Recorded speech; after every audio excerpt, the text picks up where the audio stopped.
doubts in my mind. Still, you make me feel like we could be something more, something more.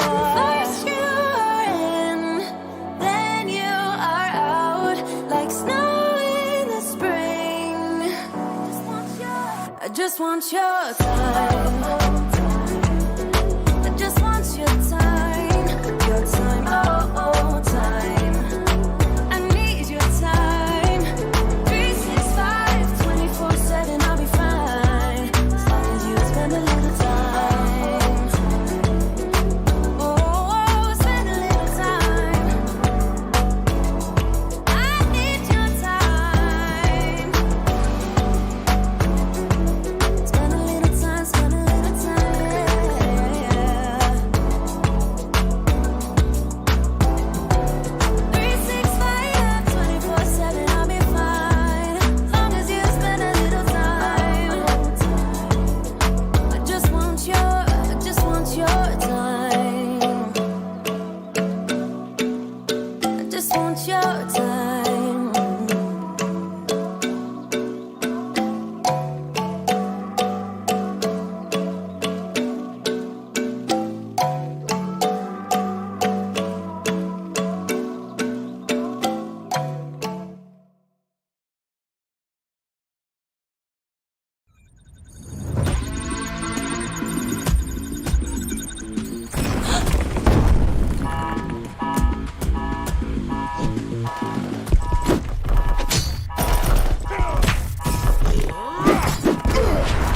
Down for the count. Let me show you what I can Coming at you. Fire!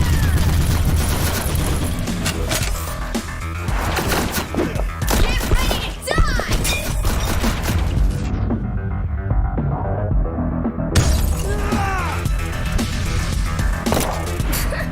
Poser.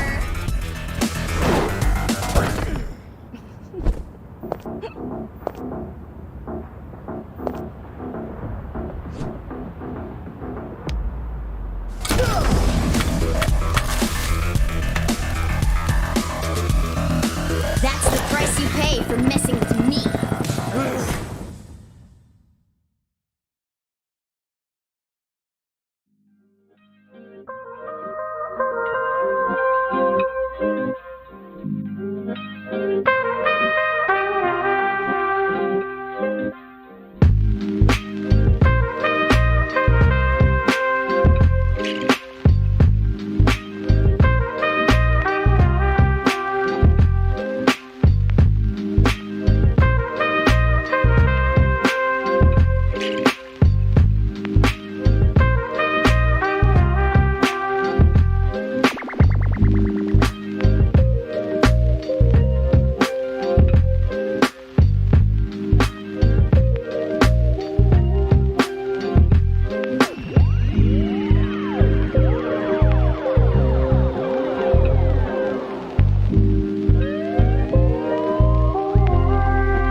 Hi, my name is Guglielmo, also known as Gulli. I am the sports director of Team QLASH, and we've newly arrived on Renault Valor. So all of my team is actually from Germany. All 5 of them are going to be playing from Germany. They have been playing for quite a while for Renault Valor, playing since, I think, a lot of them since 2019, some from 2018, and the younger ones from a little bit closer to now, so 2021, 2020. But they've been in the competitive part and in the top ladders for a lot of years, and we're glad to be able to bring them all together to play this tournament. So yes, obviously we've been looking at all the teams. I think it's pretty certain that the hardest one will be Nova, even though they're not in our group. I don't know if this is a good thing or a bad thing, because it means we might get them in the first game if we go through. But I think everyone knows that the favorites are Nova by far. Yeah, they're actually in our group, and it's CDAX. They're probably the strongest one from the qualifier that come through. And as well, Team Fish is actually really good as well. So we have a decently strong group as well. Thanks a lot for having us here. Hopefully we're able to show what we can do, and I hope everyone will be cheering for us at the tournament.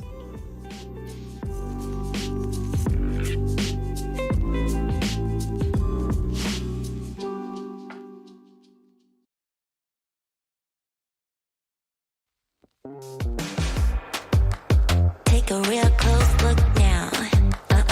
Soon you'll realize you don't know what's coming down. I got you hypnotized. Take a real close look now. I'm going to show you how. I'm about to get down. So keep it up right now. So keep it up. So keep it up with me. I need to move. I need to feel the beat. Don't be a fool. You want a hand with me. Life isn't easy. You gotta roll the dice. You wanna change. Join the paradise. So bring it on if you want a hand with me.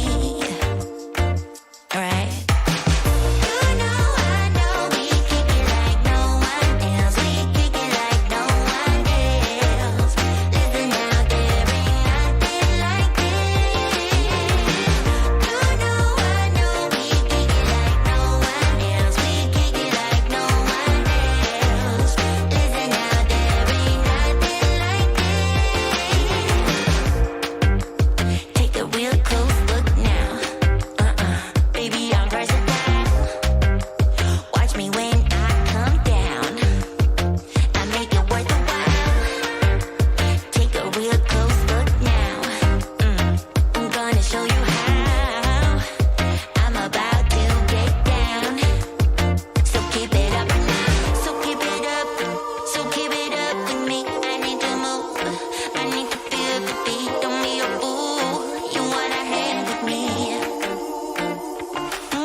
Hey there everyone, it's my pleasure to welcome you to the AIC Europe Qualifier 2022. My name is Counterfeit and I'll be your host, as starting today is a 2-weekend competition where our European teams will compete for their share of a €20,000 prize pool and a single spot at the AIC.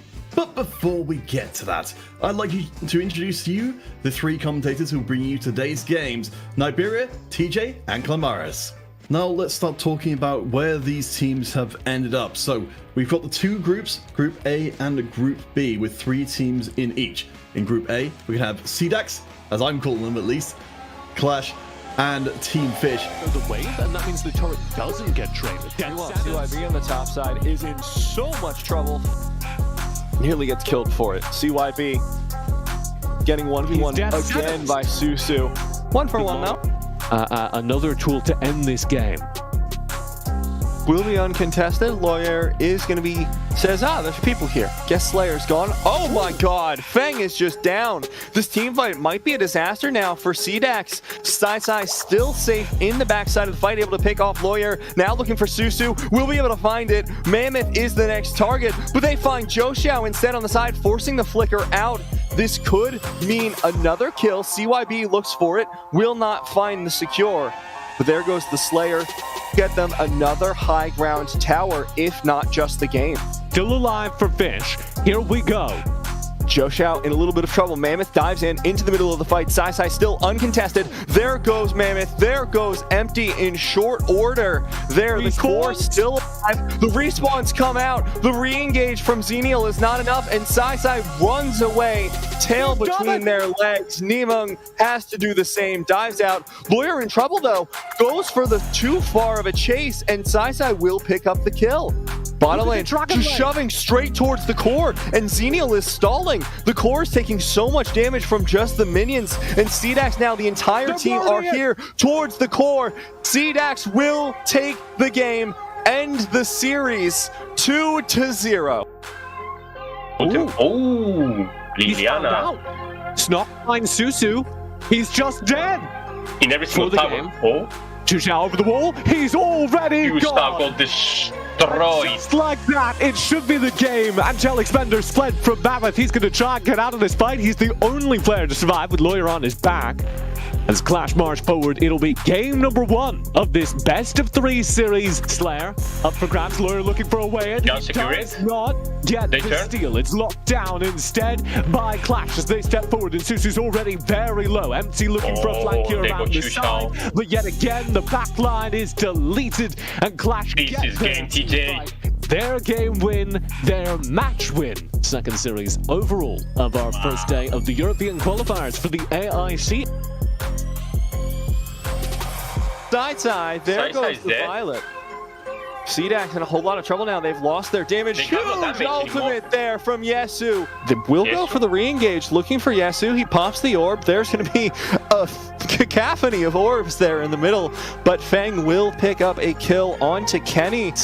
Till I get a lottery ticket. Moyen looking for the engage. Will zone off the Crixie for the time. Beautiful dive there. At this point, probably picked up a couple tractors. Feng finds the ultimate onto a little bit of damage, but there's going to be the stun. Beautiful engage there from Yang. Yeah. Just does so much damage. Yang's back in the fight though, in a lot of trouble. There's going to be the Moonlight Priestess, so strong. Xiao finds another one. Yang is low. The strongest member here on Clash getting chased down by Sai. That's the game. Like you said, Clamaris, CDAX will turn it around in game number 3 to find themselves as first seed going into next week.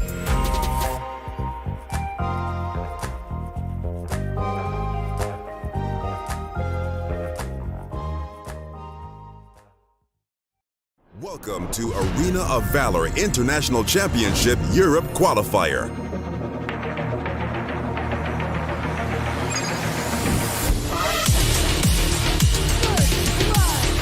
With prize pool of €20,000. For the first time ever in Arena of Valor Esports history, 6 European teams will fight for the title of AIC Europe Qualifier Champion.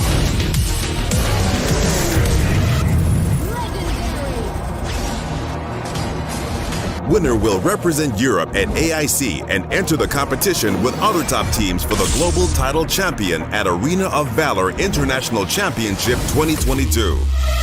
Playoffs start on April 23rd. Join us on YouTube or Twitch to watch the games.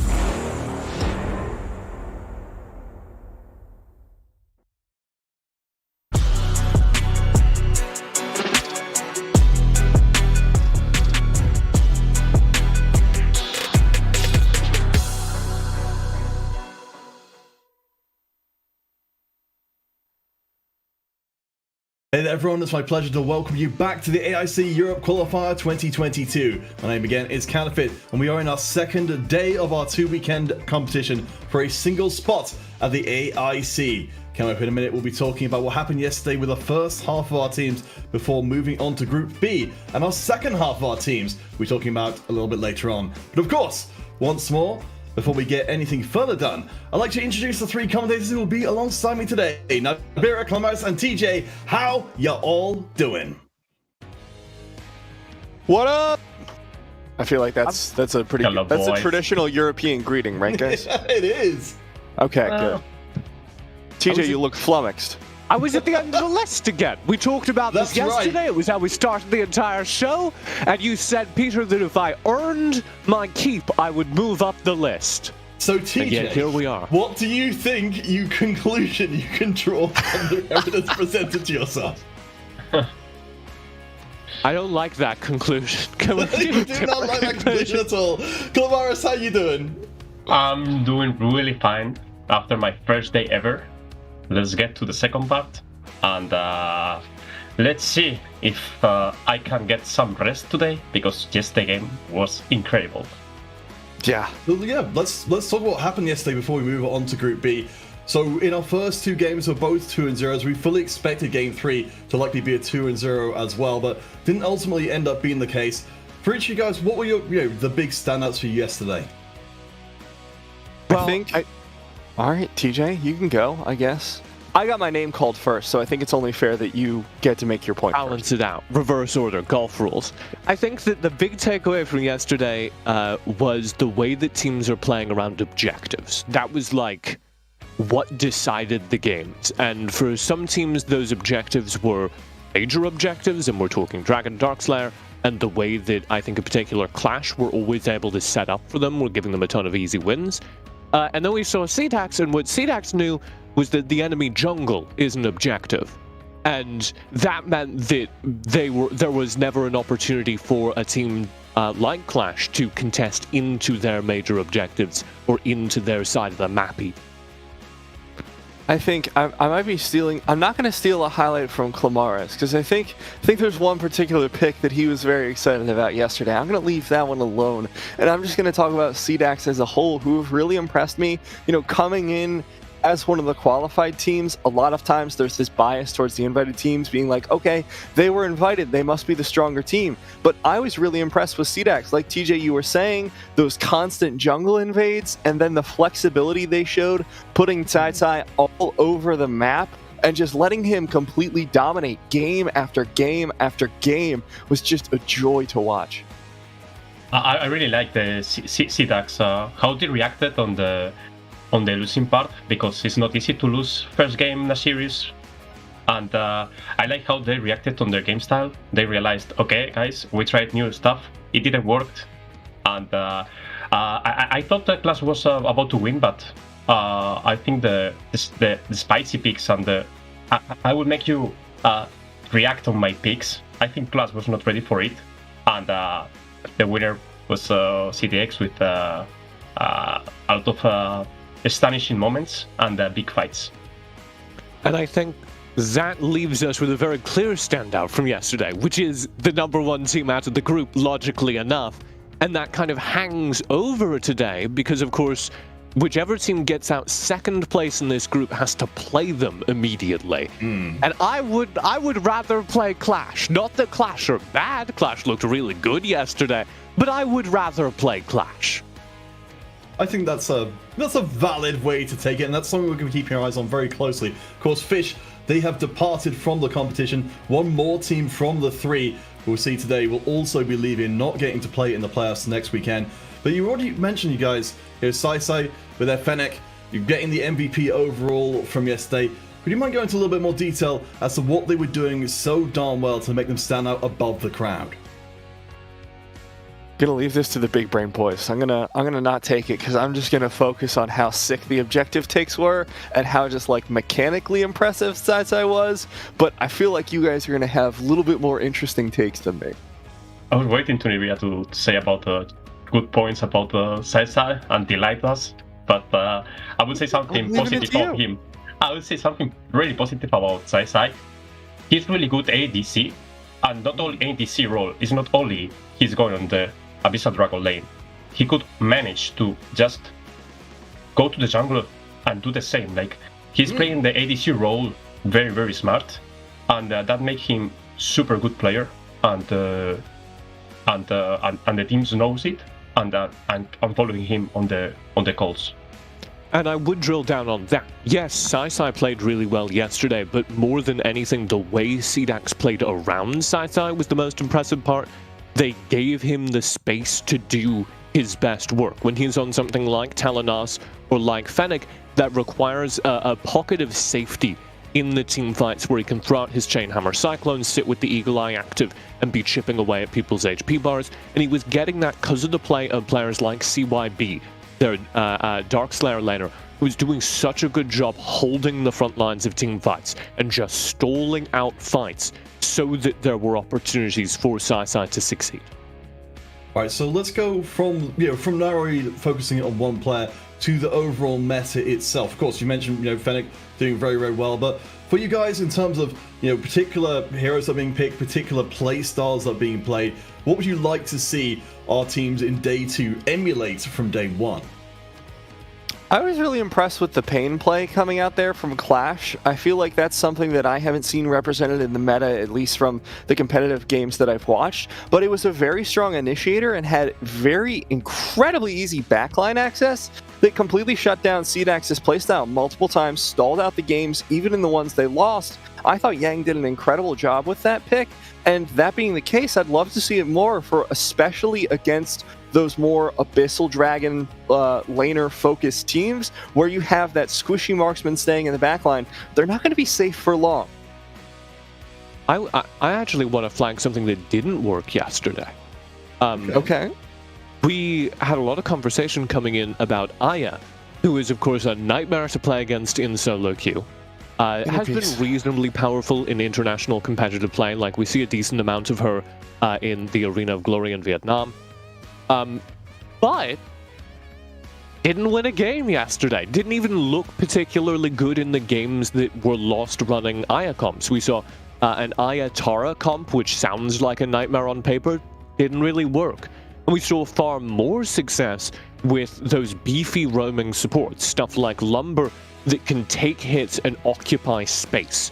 That seemed to be the key to victory in that roaming support role. I think yesterday we saw clearly two types of meta. One worked pretty well, that is power farming jungler. I think that's the easiest way to play this game, because trying to bet everything on a pick, usually the ADC, if it goes wrong, you lose the game. We saw yesterday on the FaZe CDAX game, I believe it was, and you cannot rely everything in one play, because these games are so short. You need to keep the speed up, and I want to see more today about this. I want to see people playing Phoenix, Elandor, Sunjay jungler to speed up the games, and it's super good for the viewers to get some action and don't wait until minute 15 to get the game done. Yeah, we certainly saw a lot more of that in our opening games than we did in our later ones as they started to settle down. But I'm with you, Camaros. I really hope that today is full of crazy action. But before we go any further, we're going to take a quick break to have a look at the new hero coming in, Yan, the Genius Painter, as well as a little video about the current event going on, which you can get rewarded for playing with your friends. So when we return, we'll be talking about the groups for today. So stay tuned, and we'll be back in just a few moments.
All right, welcome back, everyone. Of course, as we mentioned before, Group A is all kinds of done, which means half of our teams have had their fates determined for next weekend.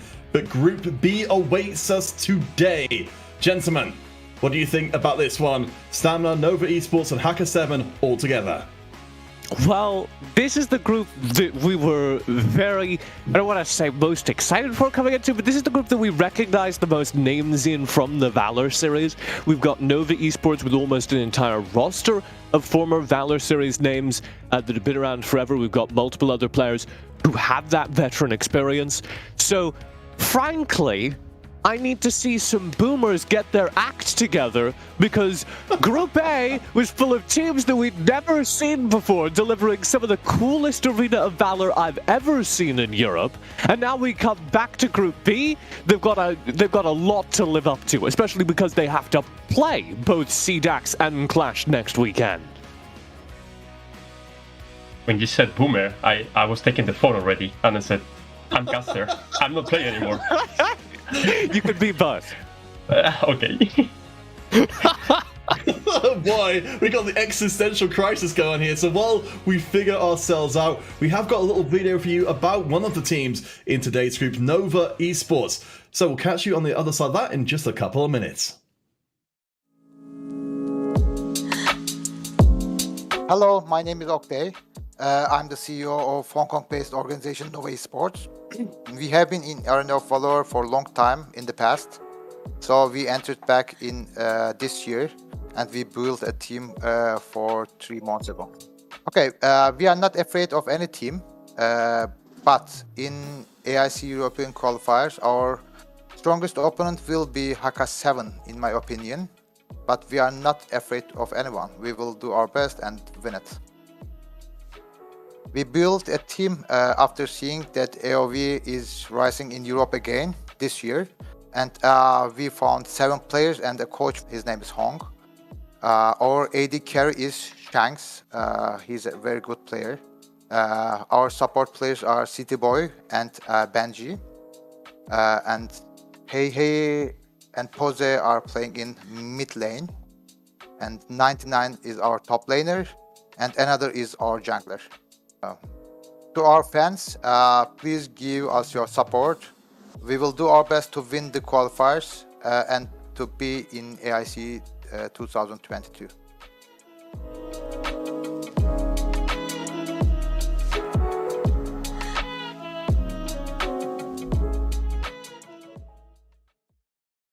Welcome back, everyone. So that's only one of the teams we'll be hearing it from across the whole of today, but we've got a look at the actual games that are going to be played. So, of course, every single team is going to play against every other team in this 3-team group. But how do you guys feel about how things have laid out? You know, how confident are you in each team? I mean, I think the obvious bias on the desk here is towards Nova Esports because they're the most familiar name. We have a former Nova player on the desk. There's just there's a lot of Nova going on here, but one of the teams that I'm super curious about to see in competitive is Tournamet Esports, just because the names are a little bit unfamiliar to those of us here on the desk. We haven't gotten too much of a chance to see them. I feel like they're going to be the dark horse or unknown of the desk so far, because we have heard a little bit about Haka 7. I know Clamares, you were talking to them a little bit yesterday, I believe it was. I'm so hyped to see all friends, all players that I play with after 2 years, how they managed to get back into the game, and let's see if the meta really changed or they are keeping things they did in the past. And as you said, I'm really hyped for Nova because as far as I know, they have really different meta style because they are focusing a lot on the Asian meta. I don't know if it's going to change a lot from yesterday, so I'm really hyped. But also, I'm really excited about some players from Haka 7 because they are really close friends, and I know they're really good. So let's see that match. I'm really hopeful for a really good match. And I do want to tag on here just to kind of float over this group. Nova Esports are, I believe, the last team and one of the only teams that has ever represented Europe internationally. Nova Esports went to the AWCs, They were the team that always, whenever there was a big Honor of Kings tournament, Nova Esports would make the jump across sister games and play Honor of Kings in China.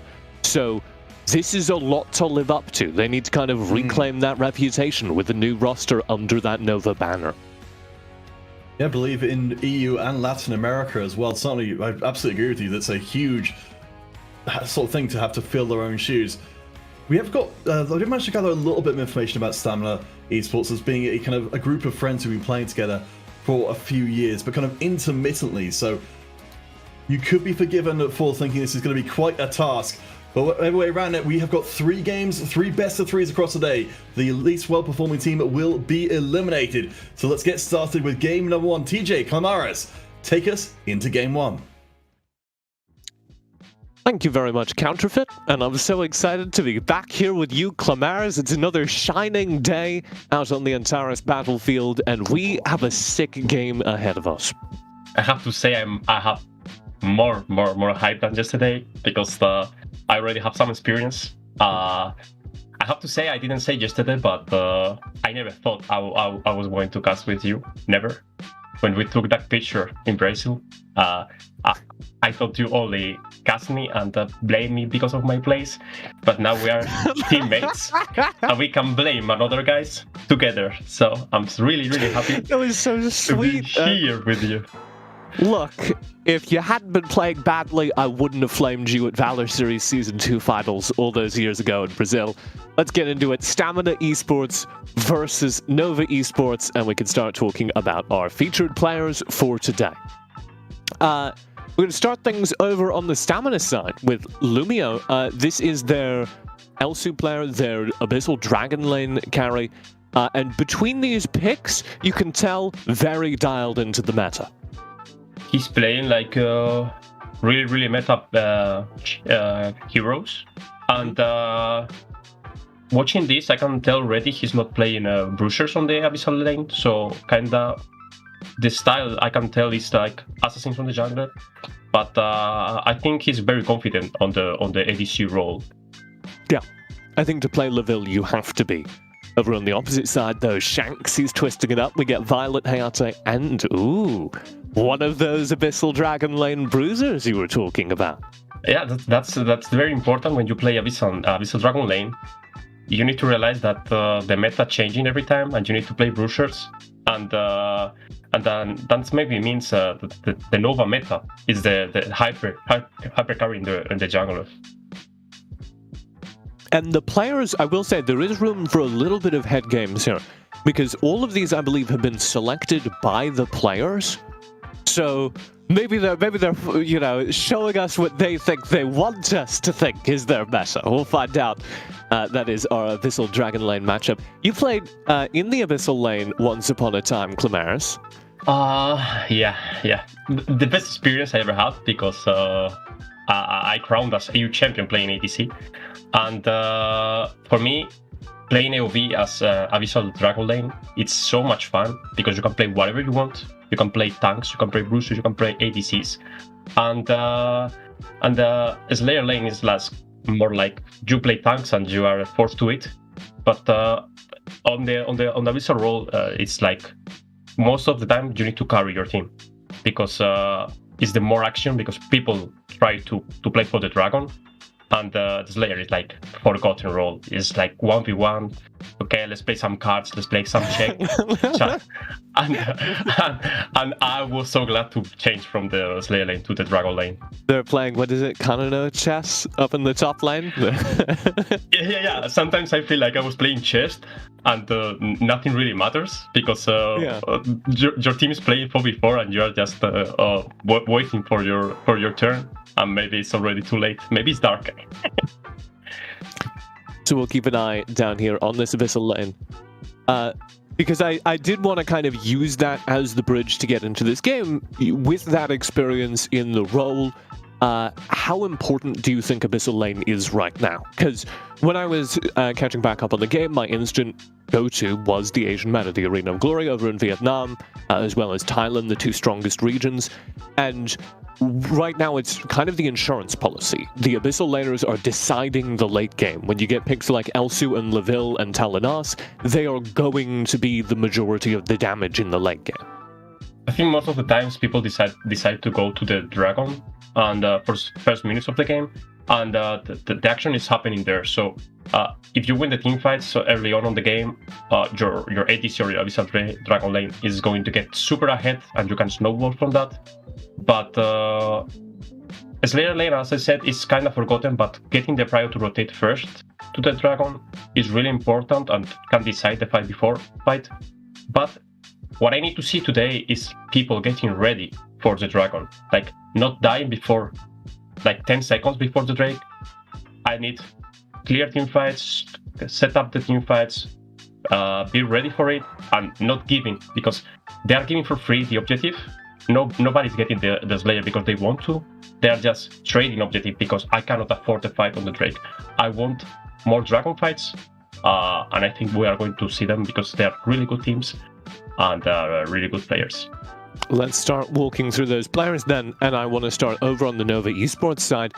Could you just introduce the audience? Could you talk through your one-time captain and his credentials? Pose, what's going on there? With Pose, I have a lot of history together. He was my captain once on the past, and I couldn't meet him before on the OEV scene because when we went to travel to Australia, we have some visa problems. But after I was able to meet him, and he's really cool guy, and he's doing everything for the team. Like, he's really cool teammate, and I think he's teaching a lot for the new teammates. I think they are very young, and they need kind of experience, and I think Pose is the best guy for it. There's the dynamic to expect over there on Nova Esports. And then you said you've been long-time friends with Stamina. What's going on there? Who should we be looking to lead that team? I think the block of 3 players, like the support, mid laner, and jungler, are stick together for a long time. They used to play on the 2018 on the past, and I think it's the most important thing in the team. Like, the support, jungler, mid laner rotate as a unit, and they know each other for a long time. So I'm waiting them for getting so much prio and destroy the enemy jungler. Alright, well, poor another will have to watch out, or he'll have another thing coming. We're into the draft now. It is game number 1 of a best of 3. And of course, we are using global pick ban rules here in the European AIC qualifier, which means that any champions that are picked now cannot be picked again during this series by the same team. So Nova Esports first lock in Yue, one of the most powerful mages in the game right now. They will not be able to pick her for the rest of the series. Stamina, of course, can in future games. First time I noticed right now is the kind of the bans are kind of similar as yesterday. The Yue first pick is, I think we saw twice or 3 times yesterday. So for the moment they are sticking for the EU meta, and I want to see this Yue making some plays from the long distance. Well, I will also say almost all of this is Asia meta as well. This is also what Arena of Glory is playing right now. With the exception of the Mina ban, who we do have the inside scoop on, that is Gwen's favorite pick, the Stamina Esports roaming support. So a little bit of a counter ban there with the Mina taken off the cards. Gwen will get to Lumber and Liliana, which right away indicates the kind of team they would like to play. Nova Esports stick to the SEA meta as well, as we get a Hayate and a Thorn hovered here to back up that Yue. I love Hayate, how he destroys tanks, and it's super cool to play. I don't think they would play both ATCs, but it would be so nice to see. But I think the Mina ban is because they have a plan, or they scout the enemy team, because Mina is really good into melee champs because of the CC and the parries. I really like the AOE pick. Is a high mobility champion with good ganks, so they want to speed up the game. For instance, it would be really hard to play AOE into Mina. Mina would be really good at shutting that down, so very obvious response there from Nova, banning out the Mina, that is one of Gwen's favorite picks, so that they can play that kind of high mobility assassin, so that they can threaten the backline of Stamina, and it's a good read as Stamina Esports bring out a Slims, who is a very good target for that kind of play. Yeah, watching Slims, I'm hoping them to just wait one spear, go in with Liliana combo, Lumber follows. I think they won't take any fight like all in comp. They are just waiting for Slims, they are waiting for clear CC, and they are not. They shouldn't separate the team fight. They should stick together as a unit and don't let Aoi get a pick on them. And it's an engage composition. I like that you lay that out. It's about landing the flying spear from the Slims, getting a really long stun, and following it up, be it with the Earth Splitter from Lumber or Liliana's second ability stun, being able to select an individual target with that spear, say, congratulations, you've been chosen, and starting the fight with the player advantage because you can just blow up that single target. I mean, you can notice already, right now Nova Esports has Chue, Ajate, Aoi, which has no defenses at all. One spear means you are dead. You are dead means you have 40, 30 seconds, 4 players, I can do whatever in that window. I can scale, I can get to the late game. But I think Nova should focus now on the frontline role, because if they don't pick anything to block these spears, there's no way they can stand on front of them. So let's talk about that. Nova Esports do still have to pick for their roaming support and their Darkslayer laner. It's early. The Darkslayer laner is where there's a little bit more ban focus right now with both Varus and Richter banned out. The support, they've got a full pool. It could be anything. What would you like to see there? With my heart, I want Superman, but they need some kind of fault line like Roxy. They need tank. Come on. Yeah, I mean, Roxy is the best for this role to tank, but I don't know if it fits really well on their comp right now. But maybe they can pick Amelie, they can pick Key. And we know also they play a lot of Key. I'd like to make a pitch because in Vietnam they would play Baldum here. On the support role. Would you see a Baldum? Yeah. Baldum is really good on the early game, and they're trying to speed up the game with the assassin on the jungler. So Baldum is really good, but I have some doubts on the Slayer lane picked right now, because they have Varus ban, Omen ban, Richter ban, Florentino ban, and there's not so much left. Maybe we see Wukong again. Yina has just been taken away. The Yina lock-in here will also mean that you absolutely can't be playing anything squishy in that top side of the map, because Yina is very good at winning those 1v1s. So here we go. That pool very narrow right now for the Nova top side. Yeah, I wouldn't be on the Slayer lane skin for Nova. I mean, they did really good job on the draft, because they focus on the Slayer lane bans, and I first picked the Slayer lane, so you have nothing to pick really strong. We see Key. Is there nothing left? They only need to play Key, Amelie, or whatever. If they play Toro, sure, I would be super happy. Super happy. Like, I would also be pumped. I think, everyone says Toro's horrible. I think he's actually quietly kind of okay. But it's probably a meme hover here. It's probably just showing some EU pride with the EU champion. He does make sense as our top lane pick here. Okay, I have We get a Toro! That's going to be a Toro support! I have new friend, is City Boy. Now you have favorite caster and I have favorite player, because every time I wanted to have some fun on my games, I play Toro, no matter where. I even play Toro on jungler, and I win games. I think Toro is the best tank in the game with the damage reduction on his second spell. His first skill is really good for stunning, and the ultimate is just zoning, and everyone needs to run out. So it's really good tool if they want to disengage the spear from Slims. He will stop the enemy team from going in with only his ultimate. Yeah, I'm a huge Toro fan, like I was saying. So he's also my new favorite player. The one thing I would say is he's kind of low mobility. Once he goes in, it's very hard for Toro to get back out. So stuff like the Slims, if they don't take out the Slims on engage, then the Slims is going to just eat him alive, just melt his HP over a pretty short period of time. I think it didn't change, but I think Toro passive is you don't get a stun when you use one spell, so probably he's going to be bodyguard, just using first spell to block spears, second spells to block spears, so he can run out without getting stunned. So maybe that's the plan they have on their minds. And we didn't mention the Nacroth, but spicy picks from the first game. If it works, he can carry. If it doesn't work, he's going to be only 2 for proxy and make time. So let's see how good Makoni is on Nacroth. If he's Vex, if he's Susu, or he's my Nacroth from my rank games. It's going to be one of the two. I think Nacroth does fit with the Stamina team identity, though, because this entire draft is all about engaging, right? So once the Nacroth has the opportunity, if we see that long flying spear land and the full chain of stuns, that is prime area for both Yuna and Nacroth, the final 2 picks, to full engage behind that. You can get the Nacroth just into the middle of the entire team, dropping his Judgment, the ultimate, and chewing everyone up. I think they're looking for that. They're looking for getting a pick, going in, going out, and Nacroth is the best for it. You jump, you use your combo, and you run out.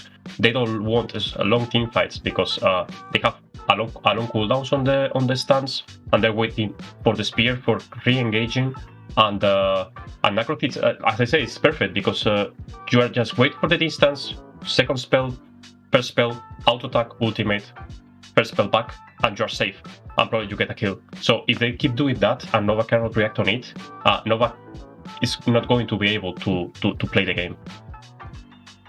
So a whole lot resting, I think, on the tank players, and this is very exciting for me. I am a support player by nature, and I am a Toro support player by nature. So a whole lot does rest on the Toro, for instance, who needs to receive this pressure, needs to be able to catch those flying spears like he's playing American football, and stop the play before it begins. Just stop Stamina Esports from being able to find the first tip of their spear as a team and full engaging behind Slims. I have to say, every time I see this game, I'm getting sad. I love this game. I love the heroes, the hero designs. I could be playing in this tournament. I'm taking notes for the next qualifier, so just get ready. We need you here, Clemers. Get ready. You can't abandon us. I wasn't able to watch scrims, so I'm just watching tournament games to learn. So sure. Slayer lanes, get ready. I will take your place. Toro doing Toro things, being annoying on the mid lane. I like it.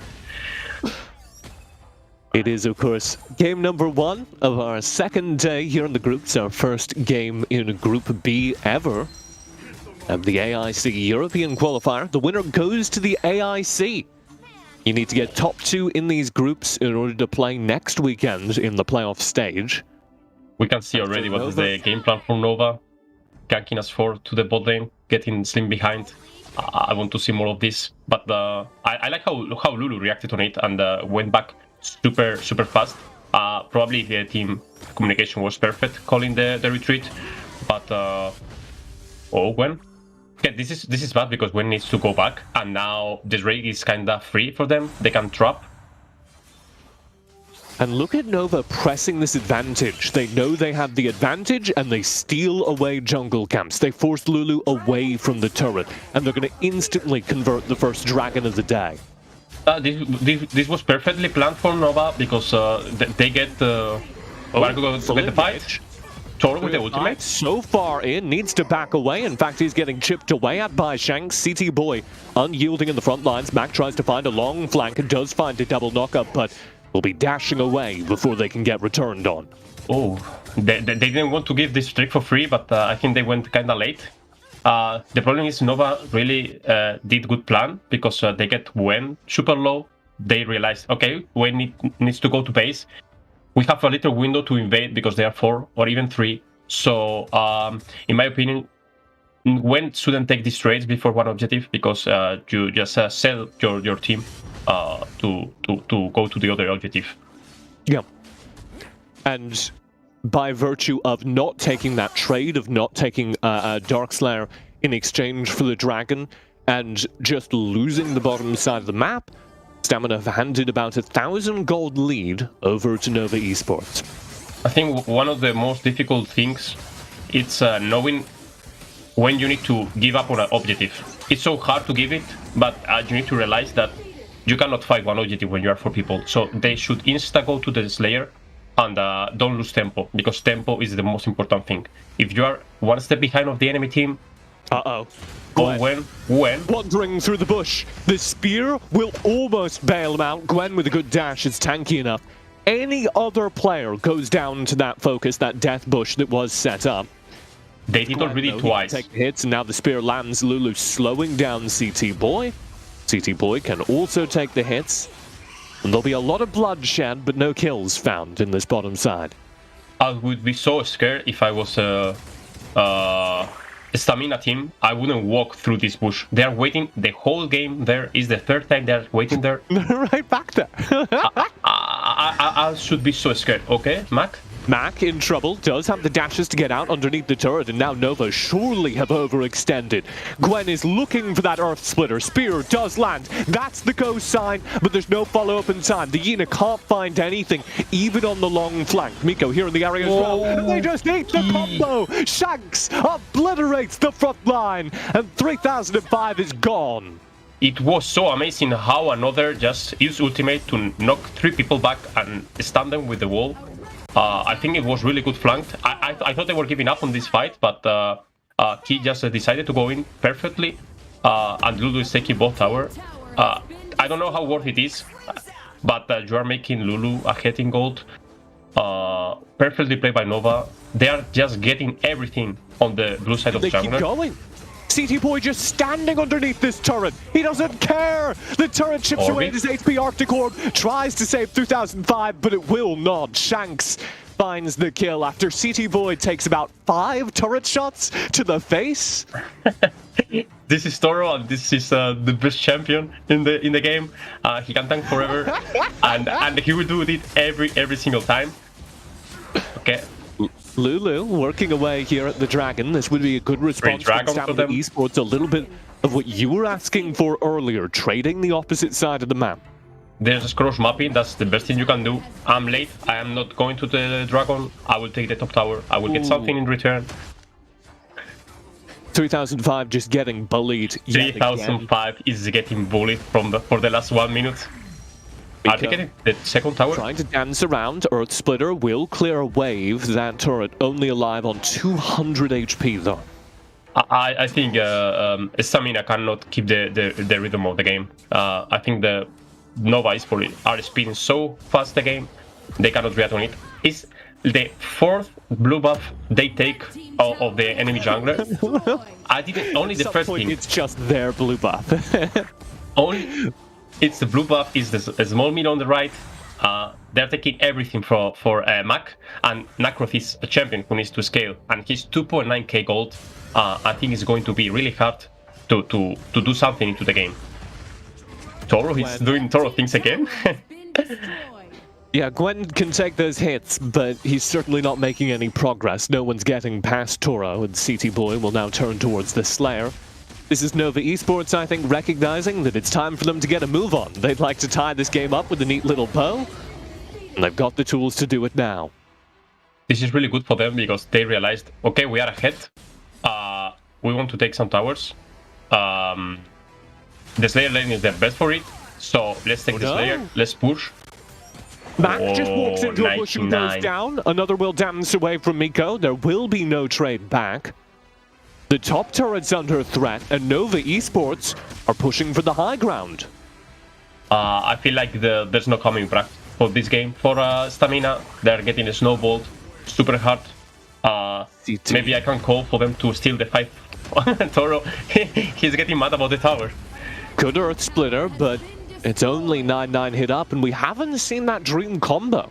We've never seen a moment where Stamina are able to follow up on a flying spear. They're not able to do anything.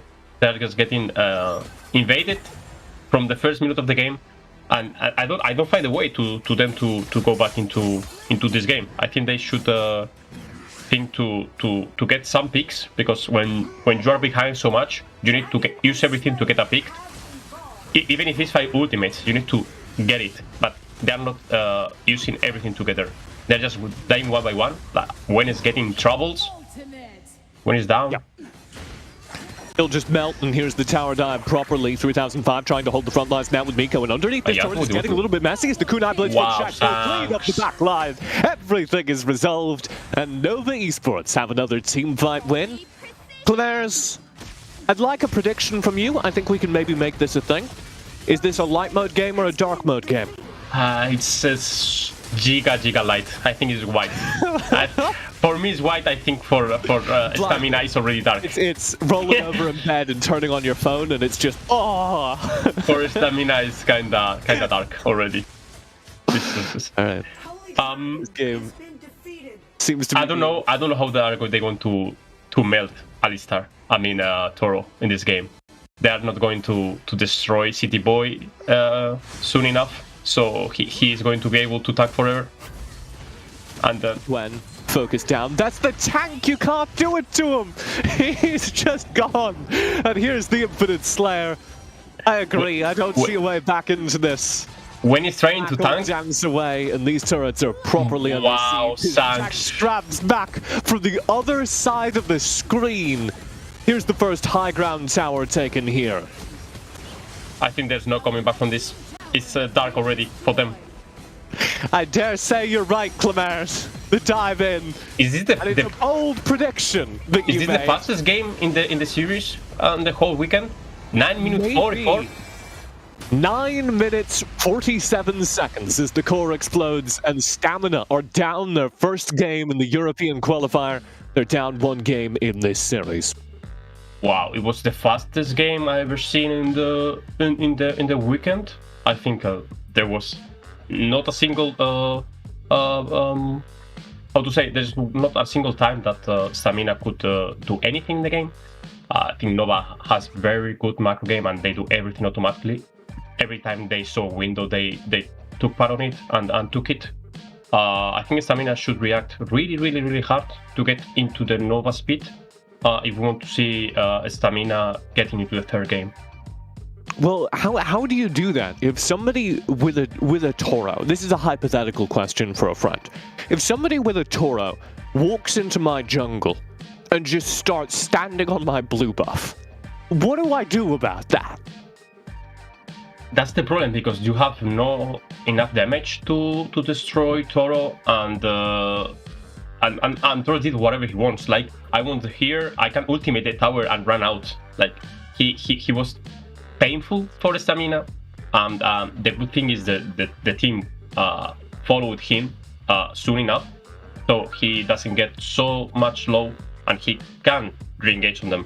I think that's the best thing that Nova did. Keep the speed up, everything on the same page. So, how, I guess, because during the early game, there are very few champions that would have the damage to zone Toro away. Is there an answer to Toro himself?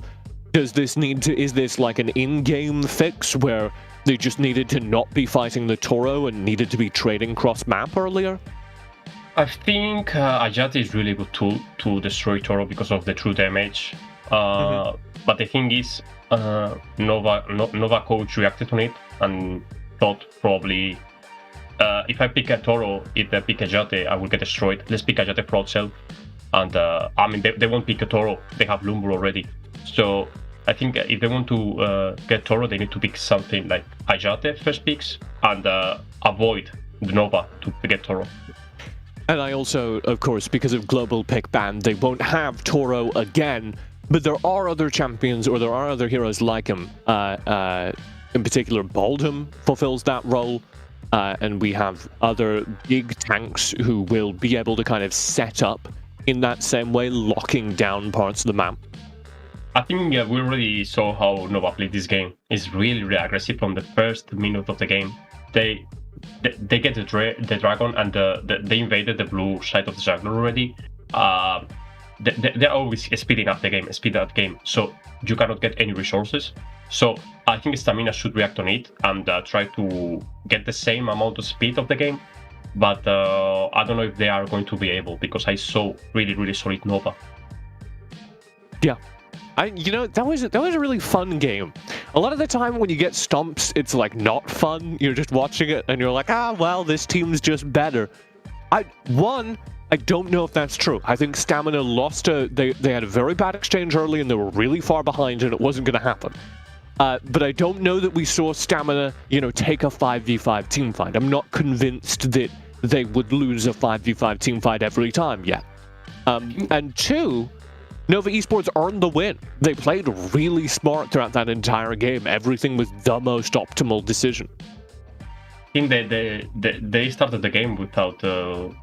They weren't focused enough. I think they were not ready. It was like they didn't warm up or something. Because they couldn't even reach the speed of the game from the first minute. From the first minute, they were already behind on the tempo. I think they should just get ready, get focused, and just be prepared for the first 1.5 minutes.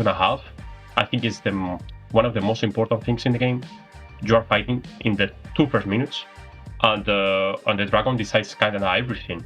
So I think I want them to get ready and pick strong picks on the early game, not pick up comp, just get the same amount of early champions on the roster. Hear me out. Is this just a Telenas angle? We saw that in the champion pool for Lulumo. Telenas seems like an obvious early game power pick. Would give you the tools to deal with something like a Baldum squatting on your blue buff. Surely you go stuff like Telenas, you have early game power, and you just try to land a big enough hit against Nova Esports that this doesn't happen again. We can see Toro most kill participation in the game, 77%. I think the City Boy was really, really smart, and he played super good, knowing when he needs to go in and go out. I think he's going to play aggressive support. He's not playing Alice and Ed, stuff like this. He's going to play aggressive, and I think Baldum can be his next option. And you mentioned Telanas. I think Telanas is really good into Baldum because of the magic damage on his first spell, and Baldum is scaled with armor. So if they pick Telanas, they need aggressive jungler. They need crit Knack. They need not Nacro, because Nacro needs some time and needs to scale, and probably he needs the gold from Telanas, and Telanas need the gold as well. So I think Killgrove, Crit Knack is really good into Telanas because he can speed up the game and do aggressive ganks and try to get some gold into Telanas. So I don't want to see Telanas with the passive support and passive jungler, because Telanas is not going to scale and he's getting destroyed. So they need to rely on it and try to build up a comp around Telanas if they want to pick Telanas, and then play aggressive. Well, that feels like a pretty good game plan. I want to ask about the other thing, though, and you will have some experience with this. What do you do in a team when you lose like that? How do you get your brain back in the game when you've just been blown out from minute 1? Because if you're 3005 and you're in the top side of the map and you die once in a team fight and then your game is just over, that is tilting. It's not about they lose one team fight and they lose. It's like okay, it was really close, guys. Yeah, we can keep the mental up. I think when you get so much destroyed, you need to get some rest, like 5 to 10 minutes to just chill, forget about the game, and restart your mental. Because if you play right after, you will start the game with your attitude right here, and to turn up a series, you need to be here. If you need to be here, you need to be more higher. So, in my opinion, coach should just don't say anything about the game, because there's nothing to say. You get destroyed, okay, mental reset. I will get good draft for you. I will win the next game, and we will destroy the third one. But talking about mistakes right now, when you have another game right now, it's the worst thing you can ever do. And unfortunately, they don't have that much time, because we are headed towards game number 2, so it's got to be a quick meditation, a quick reset, one of the hard parts about playing in competitive. Whilst we're waiting for that game number 2 to queue up, as there is some player swaps happening, we'll hold back until that's confirmed, but that's very exciting if that happens. Whilst we're waiting for those player swaps to be sorted out, we can talk about what is happening during this next game for you in the chat. We are doing giveaways all day today, and during Game 2 of each series, we're going to give away 200 gems. And that means that all you need to do is write a special code in the chat, and you get keyed in, you get some special prizes, and you get to buy yourself that new skin you were looking for. Get to roll the lucky draw. Let's run to the second game. Here we go. It is draft time, and We see some changes, there I believe, right? is the swap around in the support role. City Benji Boys coming in for OTP Nova Toro. Esports. I think TT Boy's only Toro player is it's from our family. He's Toro player. If I cannot play Toro, Benji, you play, you carry the team as I did. I think that's the way he thinks. Oh no, CT Boy, if he moves to North America ever, his career is over. It's Yeah, done. true. It's not released there. Oh, sad.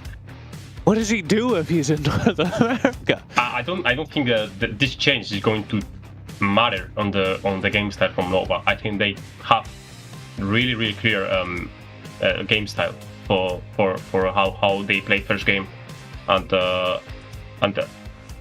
Liliana ban. What? I don't understand the Liliana ban. He's not a speed up champion, and it doesn't fit anything on the game style from Nova. I think it's not needed ban.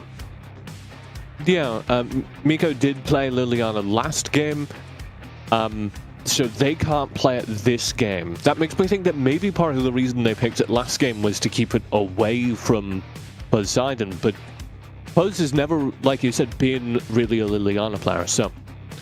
Back on the days, he was really good Liliana, but I think the meta was completely different. And he was not playing with this roster, and I think with the roster he's picking aggressive picks. I think Liliana is not super good at the first phase of the game, so I would ban. Also, I don't know how Ras is right now in the game, but I think Ras is really good for aggression. I saw Pose playing Lorion a lot of times on the stream, and he said he's one of the favorite champion. And I think he's really good on it. So I don't know about the Liliana ban. And they didn't second ban, right? Yeah, I don't know what happened there. It does look like Stamina might have missed their second ban. Not getting the input in there in time, which isn't a great sign for the team communications. That's the kind of thing that happens when everyone's arguing and talking over each other. Or maybe he was taking the 5 to 10 minutes rest and he was sending the phone. Who knows? Right. Who knows? He was just too relaxed. The mental is too good. That's the problem over at the Stamina Esports. They do get a good start to this draft, though. Florentino, Hayate, Mina is a wish list. That is kind of a dream. I like the early game. How do you pick tanks right now with Hayate Florentino in the enemy team? Right now, you just pick peeling support, who is Lumber. It's not giga aggressive, but it's more about peeling, because you cannot pick like aggressive tank. You are getting the mollies on the early game, because Florentino Ayate has already the true damage from the level 1. And I want to see some Irie. I didn't see in the whole weekend. I think after the rework, is really cool champion with the changes on the second and the passive, and is really good into ADCs like Jade. Yeah. We see a lot of Ari in the Arena of Glory and the Thai tournaments as well, so makes sense that we're getting them here. Can we just touch on Florentino? I'd love your take on Florentino, because we haven't seen him because he's been permabanned. Florentino is considered one of the most powerful picks in the current game. Why?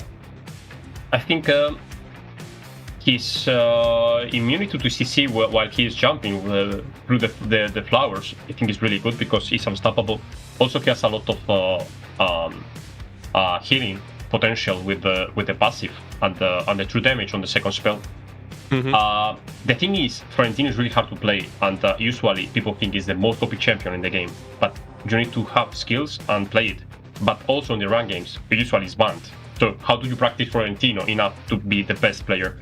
That was one of my problems on the past. I don't know how much they play Florentino to get into the level to play against Nova. I think he should be really confident, and if he plays Florentino, he's going to do it perfect. All right. Well, Florentino starts things off alongside Hayate. That's a very good sign for Stamina's mid to late game. They've got the Mina, which is very good to set up in those team fights. Nova Esports seem to be responding with a composition that can full engage, that can CC lock those heroes so they don't have to play into the melee range danger. They've got the Lorien to start the fights with the Starry Knight, lifting the entire team up. You follow it up with the Earth Splitter from Lumber. You get a real CC chain going. Ari can ult into that, do a ton of damage. It's kind of like a meteor comp, right? That they've built so far. That's all going to be about jumping in and just nuking Stamina before they can execute their team fight. That is so scary. I'm already imagining how the team fights are going. Like, everyone in the same spot, in the same pixel, throwing every spells on the Ajate. Ajate is getting so much fun right now. These are Arena of Valor team fights. You don't get these anywhere else. Yeah. I mean, they won the long-range mid-lane champions, and because of that, you can already say that the fights are going to be close range, and this is better because you have already 2 assassins, and you want them to poke you from the distance. You want to start the fight full HP. So that's good point on Nova. I have already my mid laner, Lorion. I will focus on your mid laner and get rid of the champion pool. So I like how they manage the second bound phase. And actually, something that's kind of standing out to me here is Nova Esports picking the Thorn, which I don't think really works with this composition. I don't see Thorn having any safety or any protection here. They are just giving up on the backline. I mean, Ivy is going to get into the back line and he is going to rely on the Lumber to kill him. But also Stamina has not really assassins on their team. I think he can run out really fast with the only need to take care of Florentino. I think Scat is not going into the back line. He's going to get into the carries and just ultimate and pushing back the assassins. I think he's going to be the main role. Maybe Marja goes in, but it's not real assassin. It's like constant damage. It's not burst. So maybe Thorn can survive every single team fight. It would have to be a feat of kiting, though, because the team fights are going to be so deadly and move so fast. It's going to be so important that the Thorn positioning is just perfect. I think it's going to be really hard for Lumber to decide, what am I doing? Should I follow the engage from my Irie and my arrow? Wow. Or should I forget about my ADC? That's the problem. Lumber has really tough times to make decision on the team fights. Should I peel my Thorn, or should I follow my assassins to get into the backline? I think it depends. And Errol here is just a perfect capstone. Errol is just exactly the hero I want to end this draft. It is Nova Esports signing up. Stamina handed them a form that said, do you want to have some team fights that happen in one single bush and it's all 10 players? And Nova Esports signed. They said, we're in. I'm so excited. This second spell from Errol, full charge, is amazing how he deals so much damage with the knock-up and the healing. It's so much fun to play Errol, but I think he needs to get not behind in the game, because otherwise he's getting bullied so hard. And he's playing on the jungler. So let's see if he can scale on the jungler and get in some space with the enemy camps. But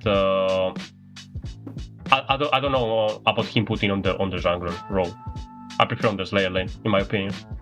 Can I be honest? Of course, TJ. I really liked the Stamina draft, actually. I think they kind of won this draft on paper. I think they picked a lot of OP champions with his Scat, Ajate, and the Florentino. I think they have really strong picks, but how they play those champions in the team comp, I think it's going to be decisive. They already have the champions. They need to play them properly. So that's the macro thing. It is the first item on the checklist you gave us, which is just get power picks on Stamina, have the tools to survive the early game.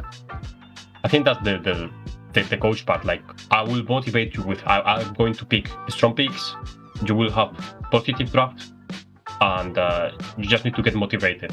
Because if imagine your coach just not motivate you and pick bad draft, from the beginning you will think, okay, this is already another lose. So you will start the game even worse than the previous one.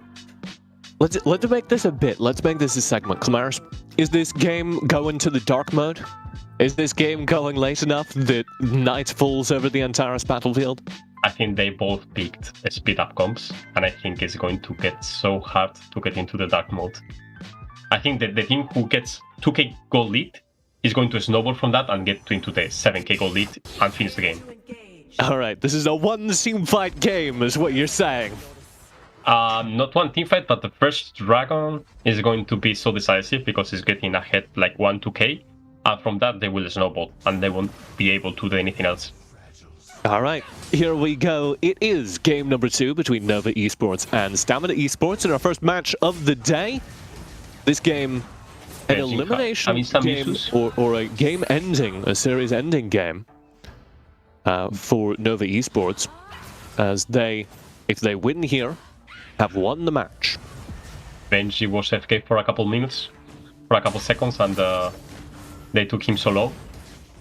I don't know what happened to him, if there was the phone connection, but he was standing behind the tower, not moving. So the Stamina just took part on it and poked him so hard. I don't know how polite it is. I like to think it was a taunt. I think Benji was just seeing what would happen. I don't even care. But stepping forward here against Mako, and he wins that trade. Mako dropped down to about a third their HP. I don't know about Marja mid lane. I think it's long cooldown hero against Lorion, and Lorion keeps the pressure so hard. So maybe Marja has tough times on the mid lane. She's not able to take the prio, and it's getting hard when you're playing speed up comps. If you're not getting the mid prio, which is the most important thing because you can rotate as 3. Oh, you can rotate as 3, you can get the prio and help your side lanes. If Marja is not able to do it, nobody's getting the tempo ahead. I like how they trap right now to another. Yeah, another called out all alone. Mako right on to them, trying to get this early game damage out and fading into the Phantom Zone to do the damage. It is already 1 kill down as Mako's just obliterated in the middle of the fight. They can't finish the kills, and Nova turn it. It's the 1 pixel team fight, and it goes to Nova. The Earth Splitter poses damage. It all works in their favor. They get the first dragon, and they get that 2k gold lead you were talking about. Just imagine I'm trapping you. I have the pry on the bush, and I die 3. It's like the worst thing that can happen. I'm planning to do something, and in return, I die 3. I think right now, as I said, the first dragon was the most important, and it's already 1.5k gold. And if they don't do nothing about it, they will snowball from that to the 7k gold. And I was so sure they were going to kill another. It tripped me up. I thought another was dead. And he just managed to slip out. I think he ulted at the perfect time, using that as an escape. Now Gwen in the area trying to chase down another, and another's got the turn with the Bone Shaver, chipping away at Gwen's HP and forcing him to bail away. Darkslayer they're not giving up on this player. Zoning alongside Gwen as the Darkslayer is focused in on by Mac, and a full engage from 99 into the backlines, and Bone Shaver splits the team fight yet again. Gwen chipping away, trying to find some damage. Mac running down bottom, split from the rest of the team. As Stamina win up top, they can now turn their attentions to avenging him. Another is down to a sliver of HP, chased down, but he will survive, and Shanks is here doing the damage from the Dragon Blade. He'll shred Stamina Esports and win the fight. 6-1 in the kill feed, the gold lead growing. I think the Stamina should realize, okay, I already won the team fight. Just go Slayer, finish it. We took 2 kills. Why keep chasing to the mid lane? They gave kills to Thorn, and I think this is bad because they speed up the Thorn. Thorn is going to be the weak side of the game. If I give you kills, Nova is not getting any weak side. So now everyone is strong. They should realize, okay, we won the team fight, guys. Just stop it and do this. I mean, they were starting the objective. Why not keeping it? I don't understand. Yeah, they got a little bloodthirsty trying to avenge their tank. Gwen and Lulu now called out here, and it's going to be the lethal shot in, dropping Lulu very low. Gwen will drift away. Mac in the middle of this fight will be caught out again. They're going to keep him CC'd there with another, just using his Bone Shaver perfectly. Mac finally slips away. Here's Miko, though, just walking into the void. Terrible communication. He walks in right as the rest of the team walks out. This is bye-bye tower for Stamina. And bye-bye Gwen. And Gwen is going down. That just looked completely uncoordinated. I think that they dive super bad timing. They were going one by one. When should dive so much earlier, and they don't lose that much of HP. Drake coming in 20 seconds. I think Stamina shouldn't fight for it. Just take top tower and Slayer and get some gold back. Because if they lose another fight, it's not 5k gold lead. It's 7 already in the 5 first minutes of the game. Yep. Which is, of course, what you promised. Nova Esports winning the first Dragon fight and snowballing their lead. Every pick is just a snowballing champion. If they manage to get some gold ahead, they can build from it a big lead, and that's what they're doing. I can get ahead, gold ahead, and I will take every single thing in the map. They should be careful right now to turn this around. Somehow, Earth Splitter stops the fight. They have found 99. Gwen, life stealing back up in the middle of 3, buying space for Lulu to escape. Mako steps forward instead. Miko trying to turn this as Lulu and them kite away. Mac is over the wall trying to find a way in. Mako shifts in, doing damage to another, dropping them down to a third their HP, but they don't have enough to find these kills. It's a 1-for-1 trade. I love how Boss is going so aggressive with this Lorion pick. He's going forward every time with his second stun. Arrow. Mac. Oh, into the ice. He'll survive. Finally gets shut down, but he's bought time for a full engage. Dancing into the back line here. Mako will find 1 kill. Nice. 3005 gets Benji. That is all. 3005 tried super harder, but he was super alone. If he got so much gold, he will maybe triple kill. But I mean, no, I was ready for it, 4 people into 1. If he managed to do the triple kill there, probably I go out of the stream and I stop casting for my life. But that's the end of the career. It's my end of the career. If I see Florentino 1v3 with 7k gold ahead, probably he's the best Florentino I've ever seen in my life, and probably he should teach me. I mean, at that point you can retire because you're never going to see a better play than that, you know? Yeah, I mean, if I know him 2 years ago, probably he could teach me Florentino, and I wouldn't be a meme for every time in my life. Florentino going in. Here's the 1v3 attempt again, but this time his teammates nearby. 3005 getting burned down. Another eats him alive, and now Gwen's on the chopping block. Chop, chop. 2 players down. Stamina. Now hiding behind their turret. Lethal shot charges through their HP. Miko too late on the invulnerability, and Mac playing a different game than everyone else. He's running through the river. To another. Wild Beast Fury won't interrupt another, who dives in, burns the ultimate, very low, but staying with their team, using the ultimate to stay safe and recommitting to claim the kill. I think they are not playing on the same page. Like, they are running through the river for no reason, but I think they are kind of tilted from the beginning of the game. When you are trying to get motivated and you start like this, your mental goes even worse than the previous game, because you play one comp. As I said, the team who snowballs from the beginning is going to win, because both comps are just assassins and strong picks. If you don't get gold, you are going to get destroyed, and Nova is already 7.6k gold lead in 8 minutes of the game. I think it's enough to finish the game in 1 more minute. Which means it's very important. There's a mini game that our friends in chat need to play.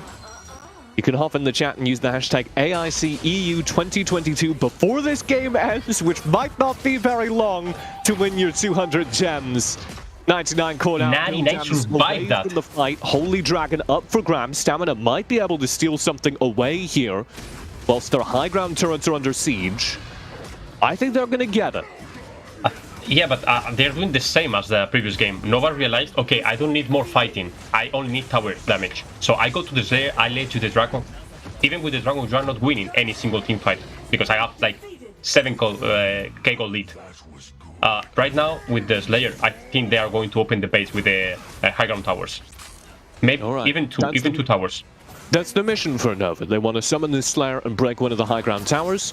Stamina on the opposite side would very much like to take a team fight that they can win with their holy buff. Benji in, starts the fight strong, Max splitting the team, but the Earth share the lethal shot, both miss, full commit behind Mako finally gets the kill. It's another in, he'll find one, 3005 tries to dance through the backlines but has to beat a very hasty retreat.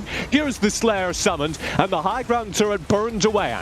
4 players still alive for Stamina Esports as they lose their first and second high ground. Can they find anything here? 99 underneath the top high ground tower, which has not yet fallen, and 99's very low, but 3005 so split from the team. He'll go down. Infinite Slayer finally falls in the front lines. It's Lulu trying to find an angle to get any damage out onto the team, and they're going to be knocked out by the Bone Shaver. Shut down by Benji. First respawn here. It's Miko into the fight, trying to get anything after minion wave so we can clear it out, and it's not going to happen. Nova slug their way through the entire team twice and finish the game and the match 2-0, their first win on the board. 10-minute game, 9-minute game. They got completely destroyed under the core. Like, the core was shooting and it wasn't even enough. Like, Nova was so ahead, they can do whatever they wanted. And they were winning so quickly that the respawns were happening as the team fight was going. They killed Mika at the very start of the team fight, and then the team fight went for long enough that they respawned and came back out in time to die a second time. What a team fight. I predicted, okay, they are going to open 2 high ground towers. I didn't expect them to keep going forward and take the core. Like, I think to take 2 high ground towers, I go back and I take the third one and we finish the game, but they don't want to wait anymore and the finish game. Wow. Was that faster than game number 1? I think game number was 9 something, 940, and it was 10 something. It was like kind of 1 minute difference, but 2 super fast games. Polaris, they're getting lazy. Yeah, they don't want to play more, and they say, go next. I want to play some run games in this in this moment. But they don't know, now they have another game. So let's see if they keep they've got to play another game after this, as there will be 2 more matches to go. Nova Esports face Haka 7 next. Haka 7, tighten your boots. I see them shaking. And at the end of the day, Stamina Esports will play Haka 7 to close things out. I just want to, I guess, quick take, light mode, dark mode. Where are Nova Esports at? Is this a really good performing Nova Esports? I think if we ask any single of the Nova players to ask, do you like the dark mode? They will say, is there any dark mode in this game? When is this patch? I never saw the dark mode. Probably they will say that. Never played a 15-minute game ever. In my opinion, I think they would play better than I expected. I thought they were ahead on the rest of the teams, but they completely destroyed with the macro and the micro, because micro gaming was also so perfect. Yeah, and I think Nova Esports, to my taste, are the best looking European team we've seen so far. So living up to their reputation, living up to the expectation of Nova Esports here in Europe, which is good to see. We've still got 2 more matches to come, and we'll be right back with some post-game analysis and the next match after this break.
Show ya. Show me the car when you turn me on. The way you tell me you want me down. Done it. I done this before you fall. I won't catch you, don't know I'm stalling. Cause you love to have it more crying. calling me sweet, telling me you need me. But I'm from a city that's high school. I give them this and the more I go. Cause you a bad money, she don't love money. She break grass real fast like conman. Wanna swim down to the deep end. Wanna know all my secrets, honestly. Can you keep it real? Cause honestly, I can tell that you're real fond of me. Baby, don't be shy, I can see it in your eyes. I've been running around. Too bad, I've been sticking on your mind. I know you like it how I rock it from behind. I don't understand how you taking all my time. Left, right, can you take it all night? Too bad, I've been sticking on your mind. I know you like it how I rock it from behind. I don't understand how you taking all my time. Left, right, can you take it all night? Take it, baby, I ain't scared to take it. Oh, and maybe when I take it, oh, I feel it coming down too strong. Cause I want ya, and it's hard to resist cause I need ya. And it's hard, baby, yeah, cause I believe ya.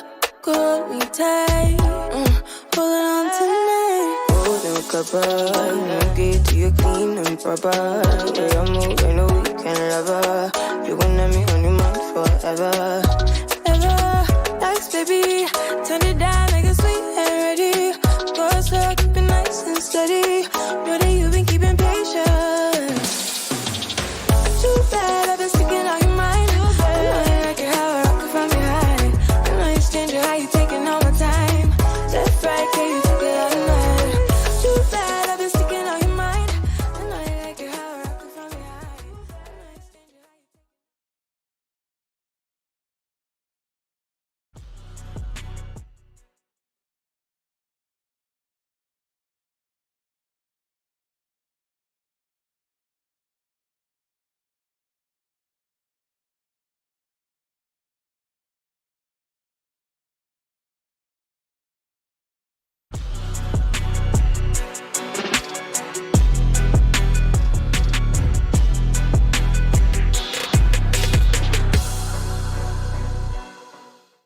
Welcome back everyone to the AIC European Qualifiers and to our first desk of the day, perhaps a little sooner than we might have hoped.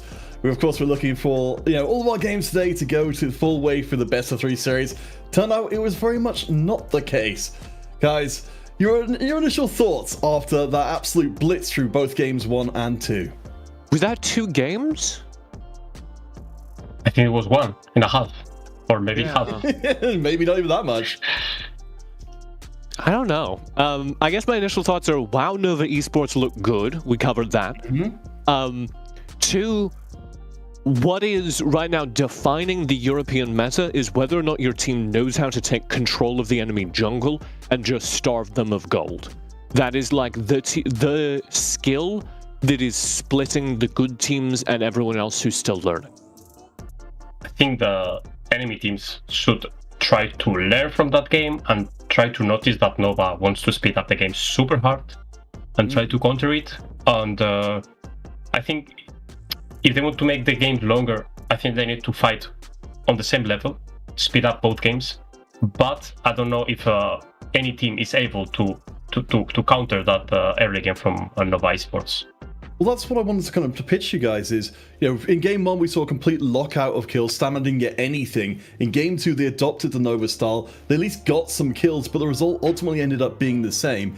Is it the right answer to try and fight a team in their own style?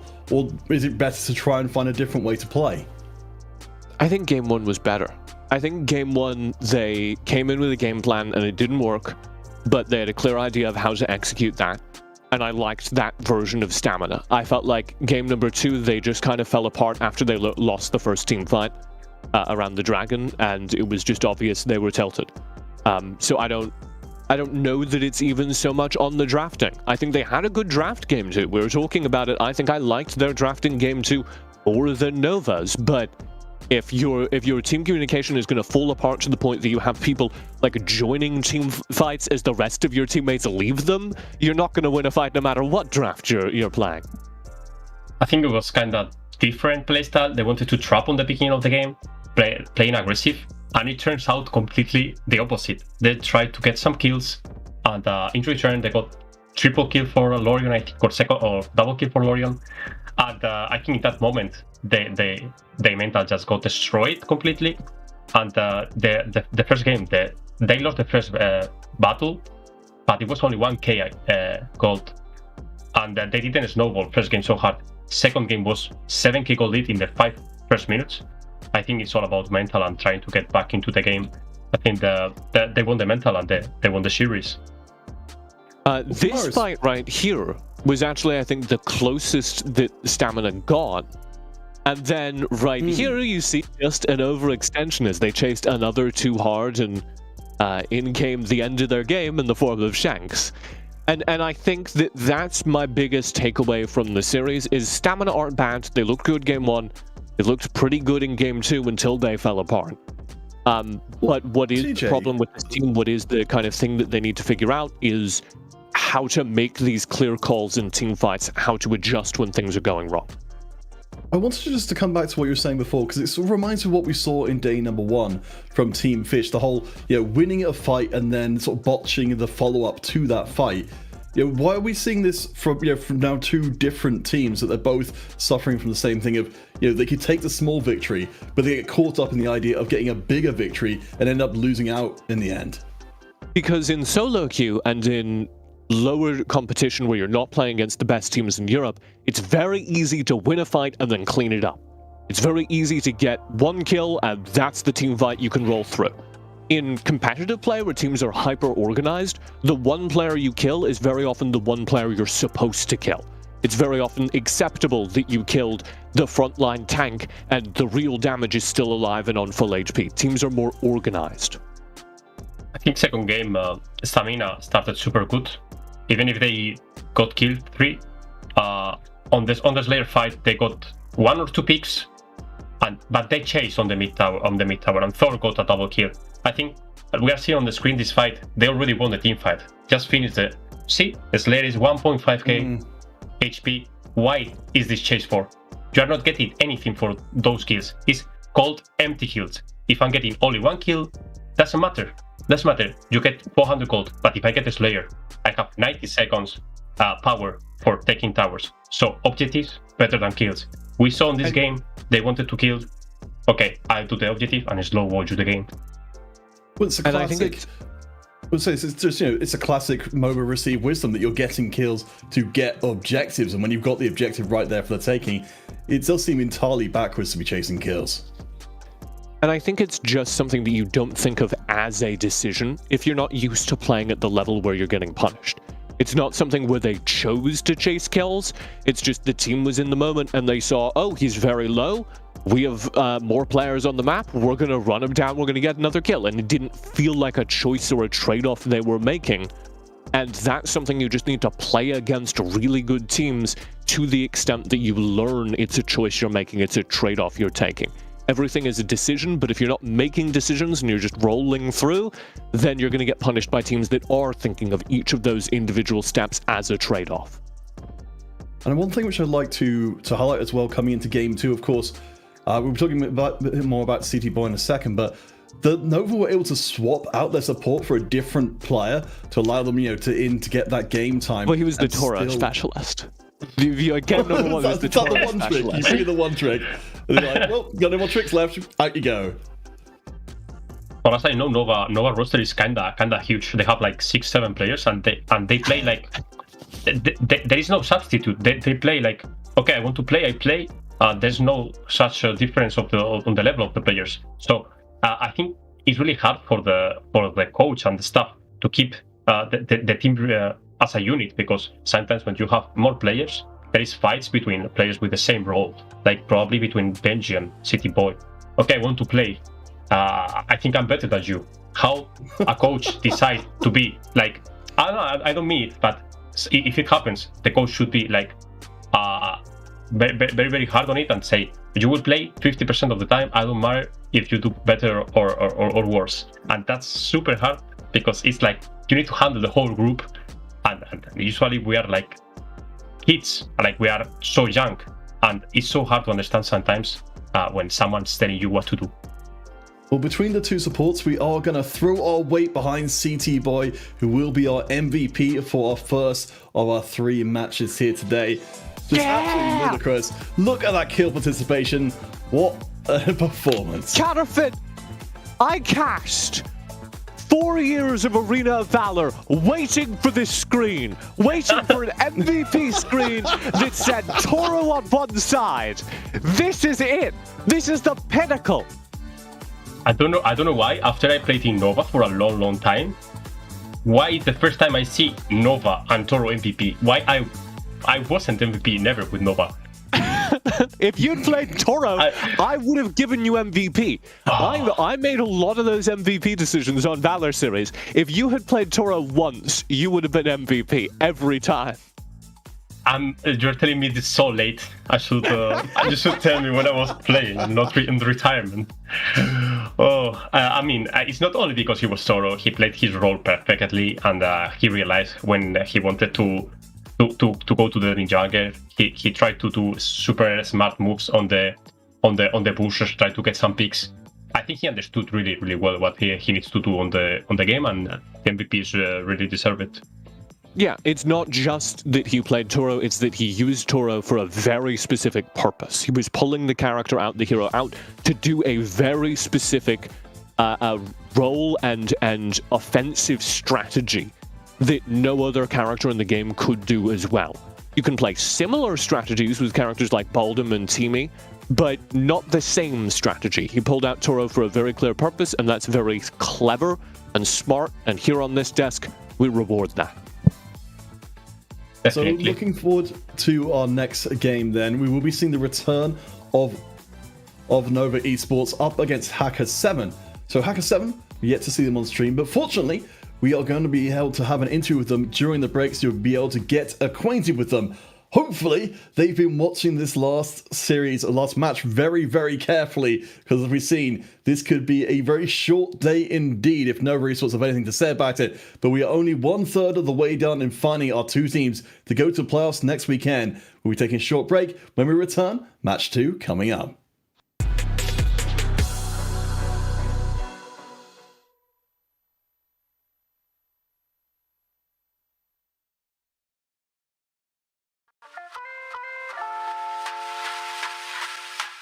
Hello, my name is Sabrina, also known as Sia from Team Haka 7. Most of our players are from Germany. 3 together with me as a manager, we are 4. 1 player, our mid laner, is from Austria, 1 from Turkey, and 1 from Cyprus. We've been playing all around 3 to 4 years, I would say. We spent a lot of time in this game. We're not really afraid to play against a team, but of course we have a lot of respect for every team who's participating in this tournament, especially Team Nova Esports. We think they're probably the most hardest team to beat in this competition. But yeah, as I said, all teams are very strong and players who played the game for many years. So let's see. Well, I guess we will make a small online party first, since we can't see each other in real life at the moment. I think we will be all happy to achieve the first place in this tournament, and obviously to get the chance to travel to the AIC. Yeah, watch our matches and cheer us, please.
You need the greatest warriors. But heroes must be forged in ultimate combat. Competing for the ultimate prize.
Hello, everybody, and welcome back to the AIC European Qualifiers. My name is Niberia, joined here by Clamares. And Clamares, that video in the bumper always makes me so happy because it reminds me of any time I try and explain AOV to my friends. I don't know if you've ever had this situation where you're like, okay, so it's a MOBA, they've got a lot of heroes, and there's like Malik, there's Valheim, oh yeah, and also Batman.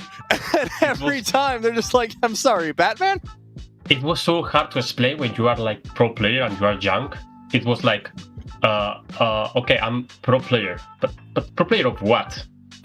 Yeah, I play on mobile phone. I play some characters, I move, I use my fingers, and they say, mobile game?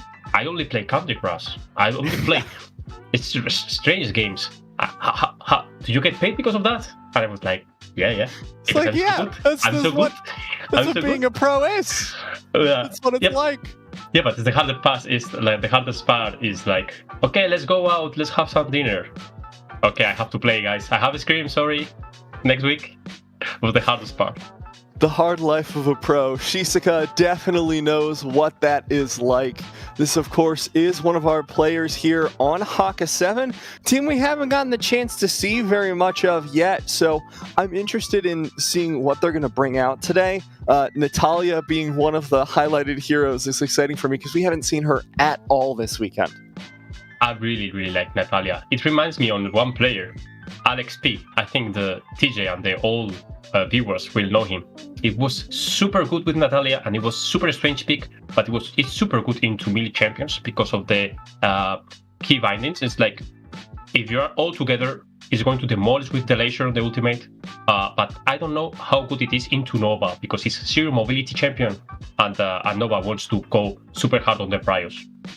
Yeah, and of course, Shizuka is going to be playing into Pose, who you've been talking about a lot throughout the series, your former team captain, and we just got to see 2 games, admittedly 2 very short, dominant games from Nova, but in them, Poseidon was just kind of hard chilling, just super consistent mid laner, super consistent laning, and never felt like they were under threat, so this is going to be definitely an interesting mid lane matchup. I think he's really good because of his experience. And he never stopped playing with the phone, so he never lose his micro game. And but what I liked most on the previous games was how aggressive he was able to play with not so aggressive picks. He was playing giga aggressive, helping his team to speed up the game, because it's true that if you pick some picks, you cannot follow the speed of your team. And then he did perfectly. He was playing aggressive, even he didn't mean to it when he picked the the Lorion.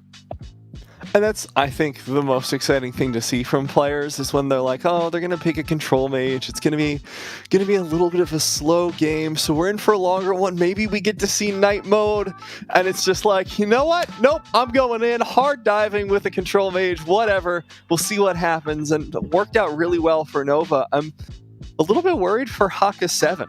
I'm not sure how well they're going to be able to do into a Nova that's coming off a 2-0 series victory in under 20 minutes. I think yesterday, you and me both cast like 2 or 3 games with dark modes, and today it was not even a single one. I think it's because of the game style for sure, and on the big level of the Nova team. But I think the most similar team is Haka 7 because of the experienced players, and they know already how this is going. I want to be clear that I'm still thinking that Nova is ahead, but I saw some players like 90, very experienced players, also mentioned that he was Nova former on the past. I don't know how motivated he is to play against his old team, and he also has some friends on Nova. So if I was him, I'd probably just try so hard to win my mates. So I want to see that fighting between both teams. Yeah, it's always so funny because you're like, this guy's from Nova, this guy's from Nova. Oh, this guy over here? Yeah, from Nova, believe it or not. Nova just like the talent farm for the Arena of Valor scene. Go back far enough, everyone's related to Nova. I've had a Twitter DM with the CEO of Nova, which means I'm also from Nova. So you're Nova? Yeah. Yeah, I'm Nova now. I've talked to Octane. Nova is known as being the top organization on the AOV scene on the West, and that means they are really they're asking a lot for players. And what I like the most is the competitivity that the players have. Everyone wants to be in Nova. Like when I was player and I wasn't in Nova at that time, I wanted to be so hard in Nova because it's like when you play football, you are in Real Madrid or Barcelona.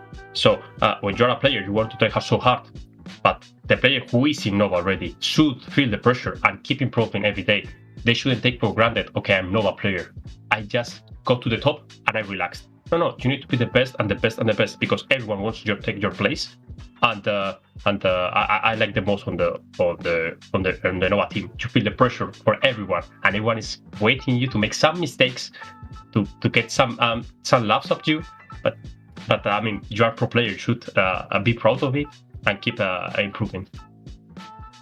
Always the competitiveness that makes the best players. And I think it's so funny, Clamaris, because you mentioned FC Barcelona. I went to Spain for the first time last month. It was very exciting. Loved the food, loved the people. But I was walking through the airport and I saw an FC Barcelona journey that had Rakuten on the side. And I only know that company because they made the e-reader that I like to use to read books. So I was like, damn, they must be doing really well for themselves. I thought when you mentioned Real Madrid and Barcelona, and when you came, I thought you were about to mention the last match they had, where Barcelona 4-0 to Madrid, and I was about to get mad at you because I'm Real Madrid fan, and I thought you were. It's funny because Barcelona blah blah blah blah blah won to Real Madrid. Because speaking of Nova dominating FC Barcelona, no. Oh wow! I was about where is TJ? Where is TJ? I don't follow football close enough to make anyone upset. That's why working in Europe goes so well for me. It's just because they're like, oh, your football team, that sucks, man. I've got nothing to say about that. No opinions. Even in the whole year you didn't watch a single match, but you are supporter of this team, you get mad of it. Like I didn't see a single match, but don't tell bad things about my team.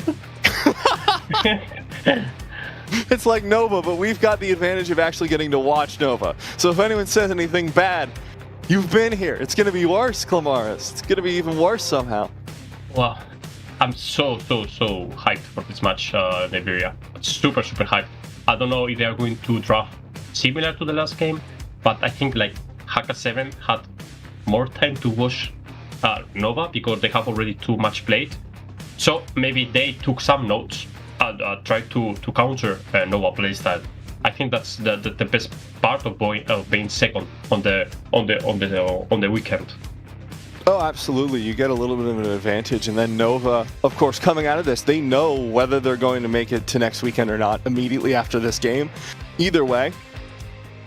So that's going to be nice for them. The seed is still going to be up in the air because there is another match after this. But at the very least, they'll know they're making it. And now we're going to see first pick for Nova there is that Omen.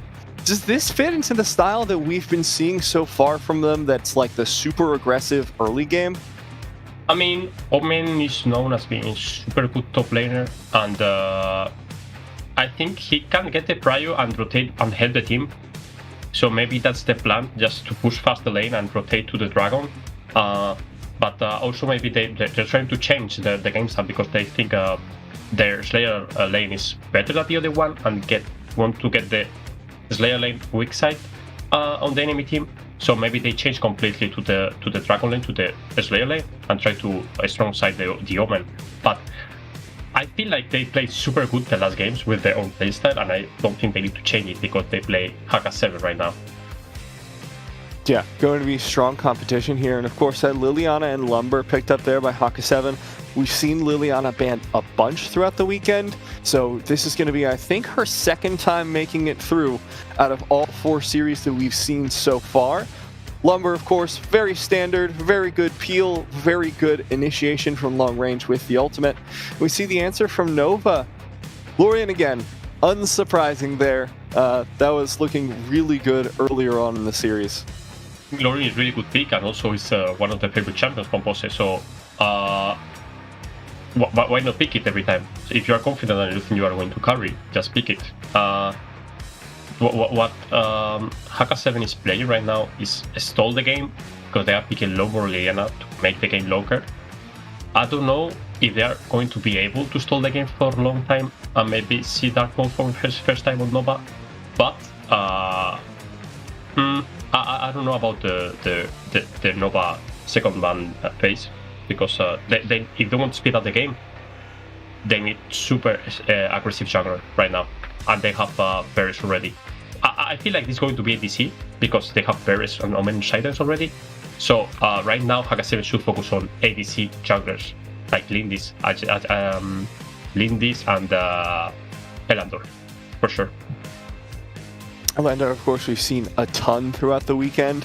Going to be that AOE ban down there in the bottom side, which Nova looked really, really ridiculously strong on in that first series. Gave him a lot of offensive potential, like you were saying. You're saying they need to get rid of the jungle, they need to get rid of the dragon lane. There you go. There's AOE off the table.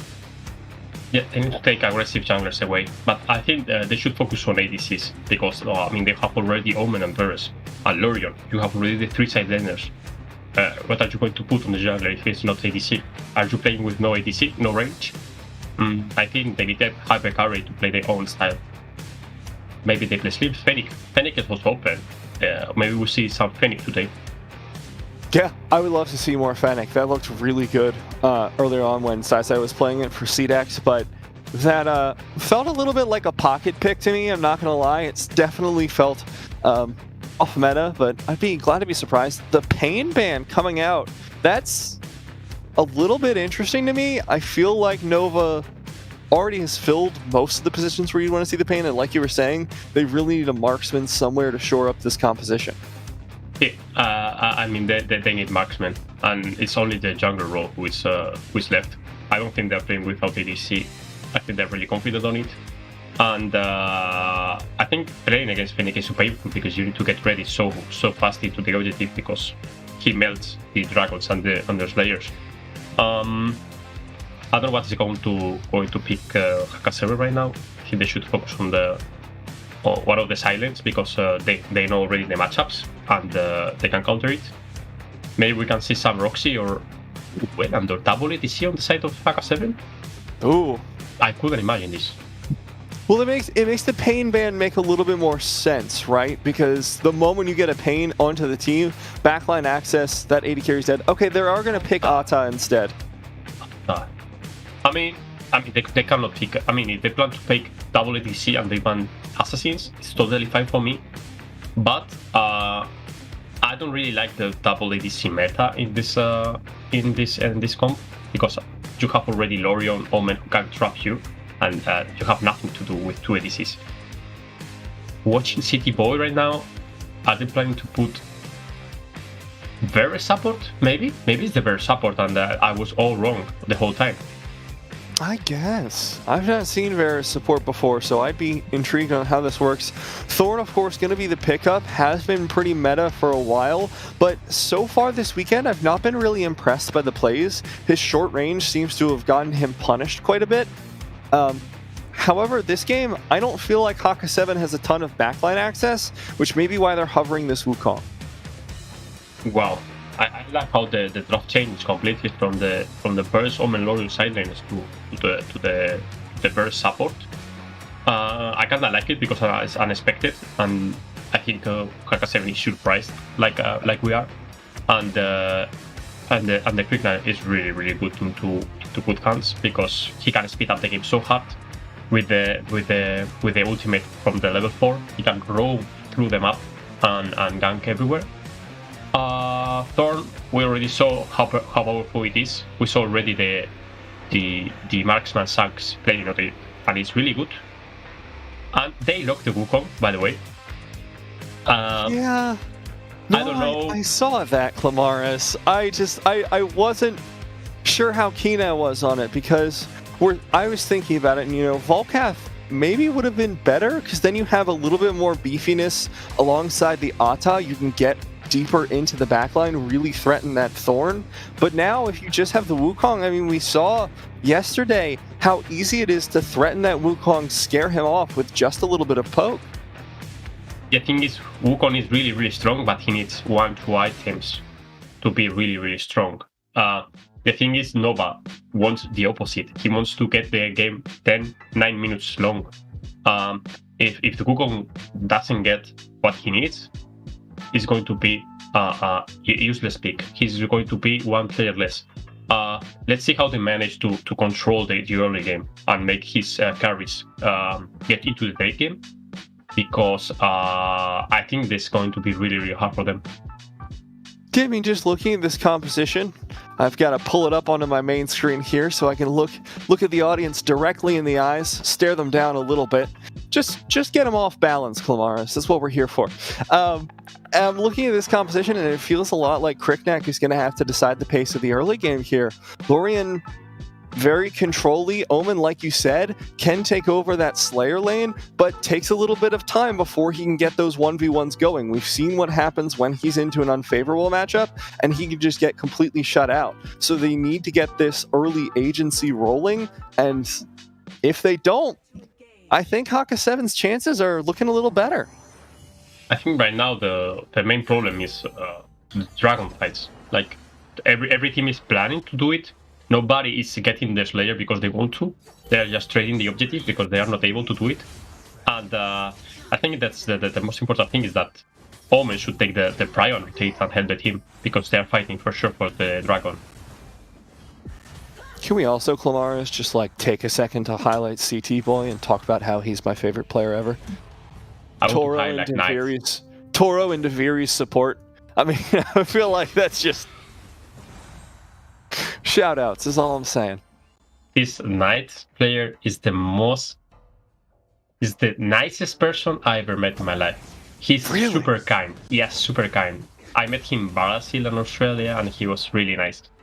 If you imagine the best person in your life, it's him. He's really cute. CT Boy. It was actually really CT Boy in a wig the whole time. Yep. Yeah. And he's really good for sure. He was known as Batman player. He was jungler, and he rerolled into the Slayer lane. It's kind of impressive because he was Batman OTP. He was I'm Batman every game. Yeah, that's a bit of a change. I gotta say, that's a pretty big shift. Yeah. I mean, it's completely different coming from the jungle with completely different vision of the game. I'm changing to the Slayer who is playing chest. So right now, I don't know. They want to make Omen behind, but there's no way. It's just helping they get the prio and get to the Drake. Yeah, but, Omen easily blocking that one off. 5 seconds left towards that Slayer. Wukong's going to be soloing it, but instead Haka 7 are just happy to take that trade like you were talking about earlier, Clamaris. No dragon available for them, so they'll just have to settle for the Slayer. Almost Kian took it with the ultimate. It was 10 HP and the ultimate just going through the dragon. I thought he was about to steal it, but as I said, it's the first time one team decided to drop it and just go for the Slayer. They didn't want. Slider in a whole lot of trouble, able to dash out, keep themselves safe there, but this means the blue buff will very likely go over. Another will pick that one I have one deja vu with this game. They are going to live permanently on the blue side, and I think it's going to be really hard for as leader to get the blue buffs. And Beres is playing like he was a Toro. He's playing so aggressive, getting the vision for the team, and I think that's the most important thing in supporting this game. Just being proactive and helping your team to get vision, because here you have nothing to show enemy team jungler. Yeah, sorry, I was just watching Haka 7 slowly bush gank. What? Both sides bush ganking across the river. This is going to be a hell of a fight here for a second. Beautiful ultimate there from the Lumber. Clyde will dodge out to the side. Knight goes in for the dive. There's going to be the kill onto CT Boy and another. Haka 7 evening up that advantage. 500 gold now in their pocket. It was kind of weird decision by Nova because they know Thorn, Sang was pushing bot lane and they took the fight. I don't know, when everyone is missing, you should be giga careful what we do, because I mean, it's pretty sure the 5 people is going mid. If you are clever enough, you know they are trapping as you are doing. And we can see they are opposite side of the river doing the same play, and the one who is face checking the other one is getting punished. So they need to be so careful. Clyde in troubles. Clyde taking a ton of damage there, very low, but hey as well. A lot squishier.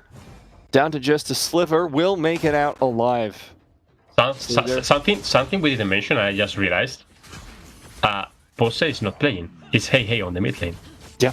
I don't know if I'm the only one who did realize right now, but watching the featured player, I was completely sure it was Pose, but when you mentioned hey, I was like, who is hey? I didn't catch him last game. But you're just like, hello, but who are you talking about? Yeah, who is hey? Why you invent names? You're watching different game. But yeah, it's not Pose, it's hey. As I said before, they have really huge roster and they play one game each other. But every time they change, the player is just as good as the previous one. So it's so weird to have.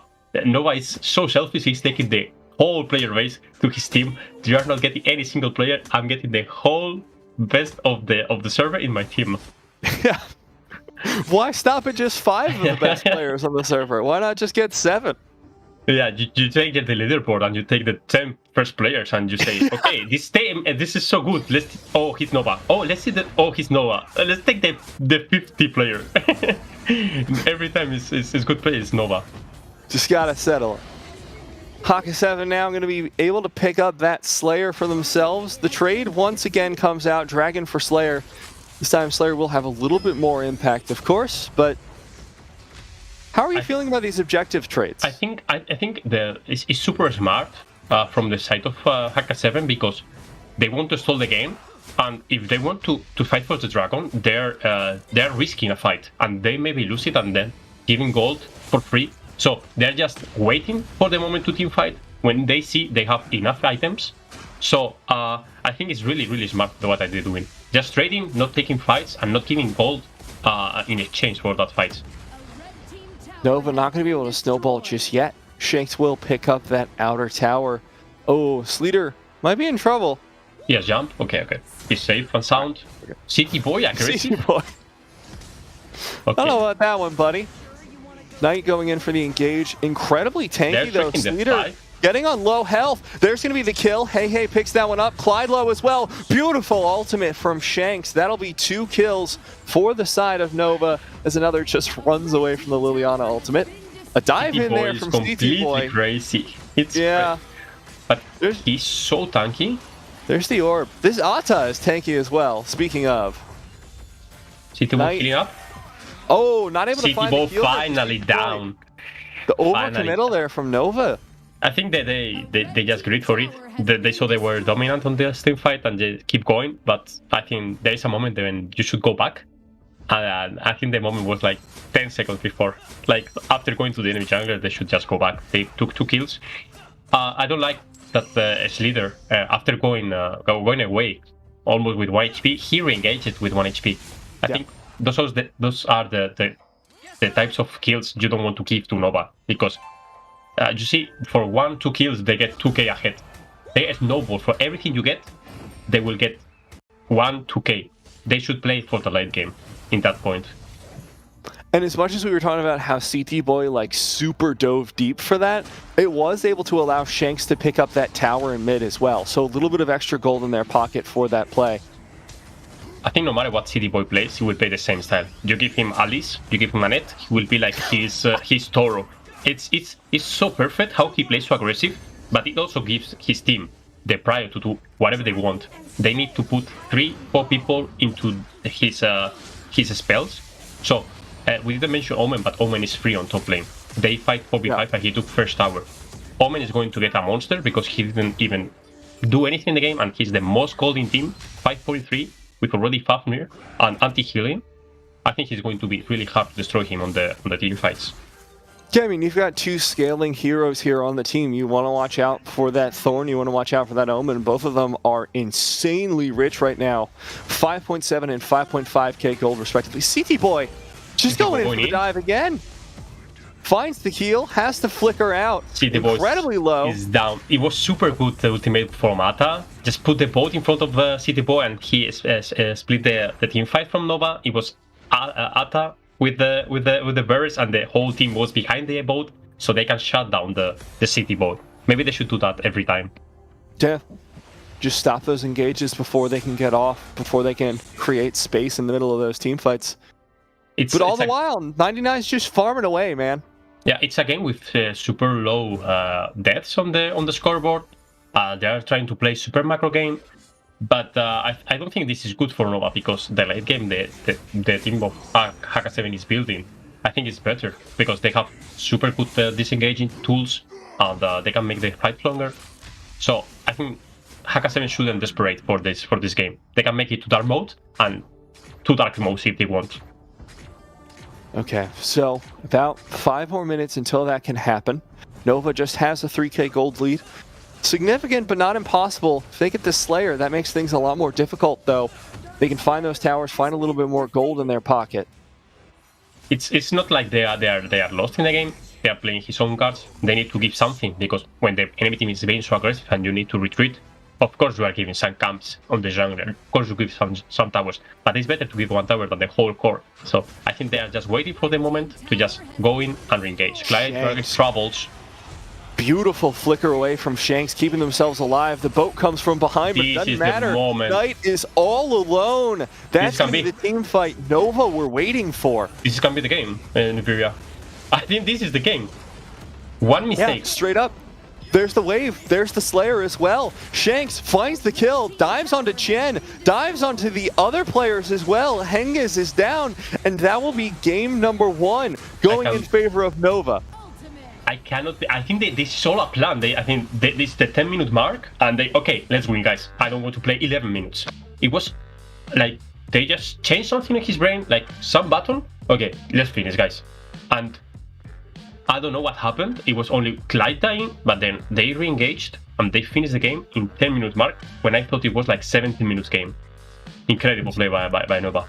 It's so fun to watch Nova because it does sort of feel like they have that stopwatch. They're just looking at the clock. They're like, guys, this game's getting a little long. We've gotten into the double digits in minutes. Don't you think we should end? And they're like, yeah, I guess. Yes, it's time to end it, guys. Let's full dive. See what happens.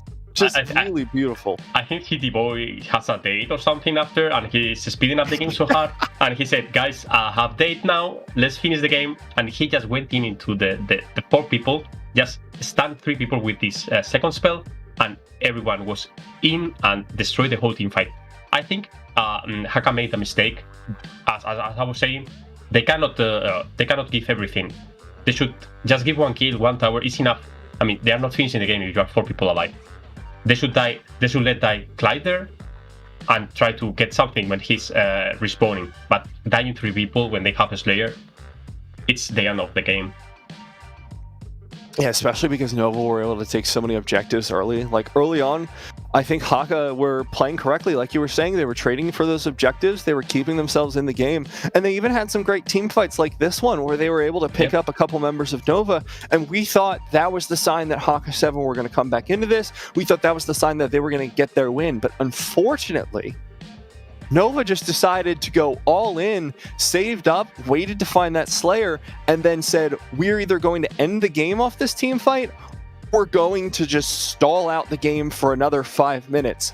But taking those chances, making those dives are what make Nova such a dangerous team. I think it was clearly they lose the patience. They were playing perfectly their cards. They were just waiting, giving something to Nova. Because it's true, you need to do something about it. If they are trying to kill you, everyone, you need to give something, tower, kill. But trying to counter it when it's not your time, what happens is they demolish you because we're on different moment of the game. I'm on my power spike and you didn't get it. So the teamfights are not even. So what happens is you try to defend your Lumber with your death, you die, and Nova finish the game. Nothing more to say. Nova played constantly the same level of the game and waiting for the mistake that happened at the beginning of the 10-minute marks. Now, I do want to point out here, Clamaris, can you take a look and read out CT Boy's kill participation for me real quick? 100% of kill participation. He was doing everything. I don't care if he dies 3 times. Dude's nuts. For me, people who didn't watch the game right now see this and said, Beres, he fits a lot. 3 times he died. But the real enjoyer of the game, he was carrying the whole time. They wanted to do something proactive. He was the one creating that space for the team. I think it's normal he died. He was playing super aggressive, but also because of that, his Thorn was 3 kills. So I think the credit is for Beres and his playstyle. He's played super good Toro and now impressive Beres.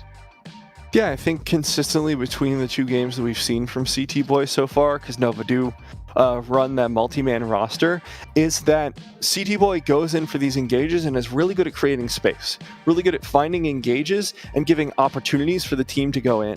It reminds me of CYB from yesterday, from CDAX, who would consistently go for those dives, go for those incredibly aggressive plays. If you die, you die. You know, sometimes that happens. Sometimes the team rightly says, you went too far for us to follow. We can't go with you. But the rest of the time, you're making these beautiful engages. And I think that's a balance that was incredibly well struck there by CT Boy this game.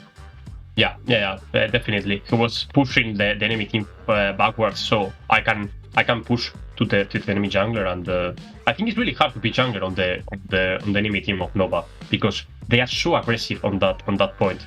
They know they need to get the resources from the enemy jungler, and CT Boy and the mid laner are getting this prior to go to the blue buff. Usually they play through the blue buff, they don't go to the red buff, and I think they're perfect on it. It's really funny to me actually, because we're looking at these games and we're talking like all this macro stuff and we're like, yeah, Nova were really good at playing around their win conditions. They were taking these team fights on the right power spikes. The game was 10 minutes and 40 seconds long. Like, we have to put this in context for anyone who's like tuning in right now for some reason. First off, you've missed a banger of a series already, so we're glad you're here with us. But secondly, that game was only 10 minutes and 40 seconds. Nova are doing incredibly well and pacing out the game incredibly well with the shortest games we've had all weekend. It's so weird because the game changed from 20 seconds to 20 seconds. Like, everything was kinda calm, only 1 kill per team. It was like 4 kills to 2. I think Haka 7 was winning 4 kills to 2. Yeah. And from one blink of an eye, you get your Slayer attacking your core. It was 1 play, 1 mistake, whole game is done. So I think they need to be careful for the next game and try to keep the focus the whole time. Well, it brings me to this question, and Clamaris, you would know this. You know, you're coming in, you're playing against this super aggressive team who always builds these early game compositions. Is it better to try and beat them at their own game, or try and pull out that longer game like Haka 7 were doing in the previous one? I think that Nova is really good at his own playstyle, and trying to face them at the beginning of the game is really, really hard. But the question that comes to my mind is, if Nova lose the early game, are they able to play mid-late game behind in gold? I don't know, I think they are so used to be ahead and there's no proof on that, and I don't know if they are able to recover if they start bad. So maybe trying to fight them on the early game and trying to get behind, maybe they feel uncomfortable for the rest of the game. Maybe that's the key of winning Nova, maybe just stall the game forever and try to pray for the last team fight. I don't know. I feel like Nova is playing really, really solid, and they're very, very, very scary for the next weekend. Yeah, I was gonna say I'd love to see someone take them into the later stages of the game, but it does kind of require that someone wins the early game, or at least makes it into a handshake where it's like, okay, nobody really won that one. I guess we're stuck in the mid game now. Nova's not allowing that to happen. They have banned out the Omen as well to make sure that Haka don't have that incredibly strong Slayer laner. So, UA, that's a good pickup. I love UA. I think it's not underrated. It's like, it's rated the amount you need to be rated is OP. You have long range, long damage, and I think it's a high priority for every team in the whole world. Yeah, and we've seen what it does to those diving heroes that Nova loves to play, right? If you can get that poke on them, UA's single ability does so much damage. If you land it, that diver can no longer get into the fight. They're so low, they have no options left. So that's kind of what I'm looking for here. So they lock Aoi and Slims. Interesting. Super interesting. Two first picks. I don't know about first pick Slims because you already saw your game style, but maybe they are super confident on it. I think one of the key of the draft is your mid support jungler should be faster than the enemy team.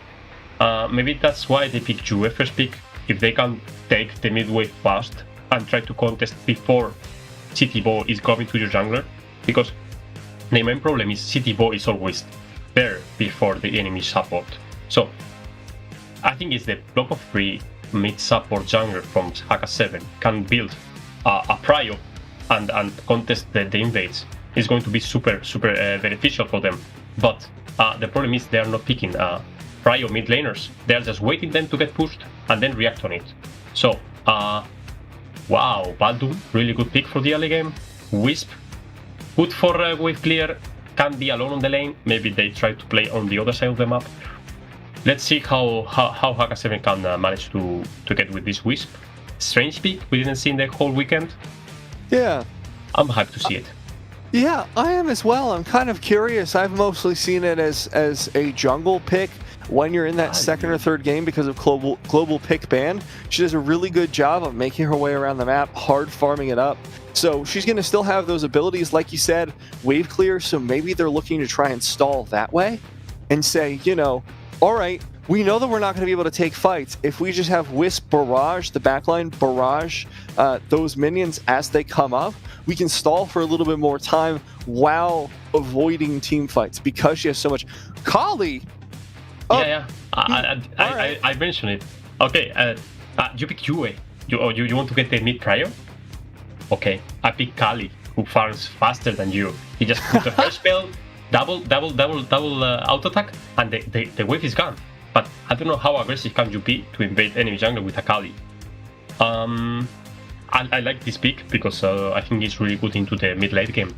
If you get pushed into your tower, you just push your first spell and you cannot push any single tower. But this is not the playstyle I wanted to see from Nova. I think it's good to get prio, but it's not good to make proactive plays because it's not mobility champion. And it's Kali. It's only for getting prio. Well, it means you need to build around the rest of it, right? So you need to have your jungler roam with the support and use that mid prio to get things around the rest of the map. So maybe they play towards that Slayer lane, maybe they play towards that Dragon lane and try and get something accomplished there through this. It's a really interesting change here for Nova. Yeah, it's all about the Kali pick because Slims and AOE can be aggressive with the spears and the stuns from AOE. But okay, we see Tachi. Tachi is played on the support most of the time. It's really, really aggressive also. It's offensive support.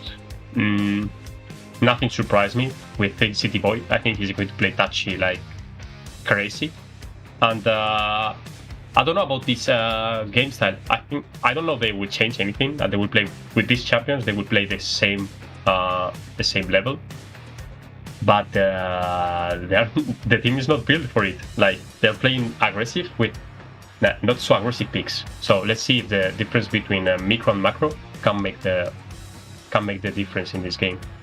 Yeah, I'm kind of looking at this Glamaras, and I'm still kind of stuck that two of Nova's players are currently running punish. I assume that's going to change. You have to hope that's going to change, but it'd be really interesting if it didn't. I'm just saying, Nova, if you wanted to keep the double punish, I'd be down with it. Oh, wow. That kind of changes the tune of Haka 7's entire composition. We were talking about them like scaling, playing a little bit more passively, and then they picked two incredibly aggressive characters here. I think they did perfectly. I mean, they should be aggressive because right now Nova cannot contest fights on the early levels on the jungler. So let's pick aggressive picks and play like you play. The thing is, Nova is so used to play like this. Maybe they know how to react on it. So right now, Sang should think about it and just pick something to counter the early fights. They need Slayer lane right now, right? I think Tachi is support, and now he's going to be jungler. Maybe Slim skip the punish and he builds the jungler item and just farm the small camps when it spawns. Florentino nobody picked Florentino. Richter is really, really, really good, and it's so much played on the international tournaments because he's really tanky and he has so much tools to avoid getting one-shotted, and the set of the skills are so good. The first skill, it's changing through the environment. If you're on the water, if you're in the bushes. I think it's really good to get traps, and with the spears, you can just trap everywhere. Yeah. And we were seeing Richter as well used as a really defensive hero, just dives into the back of the enemy team. It's just like, what's up? I'm here now. Good luck. With that riposte as well. So a lot of strength coming out here from the side of Nova. This does feel like a change for them, right? This is a much less aggressive composition to my eye. Maybe I'm reading it wrong. I think they are going to be aggressive, but they won't be able to do as much as they did the last games. I would be so surprised if they managed to do that in 10 minutes. But I think it's going to be really hard because you have Volca, Baldu in front of you, and they are not getting one-shotted by a spear or Richter. So how Richter is able to get into the Wisp is going to be really hard. And how Haka 7 is approaching to the objective is going to be really important, because I think Nova shouldn't be the one being on the objective because they are stronger on the trap. So Haka 7 should get the pry on the lanes and set up the objective properly and let Nova come into me. Because if you come into me, you have no tools to trap me and get into my carry. So that's one of the key of the team fights. Okay, so we're going to be looking for that early game. We're going to be making sure Haka 7 should be going for those objectives. But Nova, this is going to be interesting seeing them shift up their playstyle a little bit. Yes, they can play aggressive, but they can no longer do what they've been doing in previous games, which is run for those objectives immediately. Take those objectives down, find those aggressive kills in the jungle. This has to be a shift in playstyle for them, and this will be a test for them going into next weekend. Currently 1-0 in their series score, but they need to be able to play both styles if they want to take it toe-to-toe with teams like CDAX, who may be able to challenge them in the early game. Completely agree with you, Nibiru. I think they shouldn't be worried. Just mental reset and keep going. They played good first game, and they should just change his mindset. They don't need to trade objective this game. They are able to win team fights on the early game, so they need to force the fights on the Drake. they shouldn't let Nova scale for free. We see already the action on the mid lane getting the prio. How fast both clear the waves. They cleared in one spell both mid laners. Oh, this is just going to be a full-on scrap. Sleater is just going for this. I don't think Hengas has the damage to support this, but CT Boy continuing to do CT Boy things.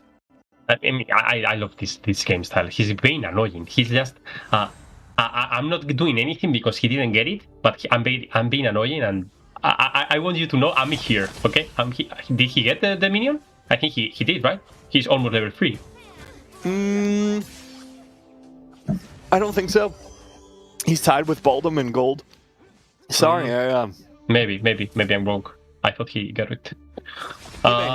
This is the game style from City Boy. I think he's being annoying and getting. Also, he's giving vision to the team doing that. So we know where is the jungler, where is the mid laner. Let's see for another. Here comes the dive coming in from another, like you say. Sleater gets taken down. That's the jungler down already for Haka 7. And we were saying early on, Clamaris, they can't play as aggressive as they used to, and here they are, accomplishing the same things they always do. They're playing the same way, no matter what. You are Toro, you are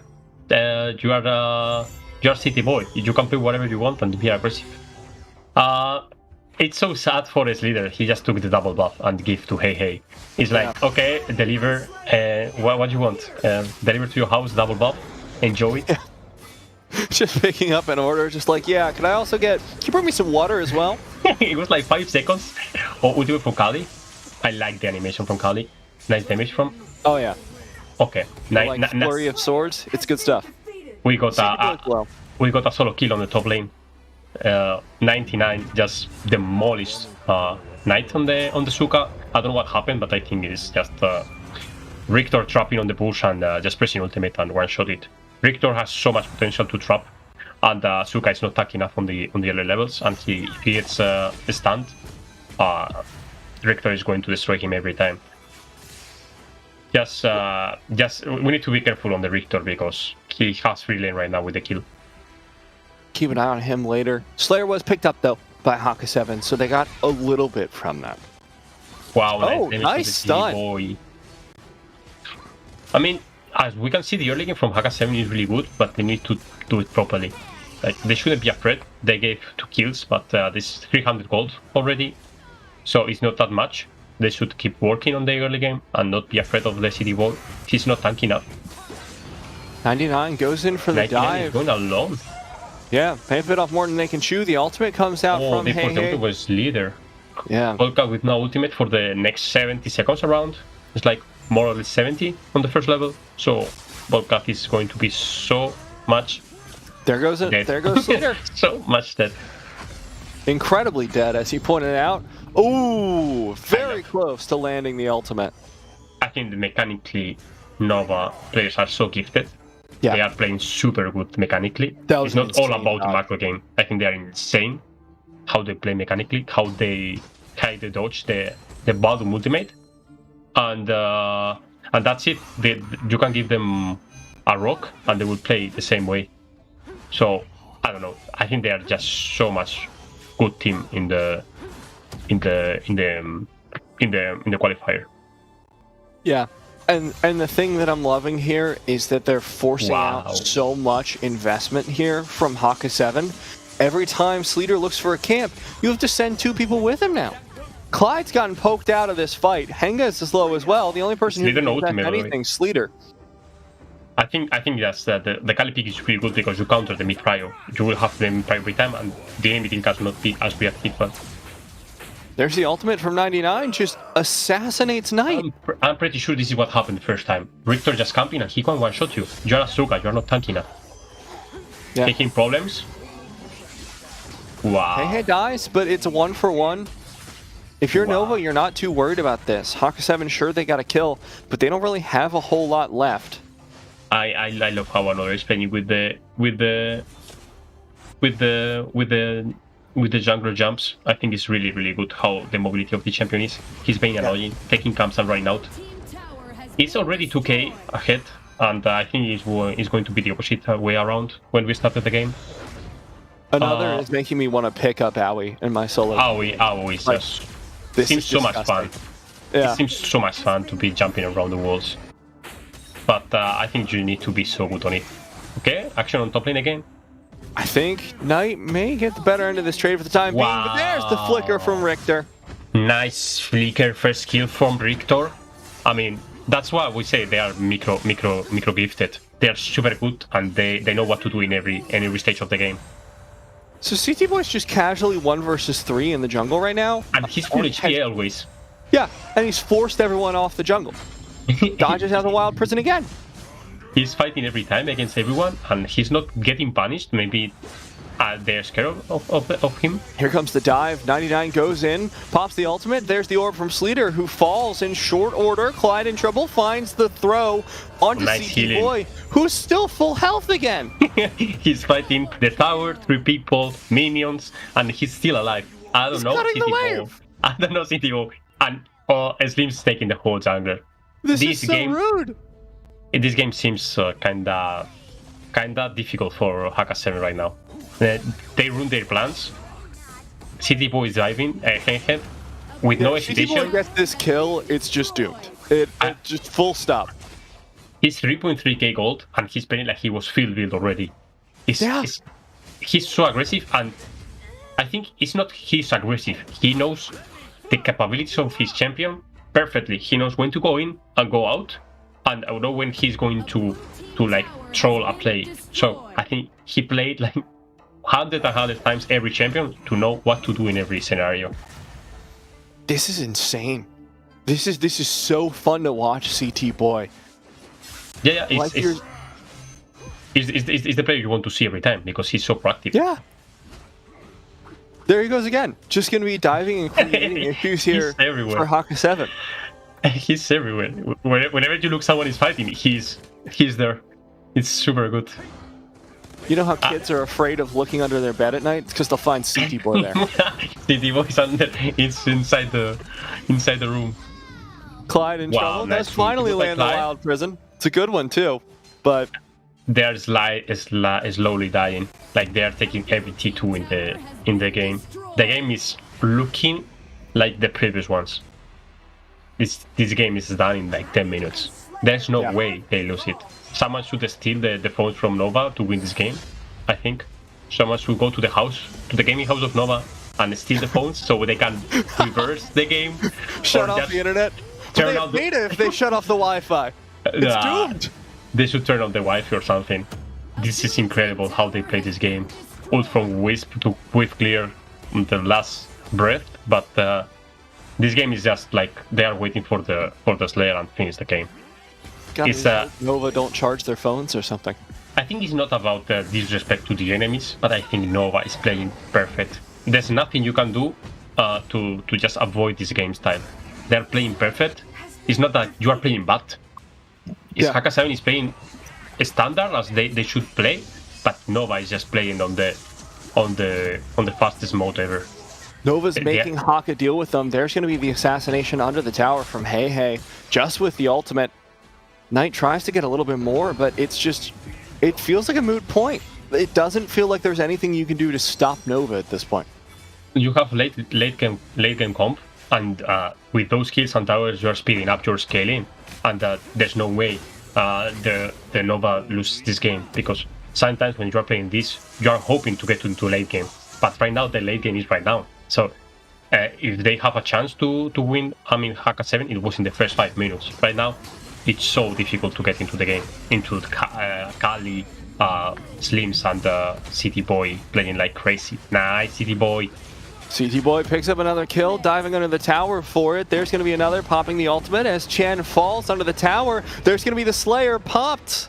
I already lived this. Will they beat their previous game time? I think that's the question. I already lived this. It's deja vu. It's 10-minute mark and they become monsters. They hit double digits in the minute count. 3, 2, 1. There it goes. High ground tower mid. Already taken. Trying to dive onto the core. Sleater, low health, dives into the backline with the ultimate. Going to pop down to just 1 HP. Immune to death for the time being, but then finally falls as the core will follow in short order. Nova picking up the kills. They're taking their time though. They've got to be real careful. They were fighting inside the fountain. They were fighting inside the fountain. Like, it's not enough. I want the fountain to hit me. So it was incredible how they managed to speed up the game again and again and again. Even if they have late in comp, their game style is clear. So I want any single team to just take notes and say, okay, we need something about it, because they pick 3 different comps and they play the same way. So perfectly played by Nova.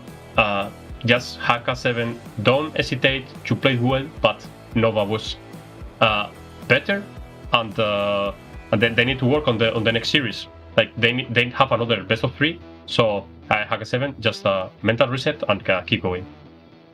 Yeah, Haka 7 versus Stamina is going to be the next series, of course. We'll talk about that a little bit more later, but it really does make you contextualize Nova has been so dominant against both teams in all 4 games.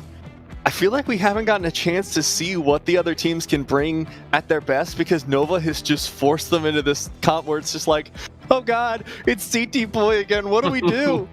Someone help! Help! Tonight's nightmare is going to be City Boy in the bets of everyone in the tournament. But I mean, I think they are so afraid of City Boy. They need to punish him every time he's fighting 3 people. He's full HP.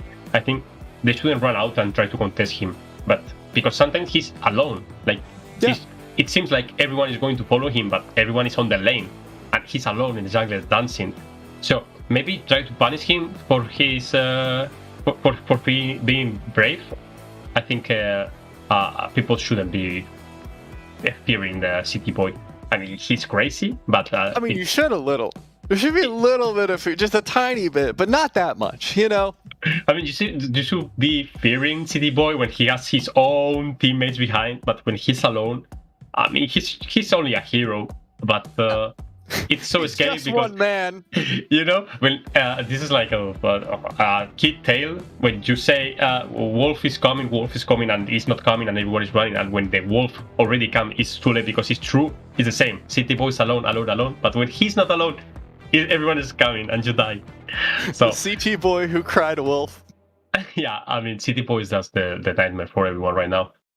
But well, I mean, everyone in the team is just playing perfectly. We saw. I like. Absolutely incredible. We'll talk about them a little bit more after this quick break. We'll break down the game, and then after that, we'll have our final series of the weekend. Stick around. We'll see you soon.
your face everywhere. When I'm going out, you'll be there.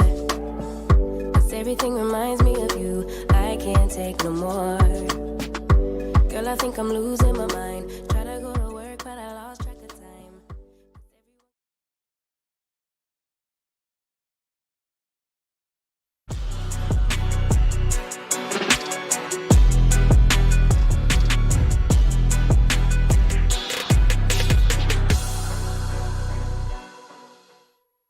Welcome back, one and all. We have ourselves our first seed from Group B, and it's perhaps what everyone expected coming in. Nova Esports, the team that everybody was saying the team to watch, apparently have justified that position with quite some aplomb. I think, as you guys said, it seemed like a race for them to get their games done. You know, I'm honestly a little bit upset by this. I don't know about you, Clamaris, but I was looking forward to seeing Nova versus CDAX. I kind of want to see that like now. I know, honestly, we might be seeing that as the finals next week. That's just my prediction, but I wanted to see it a little bit sooner. I want to see them match up because they're both these super aggressive teams that are so good at dominating early game. Yeah, you're completely right. I think the only team I saw that could maybe match the speed of the games is CDAX. But it's true that Nova is being really, really dominant. So I feel like CDAX kind of was struggling sometimes on the game, and Nova has better ideas. But yeah, I cannot wait to see that much. Of course, we're seeing some pretty impressive numbers here, but I think, it feels like it would be remiss to kind of go too much further without addressing the larger point here. Because you said this during the game itself, that so far we've not seen any teams be able to keep up with Nova in any way, allowing them to generate stats like this. I mean, you said in the game there's no way to deal with them, but surely, even theoretically, there's got to be a solution to their style.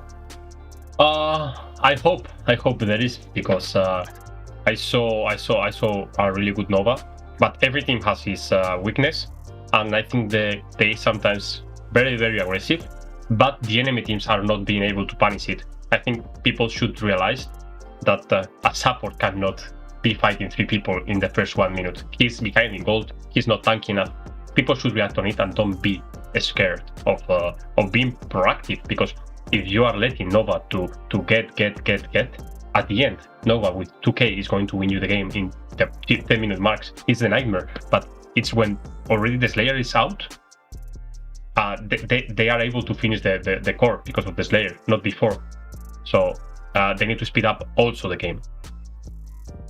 Yeah, and I think it's important to note as well, we were talking about how it was so hard to challenge Nova, but in case anyone was missing the context of how hard it was, Haka 7 throughout that entire game got 2 kills. Just 2 kills.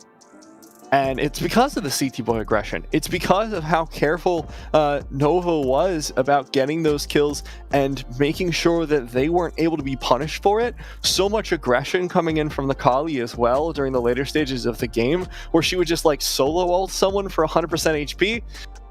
Little bit gross, I'm gonna be honest.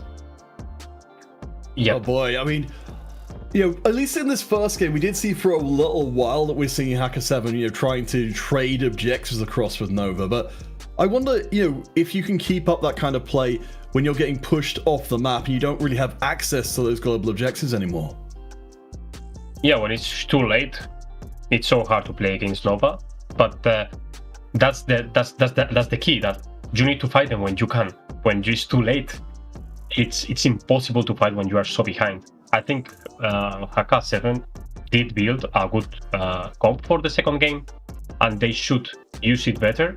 And that's what teams should do, like build teams for early game and play for it, because no matter what you play, it's like Nova. If they play late game comp but they play aggressive, you can do the same. If you play early comp but you don't use it, you won't win any mid game or late game. So every time you play a comp, you need to stick to it and use it. Don't be afraid if you have a early comp. So you will win. That's for sure. So for Haka 7 and for everyone, just play your game style and don't be afraid of the enemy. All right. So talking about So it's not going to be maybe a surprise to anybody who we've chosen for MVP for the second time around. It felt like, if anything, CT Boy was more motivated by being picked MVP the first time to prove they could do it 2 matches in a row. Yeah, I mean, it's hard to overstate how much effect CT Boy had on the game. We were talking about it a little bit during break. Clomaris and TJ especially were theorizing about the shot calling and saying, you know, this is what a roaming support should look like. This is how you should play. You get up in their face, you know where everything's happening on the map, so you can make change. You can force people out of their comfort zone. And CT Boy did a beautiful job of that. 65% kill participation, but that doesn't just show the amount of terror CT Boy struck into the hearts of the opponents, even when behind on gold, as you pointed out earlier, Clomaris. I think it's not all about the mechanical skills that CT Boy has. He's clearly a really good player, but the more difficult part is understanding the game and knowing your place on the game. And I think CT Boy, every time he's playing, everything he does is for a reason, and I think it's super good for a player that knowing what is happening in the whole map and do something about it. And I think CT Boy is not any single time just waiting on a bush for any reason. He's just making proactive plays and trying to give vision to the team. Because in this game, we don't know anything to give vision to your team. There is nothing to buy to give vision. So having your support in the enemy jungler, giving the whole area vision, makes your team be aggressive or not aggressive, because I know what's happening around my lane. So that's very good. Alright guys, so we'll meet again. We have got our first seed from Group B, so they will face off against Clash in the playoff stage in 1 week's time. Of course, Haka versus Stamina then becomes a battle for survival for them. Whoever wins out this will go on to face off against CDAX in the playoffs, which is, you know, it's not a great proposition for anybody either. That's going to be an incredibly tough match to come, but even getting that far is going to be tough. Now, we will have a little interview with Stamina during the break so you can get to know them before what could be their final berth in the competition. So stick around. Our last match of the group stages coming up after the break.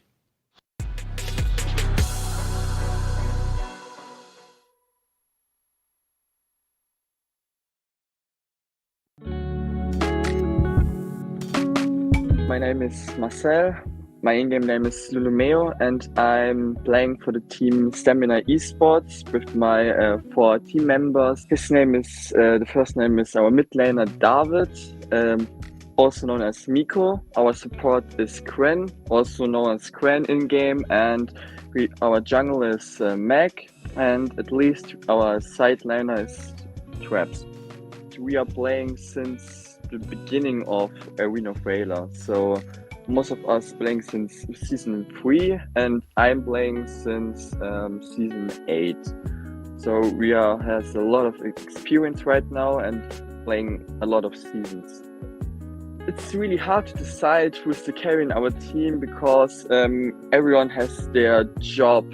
So mostly our mid lane has a really good KDA, and also our side laner does a lot of split pushing, our jungle a lot of ganking, so everyone has their work to do in our team. So I can say there's something like a main carry, especially Nova, because we know most of the players, because I also play with some of Nova members like Another, and Nova is pretty strong right now in the EU server.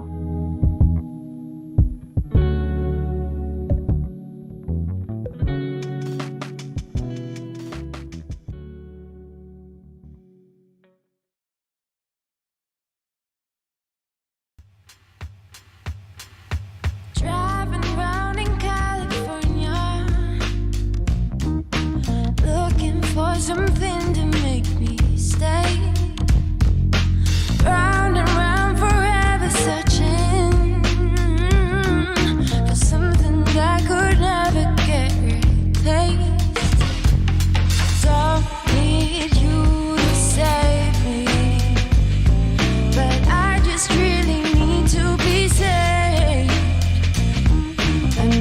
So sick of waiting for any luck to come my way. Yeah. Feel good, be good, stay good, and live good. If I could feel good, I'd live good, I'd die good. I'm an odd person. I run in dark circles. I would love a long life, cause I love how life's worthless. I'ma paint purple, cause blue's overrated. We all outdated, we all so jaded.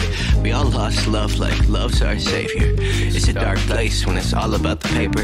Counting pretty cards before they deal you something heinous. I've been steady sitting on my ass. I'm so contemporaneous, in love with my behavior. But really, I could probably try and be something greater.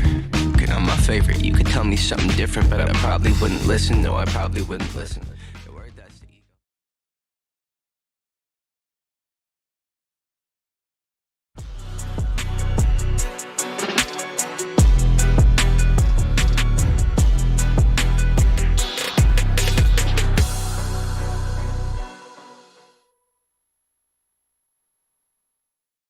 Hello, everybody, and welcome back to the AIC Europe Qualifiers. I know, TJ, it's been a minute. My name's Naviria. I'm joined here by a very bemused TJ as he figures out where the hell he is today. Where am I? What's going on? You're on the AIC Europe Qualifiers, bud. Does that mean that the winner of this tournament qualifies for the AIC and gets to represent Europe internationally? Hold on. I'm listening to our producer. Yes, it does, TJ. It does indeed mean exactly that. Crazy! That's insane! That means that this game, which decides, and I'm just getting my bearings here, which decides which of these two teams gets out of the group stage and gets to play next weekend, is super important. It is. This game decides seeding as well. Unfortunately, whoever wins this one is going to have to play against CDAX next weekend, which is not an easy task, but at least they don't have to play against Nova, who are looking somehow more terrifying. Yeah, so the loser of this game is just down to the tournament, does just have to wait for the next go-around.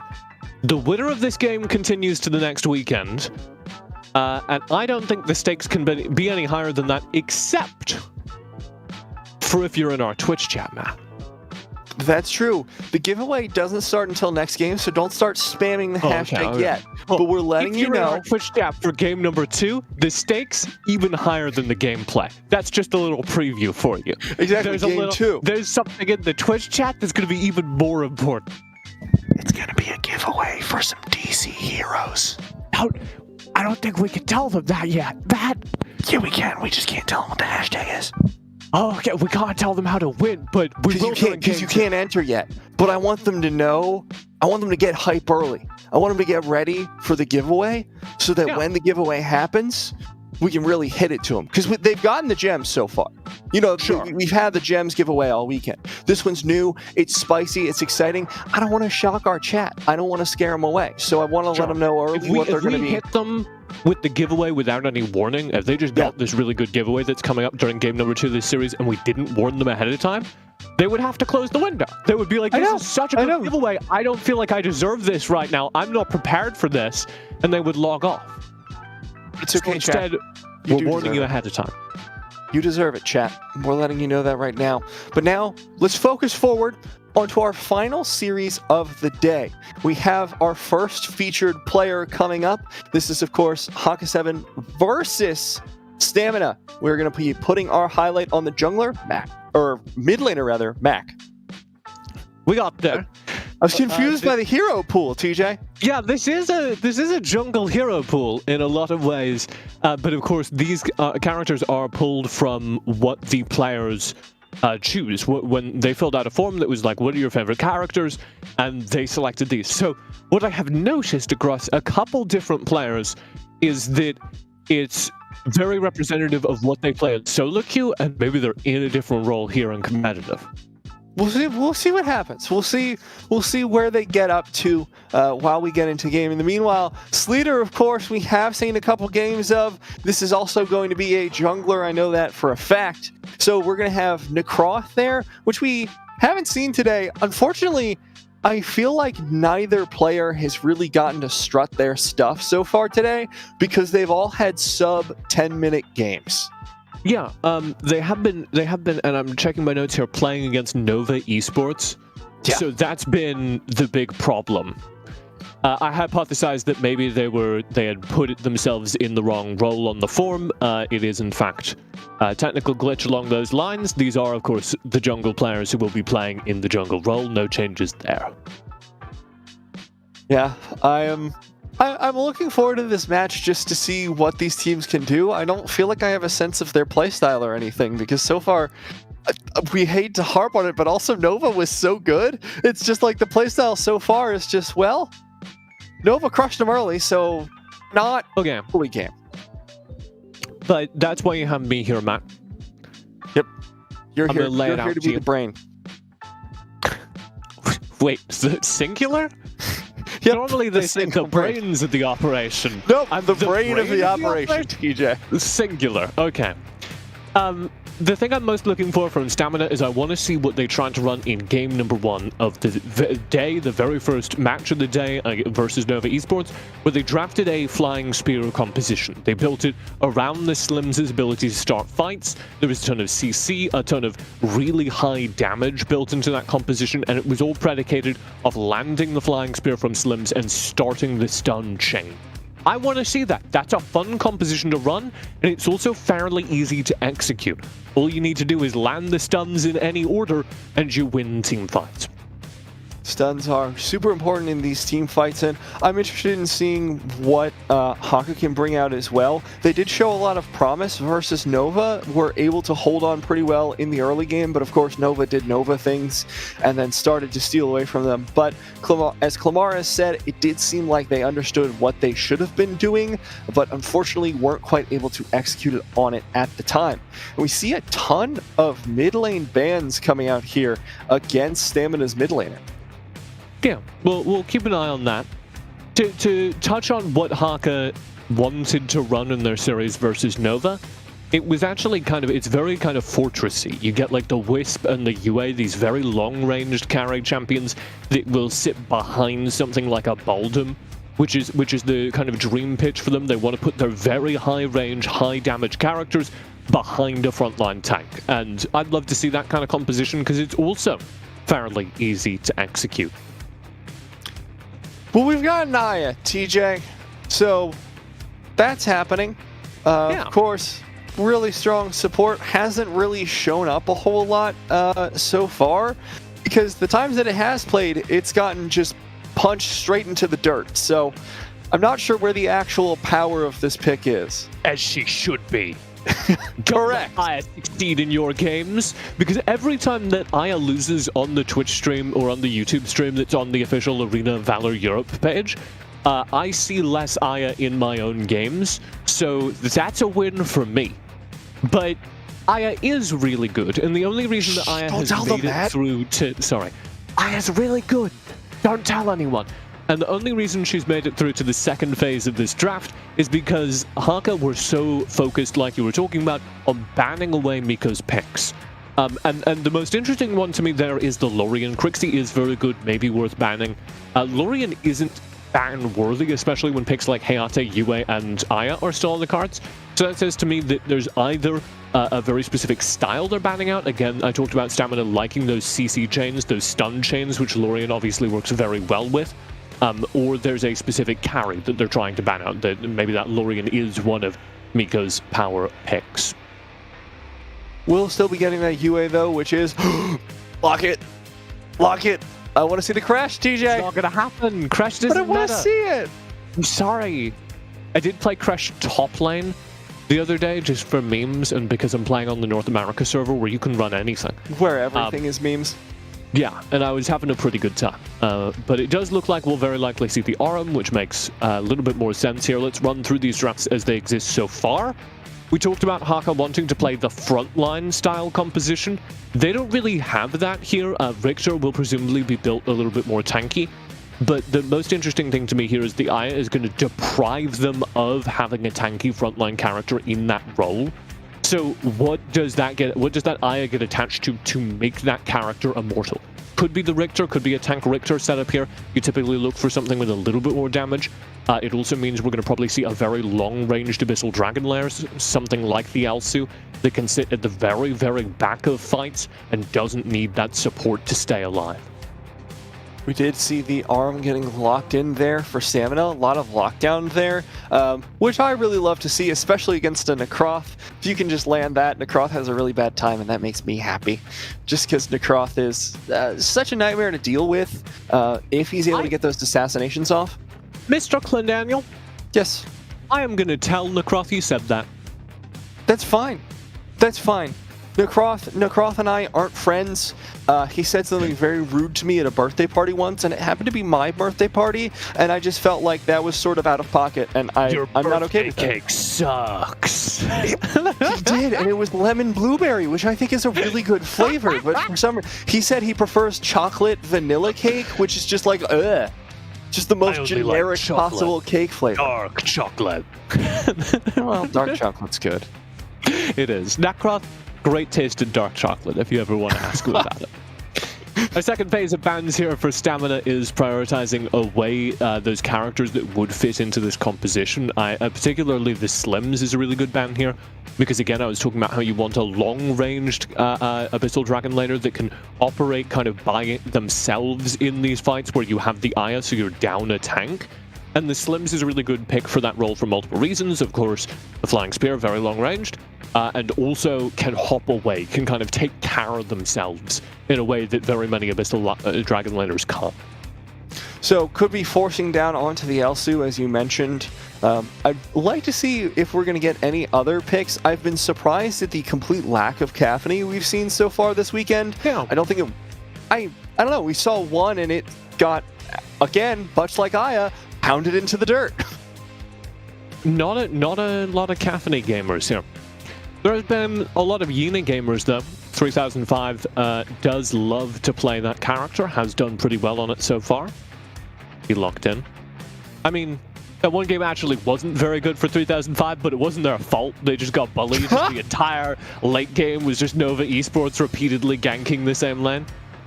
If you can even call it late game, 10 minutes. Yeah. The late half of that game, not there we go. The late game. We saw a whole bunch of the characters I talked about considered Telenos, or would be a little bit of a shock to me, because that isn't high mobility, and you do need a little bit of mobility, so we're looking for either range or mobility in this Abyssal Dragon lane pick. Wisp would do that job.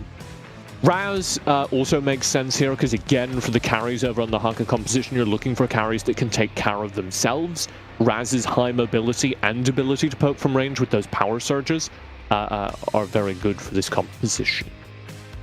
I'm Violet. wondering... I like that. Violet. Oh, okay. I'm having a deep reaction of dissatisfaction here, TJ. I'm biased because I saw the Violet earlier in the weekend. I'm basing everything off past experiences. I'm told this is how most people's brains work as well, so hopefully the chat can relate. But I'm a little worried about this Violet getting the scale. Predictions off of past experiences. Anyone in the chat also have memories? No.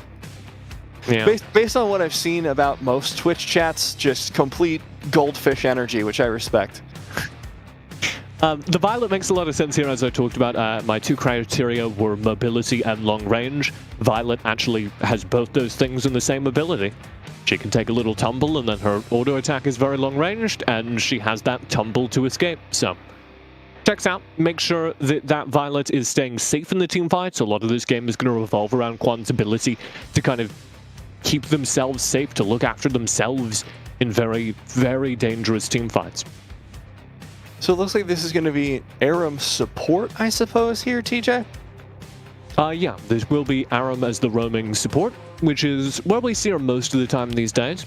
Her main responsibility is going to be to receive pressure from Nakroth and Richter, as we talked about. Richter's probably going to be built pretty tanky. You can see that in the enchantments that he's building. And a lot of the kit that he has is going to be basically ignored. He's not going to do damage based on his attacks. He's going to build Mantle of Ra and then go into a whole bunch of HP items and do most of his damage with his ultimate Mark of Death and use the riposte, the invulnerability from that, to just be in the backlines doing AoE burn damage, not dying. Yeah, and I'm looking forward to the red side's composition as well here, because that Hayate and Yue are the only two ranged characters, and they're both fairly short range. Yue has a little bit longer range, but Hayate really does want to be closer in those team fights to get that kunai blitz off. So I'm going to be fascinated by these team fights. They are definitely going to be bloody as hell, and that's what we love here in AOV. Well, the big thing with them is the Richter is kind of the only obvious target for the UA, because UA doesn't want to be switching very often. So you don't want to, in the team fights, you don't want to be on like a Nakroth, because the Nakroth is going to go ham, and then you're going to be on the Nakroth when they die, and then it's all over. So Richter makes a little bit more sense, and that means that you're going to have an Immortal Richter and no other tanks on that composition. And I think that could be really scary. It could also be really bad if the Richter falls behind in gold and isn't doing damage. So this is going to be a very fun game where a lot of the game revolves around the Darkslayer lane. Clamars somewhere, his ears just perked up, and he feels a little bit happier because we're going to talk about Darkslayer laners for an entire game now. I know, a whole 10 to 15 minutes talking about the Slayer lane, which is, fun fact, more time that's been dedicated to talking about the Slayer lane since 2019. That's not true. I was casting in 2019. We didn't talk about the Slayer lane. No, that's what I mean. That's longer. We're going to be talking about it longer than it was in all the time. Right, that implies that there's a previous record. Just kind of analyzing here, you said since 2019. Okay, which implies that's a fair previous point. record that we're beating. Dude, like right now, we've already talked about Slayer Lane more than most Arena of Valor broadcasts. Okay, so I'm glad we're really out here breaking records today. That's what it's all about here at the AIC Qualifier in Europe. Miko will get a little bit of poke out to start the game. There comes Aram. Woo! Yeah! She's here! Woo! She's here! She's done it! She's walked successfully from the fountain to the mid lane. I mean, through our connector. She's the only character that does damage by walking at people. This is true. Successfully walking is actually a DPS increase for her. It's actually not true. There's also Roxy. Roxy also does damage by walking level 1. But you have to walk away. Sure. So walking out of the fountain towards the mid lane isn't going to get you a whole lot. They are stealing. This is Aram bullying. Yeah, okay. That's just an entire buff taken away. Miko in a whole lot of trouble. Has to flicker away. Miko's out. Lulu flicker. Knight finds the kill there. Beautiful dive in roam from the Richter. This is disaster for stamina. What is that? Mac, they got the buff back and then some. Oh, now they're going to bully Mac. Mac, run. He's Donald not getting can't anything save from you. his own jungle. This is a massive early game gold swing. Oh, we'll be able to steal the red buff. Secured it away from the roaming eyes of Haka 7. But after that, I mean, that's almost 1,000 gold lead already just off those kills.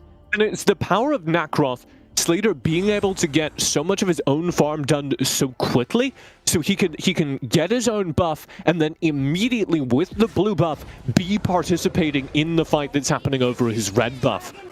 Stamina, wow. Immediately off of the respawns, immediately burning down the dragon. This is a really good call because, of course, Haka 7 immediately reset after getting those kills. They wanted to be able to reinvest that gold, and Stamina recognize that, know they have a window where they can take the dragon and punish it. 3005 was looking like they wanted to get a little bit spicy there on the Slayer. Notably not taken there by Aya and Nakroth. I think that's his phone passcode. 3005? Yeah. Be a little unsecure, don't you think? Well, I was thinking 4 digits. What's that? And it's either his credit card PIN or his phone passcode. Hopefully the phone passcode then, if those are the options. Mac in a little bit of trouble, getting dove on. There goes Stamina once more. They're really learning their lesson from diving in this deep into the opponent's jungle, because every time Haka 7 have punished them. I'll tell you, he's hitting him with the razzle and the dazzle. Mika having to flicker over the wall to safety. As Hangs just again and again is able to do what Raz does best, getting in behind the team, landing the uppercut, and carrying players out of position into deadly danger. I feel like this was so unnecessary from Stamina, though. You had the opportunity to get onto the Slayer. Now we're seeing the fight here from 3005, forces the flicker out from Sleater. Or no, not the flicker, just a dash. They will zone them off the Slayer at the very least, get the knock-up onto Knight, force the flicker out of them. Beautiful dunk from Miko. That's a read. That's a couple of seconds ahead that you have to cast that. And this early on, there's a very narrow kill zone. You have to know exactly where your opponent is going to be standing in a couple of seconds. Miko with incredible UA play there.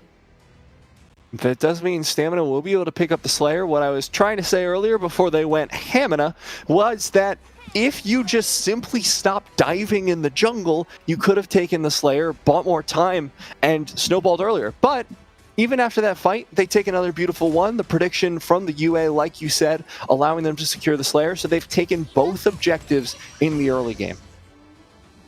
Not that Seagull, though. Come on, stealing it away. Yeah! Seagull, most important objective! Stamina able to get their second objective of the game. Haka 7. Not too bothered about the objectives, instead farming kills. And as a result, despite the 5-1 scoreline at the top of your screen, the gold is dead even. Haka 7 maybe getting collapsed on here. Gwen's looking for the angle. I guess will find the dash away, though. I'm kind of wondering here, TJ, so far I don't feel like the Aya's done a whole lot. I know it's Aya. By definition, Aya doesn't do a whole lot other than just sit on someone. But I don't feel like they've been seeing a lot of returns from those. Yeah, early Aya is very bullyable. Quan should just leave. This tower is just gone. Aya is very bullyable early because her cooldowns aren't small enough to actually get shielding out consistently. Once we see her have her ultimate online, be able to transform people, it'll be a very effective, aggressive tool with the Richter, with the Nacroth. Look for them to use that Nacroth or the Richter to get into the backlines and just immediately transform 2-3 people. If that happens, it's scary. Looking for that later stage of the game, but for the time being, Stamina is building a pretty significant lead. 1K despite the 4-kill deficit. And Gwen just poking away, walking at people, menacingly. I do want to call out this Richter build for not being what I wanted. I talked about that Mantle of Ra build that's very popular in Asia, where you build almost full tank on Richter, and you lose a lot of your damage, but you get it back from AoE burn. He's not going that way. That means he's going to be a lot squishier in a game where there is so much poke, in a game where that UA has hit them from across the map for so much of their HP. Yeah, that UA damage was disgusting. 3005 getting dove on her tower, and, you know, okay, the Eye has done something now. We've got a 3-0-2 Nacroth. Oh, Gwen goes in for the ultimate. Lulu doesn't have the follow-up damage to turn that into a kill. Knight's now popped the orb. Lulu cannot find a kill in response. Great use of Arctic Orb into the flicker. Knight keeps themselves safe. Lulu, considering a tower dive, realizes it's not going to work. And that's a good little bit of gold passed over. Who's going to find the buff here? Does look like Max in a lot of trouble. Has to pop the orb. Sleater dives out for a second, but is considering the re-engage. Instead, will just take away that Wildling. And that Arctic Orb is forced by the transform, by the threat from Clyde's ultimate. It forces the Arctic Orb, otherwise he's going to be a helpless little critter. Can't stand being a helpless little critter, TJ. That's what I'm always saying, Matt. Dives going around across the map. Knight looking for Gwen. Will not find enough damage just yet. Gwen trying to heal back up. Meanwhile, in the mid lane, Hangs maybe finding a triple kill here. There's Aya, completely invulnerable, hops on a Hangs, and that will be safety for the Aya. Rough times for Sleater, but Clyde's built different. Just disgusting. Ripped your jungler, but I'm different. Looking for the return dive. We'll save the tower at the very least. Yeah, good response. So because this Richter isn't tank Richter like I asked for, this Aya is going to be primarily on Slater, kind of amplifying the Nacroft to fulfill the same role. You see, okay. Dive down, forces the flicker from Knight again. This should be able to secure the Slayer though. Knight shouldn't be able to get back into this fight without the assistance of the rest of the team. So, because we're building Leviathan on Slater, he's going to kind of become the pseudo-tank at the front lines of this team. You see the Aya shielding there, eating up a ton of the damage. And that'll be the primary means through which Haka 7 try to engage or control parts of the map, is by making Slater this incredibly mobile, incredibly high damage tank. I'm just watching TJ and I'm seeing how much damage Hengiz is doing, and it's kind of disgusting with the boomstick and the Hekate's diadem. I actually don't know how to pronounce the first name. It's Greek. Give me some slack. I think there's going to be the Holy Dragon pickup. Hekate's is right. Oh, nice. We always stumbled over it. Another Abyssal Dragon passed over there. That is the third of this game. And fun fact about Haka 7, they have not taken a single objective yet. Their main priority at all times is to get kills and to get towers. Well, and I kind of have a question for you on that front. Is that going to be enough come late game? Yes, getting the Raz ahead is fantastic. He's doing a ton of damage right now. But Nacroth, I have not seen be super successful as you slide into that late game when all the carries get more damage. Meanwhile, Matt going to get picked off there in mid. Oh, that's going to be more than one. And I think it's the answer to your question. If the Nacroth is rolling, he's going to keep rolling, is the answer to your question. Yeah, I don't think there's a way to shut this guy down at the moment. Gwen even taking a significant chunk of health from Slater's damage, and he's just hard farming. And it's Gwen. The Aram needs to cage him, and if the Lion Tamer is popped properly, and you can just land the cage full ult, then Slater doesn't move and just gets blown up. That's not a problem. The issue is that he's playing very carefully, and during that time, he's gotten big enough, he's snowballed enough that Stamina can't leave their own side of the base, and now, of course, they are going to start to lose objectives. They are going to start to fall behind in gold, because all the objectives they've picked up so far haven't been winning them the late game or anything. They've been keeping them in the game. It's been the gold injections that have kept them competitive so far. That's going to end now, so they need to force a fight. They need to get some action started. No objectives to fight over in the time being, so fighting these fights may prove a little bit more difficult. Nah. No? You don't think so? Walk at them, team fight starts, I guarantee it. Alright. Stamina group is 5, which they should be doing anyway, because they're playing into a big Nacroth. So you should just be grouped as 5. 3005 has the vision here. Oh, 3005 is just dead. Nope. Will survive. I mean, they're effectively dead. They have to reset all the way back to base, and that means here's the window.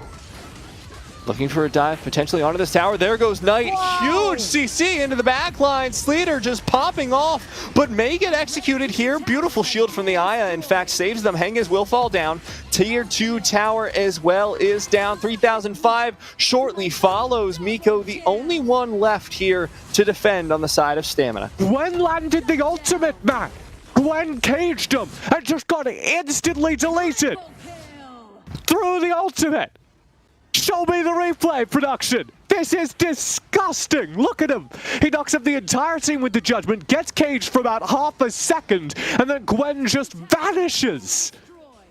Slater makes it out as well, completely healthy, and look at Shen's damage, doing so much, completely safe because of those rolls, because of that mobility you mentioned, able to dodge out of the burst from Miko, and never gets punished for it. I don't know how to deal with this map. This is gross. This Nacroth is the tankiest champion in the game, dude. Despite also one-shotting people. Yes! That's really the problem with the balance here in this game. Is just like, well, when you're this fed, you can both be unkillable and an insta-kill assassin because you're just that far ahead of everyone else. And that's what the Aya is giving them. That's what Clyde is enabling. This Nacroth is simultaneously able to be a full lethality Nacroth that's doing a ton of damage, except for Leviathan, which is giving them the HP.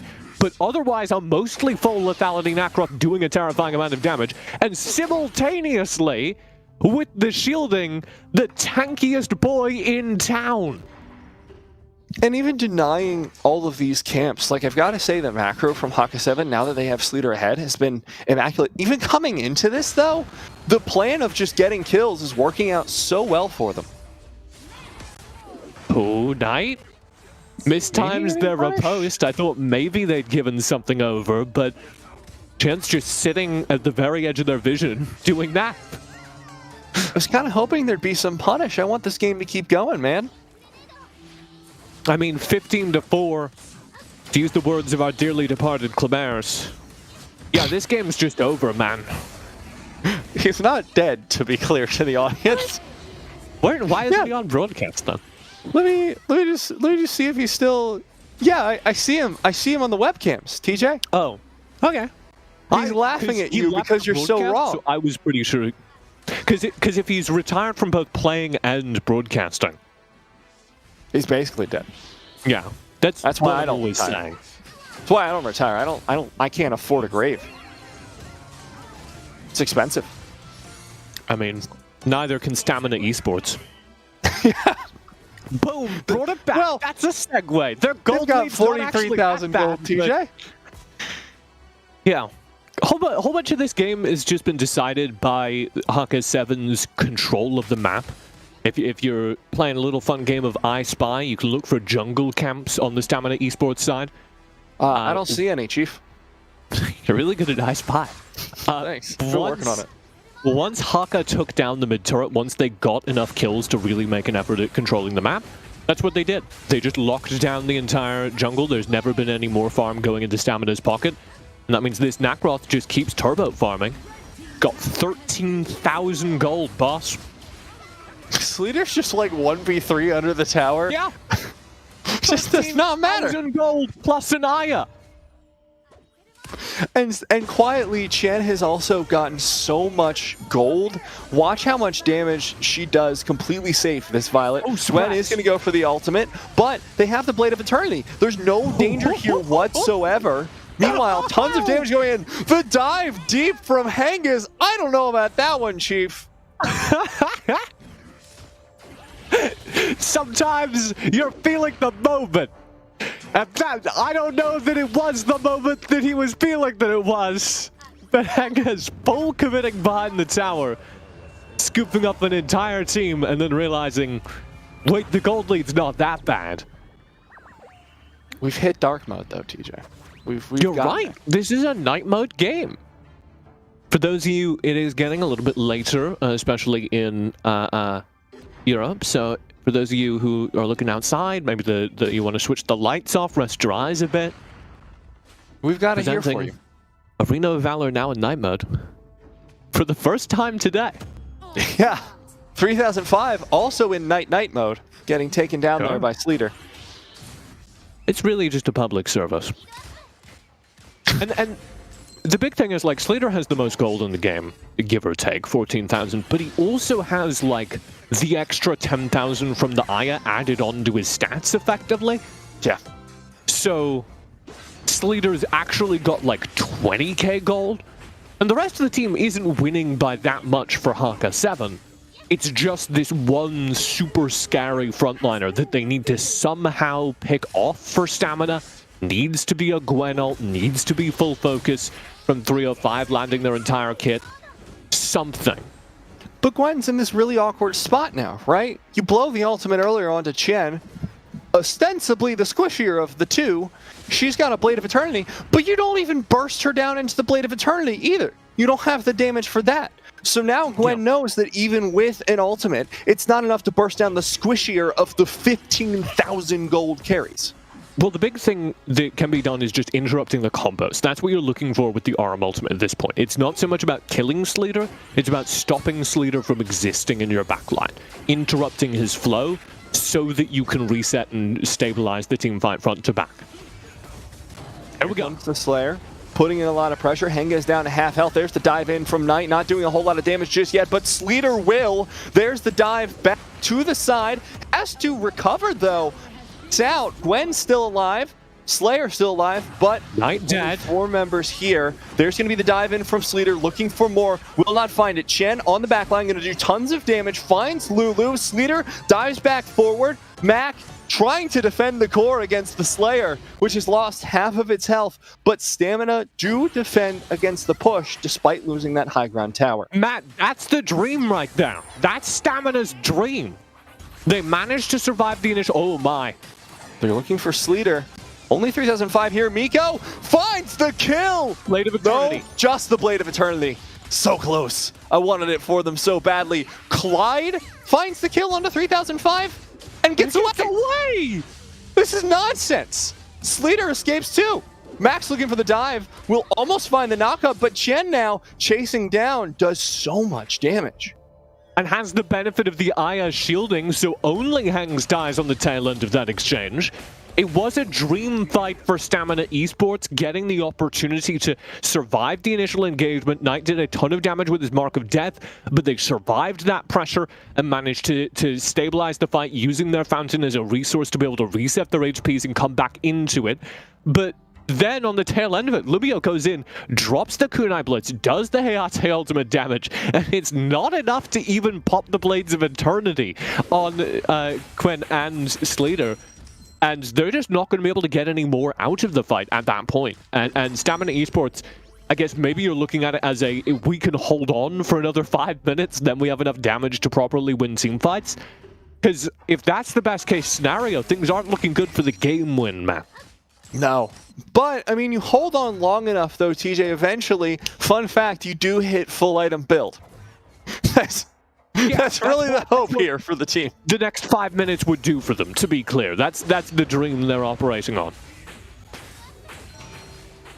Mac in a little bit of trouble, taking some poke there from Chen, and it's so hard to take down this Violet who has such safety in the backlines. While you're having to focus on Knight, you're having to focus on Sleater, who just dives in and, well, nearly kills your entire team, as it were. And Sleater, of course, has sold his boots for more lethality, has sold his spent Blade of Eternity for a Death Sickle. So, things are going pretty good over in the Sleater camp. He's still doing a ton of damage. Solo pushing that bot side against 3005. Well, duo pushing. The Aya's there. Yes. Oh no, Clyde! Clyde? What? He hopped off? Look, you're winning pretty hard, Clyde, but I really don't recommend that, bud. He got that kill onto 3005 and felt frisky. Yeah, just like I can do it again. Watch me. Hold me back, Sleater. Hold me back. He's not worth it, bro. It's not Stay worth on my back. We'll get you there. We'll get you there, buddy. Truly, I want a world in which my friends, when I want to fight someone, give me a piggyback ride, you know? The most powerful de-escalation, really. There's the Blade of Eternity pickup again, so Sleater will be once again pretty much unkillable. Yep, and this is going to be the Infinite Slayer. In Haka 7's pockets, although Stamina are contesting. They got the reset. If Stamina can take this, that's a window Knight back low. into the game. Max zoning.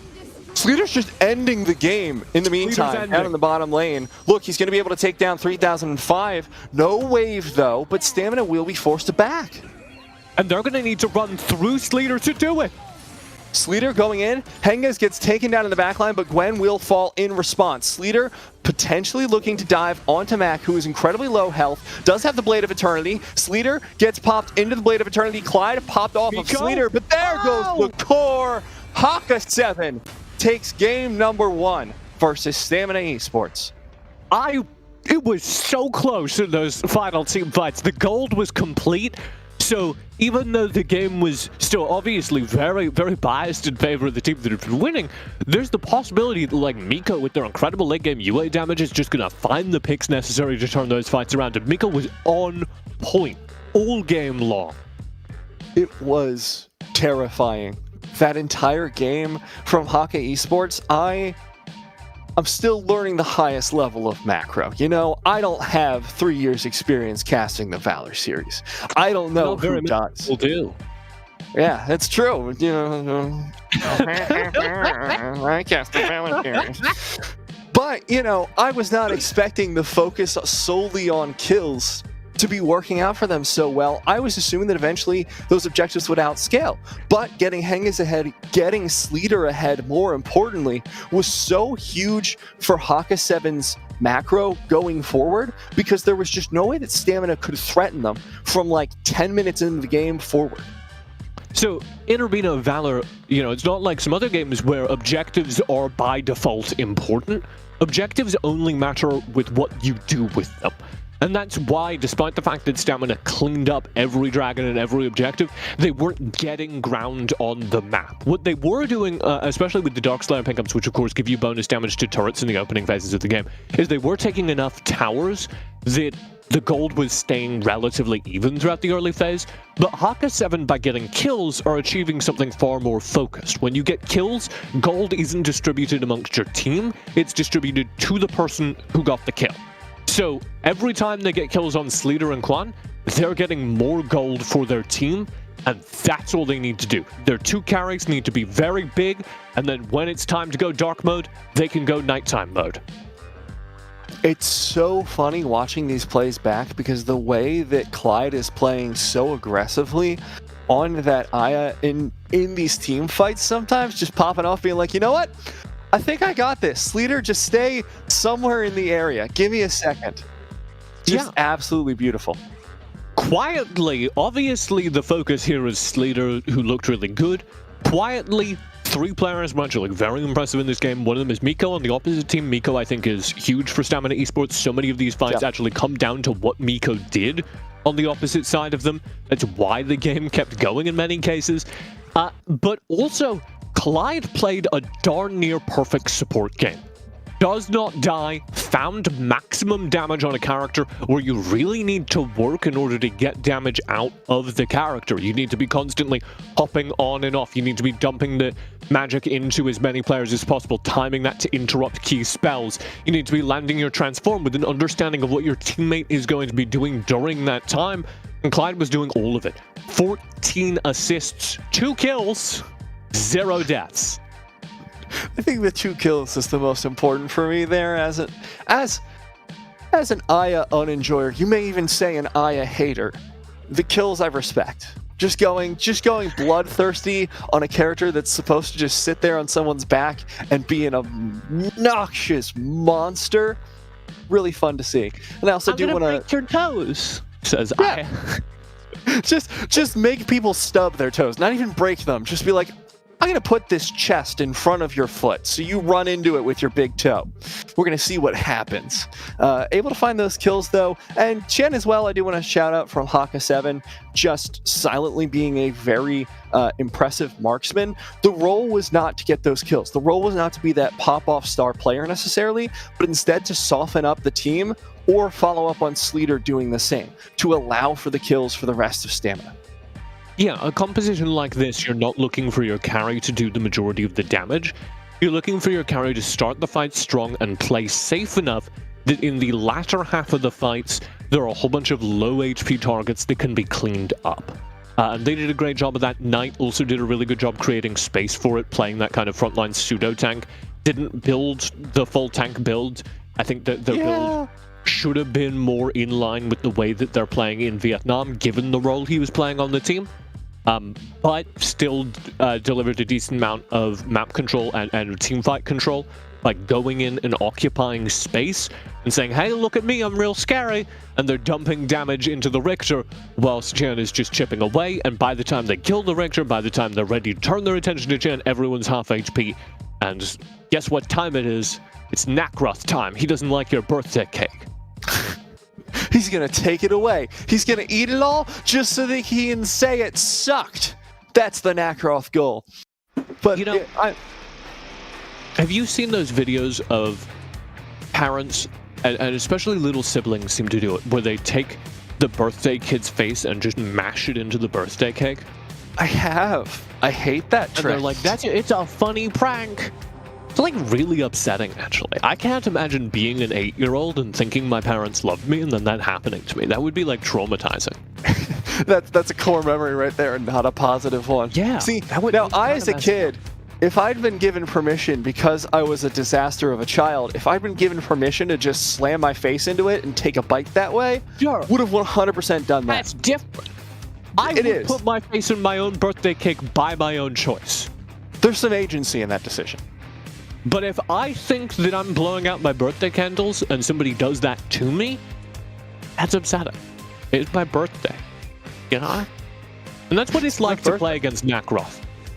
Welcome to draft number 2. It's game number 2. Due to global pick ban rules, none of the characters that were picked during game number 1 can be picked again, so we're going to have to see a different look from Haka 7. Haka 7 being very hypocritical and banning out the Aya there, saying, you know what, we can have fun, but you can't. We can have your cake, but you can't. Aya for me and not for thee. Haka do have more options here. Stamina. Interesting stuff here. Banning away the UA. Obviously a very powerful pick. Obviously one that Miko likes. Making sure that it doesn't get picked up by Hangs, kind of mirroring the very focused mid lane bans of last time.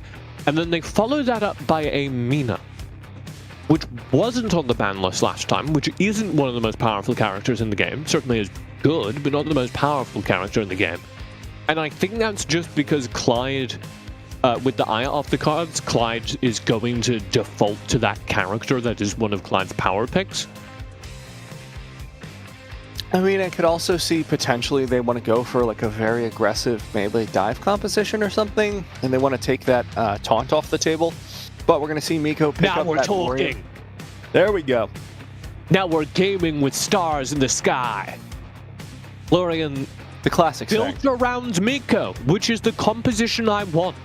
Give Miko the tools to win the game. They looked really good last game, but they had single target damage. Very hard to save teamfights as UA.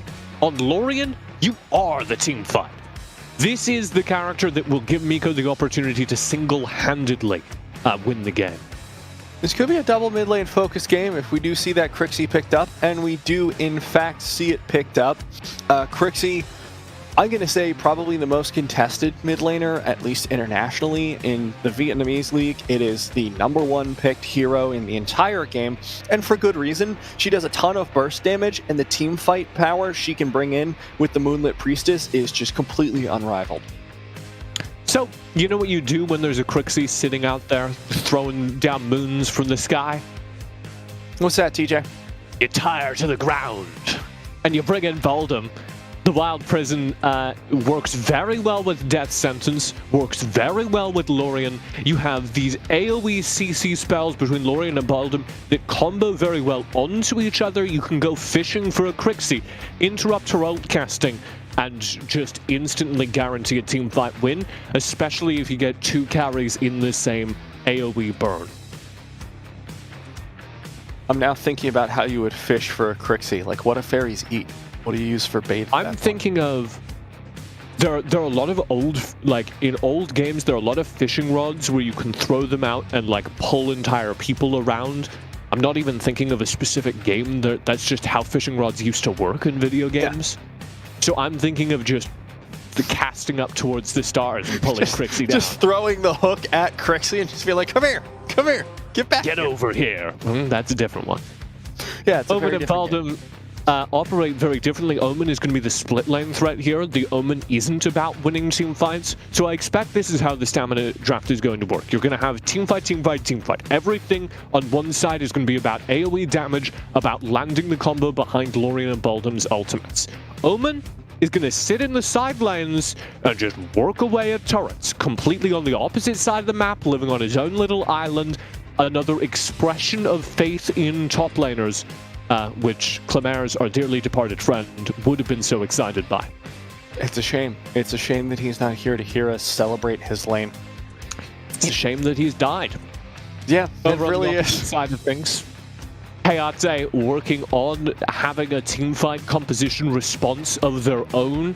They are very much opting into what Stamina are bringing. Haka 7 have the Hayate, they have the Crixie, they have the Lumber. That's, again, overlay these ultimates and you win. Press these buttons in any order and things are good.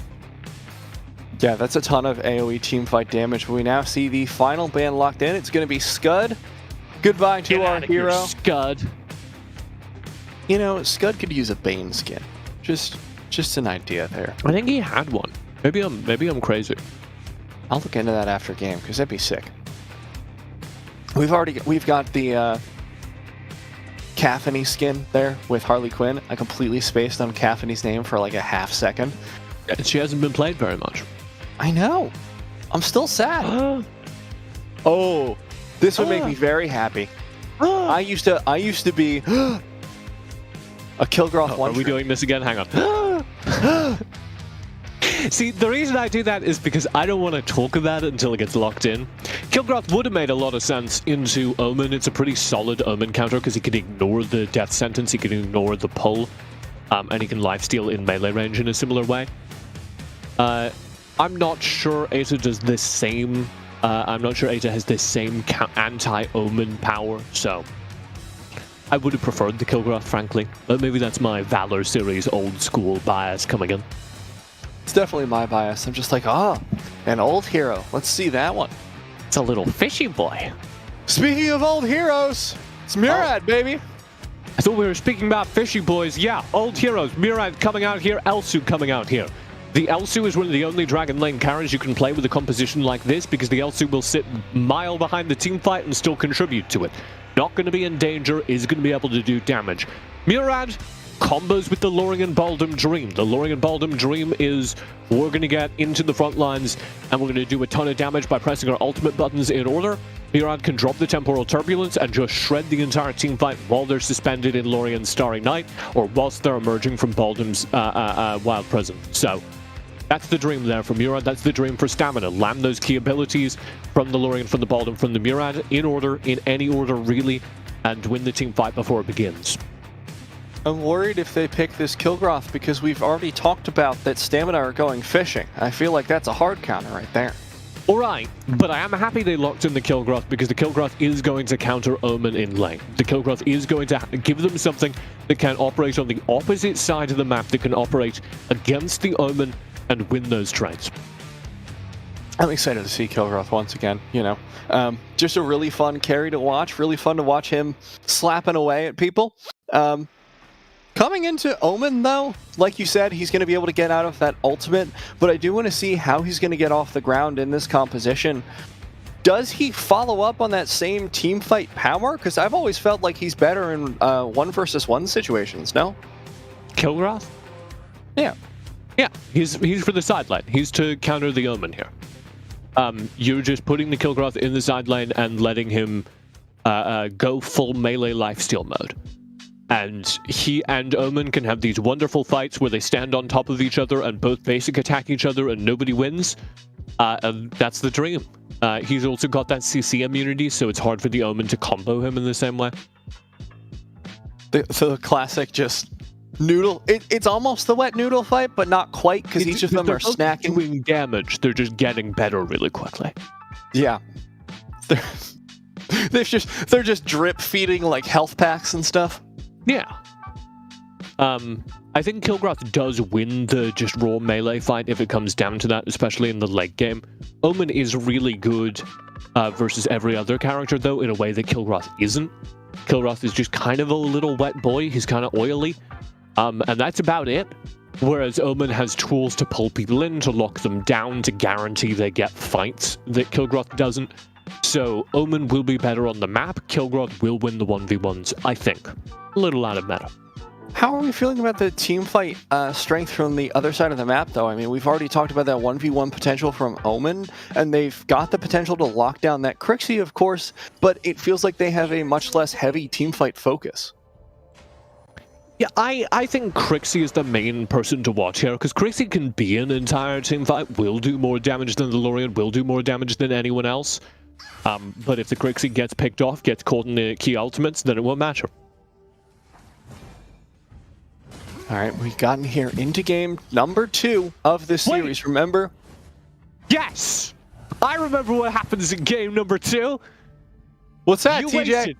You got teased. It's time for a giveaway. We're giving away DC heroes. That's right, all of them. We've got a chest that gives you the option to get any of the DC heroes, and the code will be sent to you if you win the giveaway within a couple of days. And all you need to do to enter the giveaway is write in the chat hashtag AICDC heroes. That's hashtag AICDC heroes, or Octothorpe, or # or however you want to say it.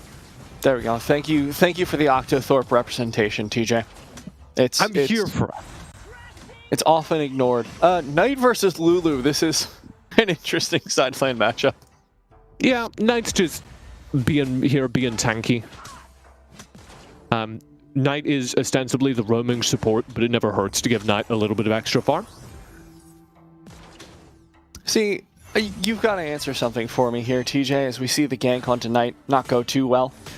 Why, when there's only one target in lane, and therefore only one person the Elsu's going to be aiming at, do they still do the aim back thing? I think a lot of it is actually just the habit of it. There's something to be said for it like giving the enemy player a little bit more warning if they see the tracer, but I think a lot of it is just you get in the habit of doing the flick, and then you always want to do the flick. Good practice, if nothing else.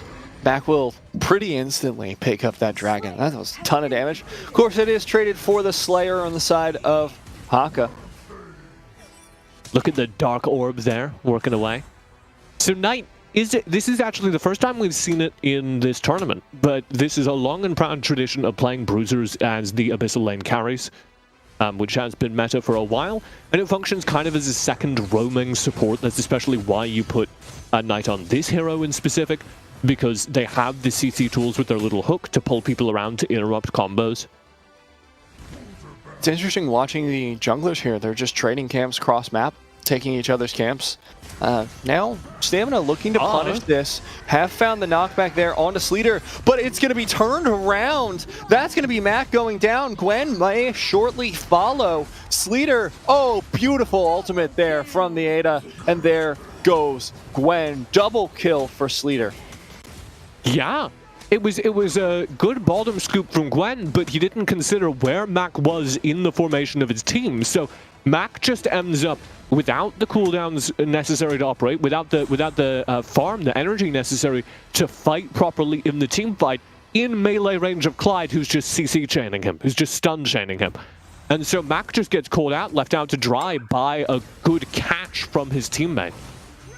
Knight in danger here, will likely get taken down at this point. There we go. But Haka going to try and punish even further. Stamina going to get knocked up there. Gwen in trouble. The rest of Stamina don't want to re-engage smartly. Now, if you asked me why Knight was there, I couldn't tell you. I think that was crazy positioning from Knight. If you asked me why Gwen walked into the position he did, I also kind of couldn't tell you. The answer, probably panic. He was walled off, and so he walked forward to draw attention to himself. One of the things that happens on bottom is your wild stomp, I think it's called. That like AoE burn reduces damage from anyone who's in range of it. So you're like incentivized to walk forward at people. Not incentivized that much though. Miko in a little bit of trouble as Knight dives in once more. Just continuing the aggression here. Gwen almost dies under tower. There's going to be the damage from Murad. Great Wild Prison to defend them. Yeah, stalls things out. Max temporal turbulences don't do enough to really do damage at this point. And so Haka 7 are just taking advantage of that, pressing in and stealing away as much of his jungle as they can. And they're going to be completely uncontested on this one. Haka doing a wonderful job there of just continuing the pressure, like you said. And hopefully that'll lead to success for them again. Sleater is getting fed once more, 3-0-0 on this kill graph. And it is not being put in the sidelines as I anticipated. It is instead Sleater playing the kill graph in the jungle, worth mentioning. And he is absolutely destroying Mac. Like, absolutely destroying him. The gold lead, the 1,000 gold lead at the top of your screen, is entirely on Sleater. He has beaten Mac in jungle by taking away all of his camps, and you can see the direct correlation. That 1,000 gold lead came entirely from Sleater stealing away all of Mac's gold, and is represented by the differential between them. Mac has just completed his Soul Reaver after several minutes of gameplay.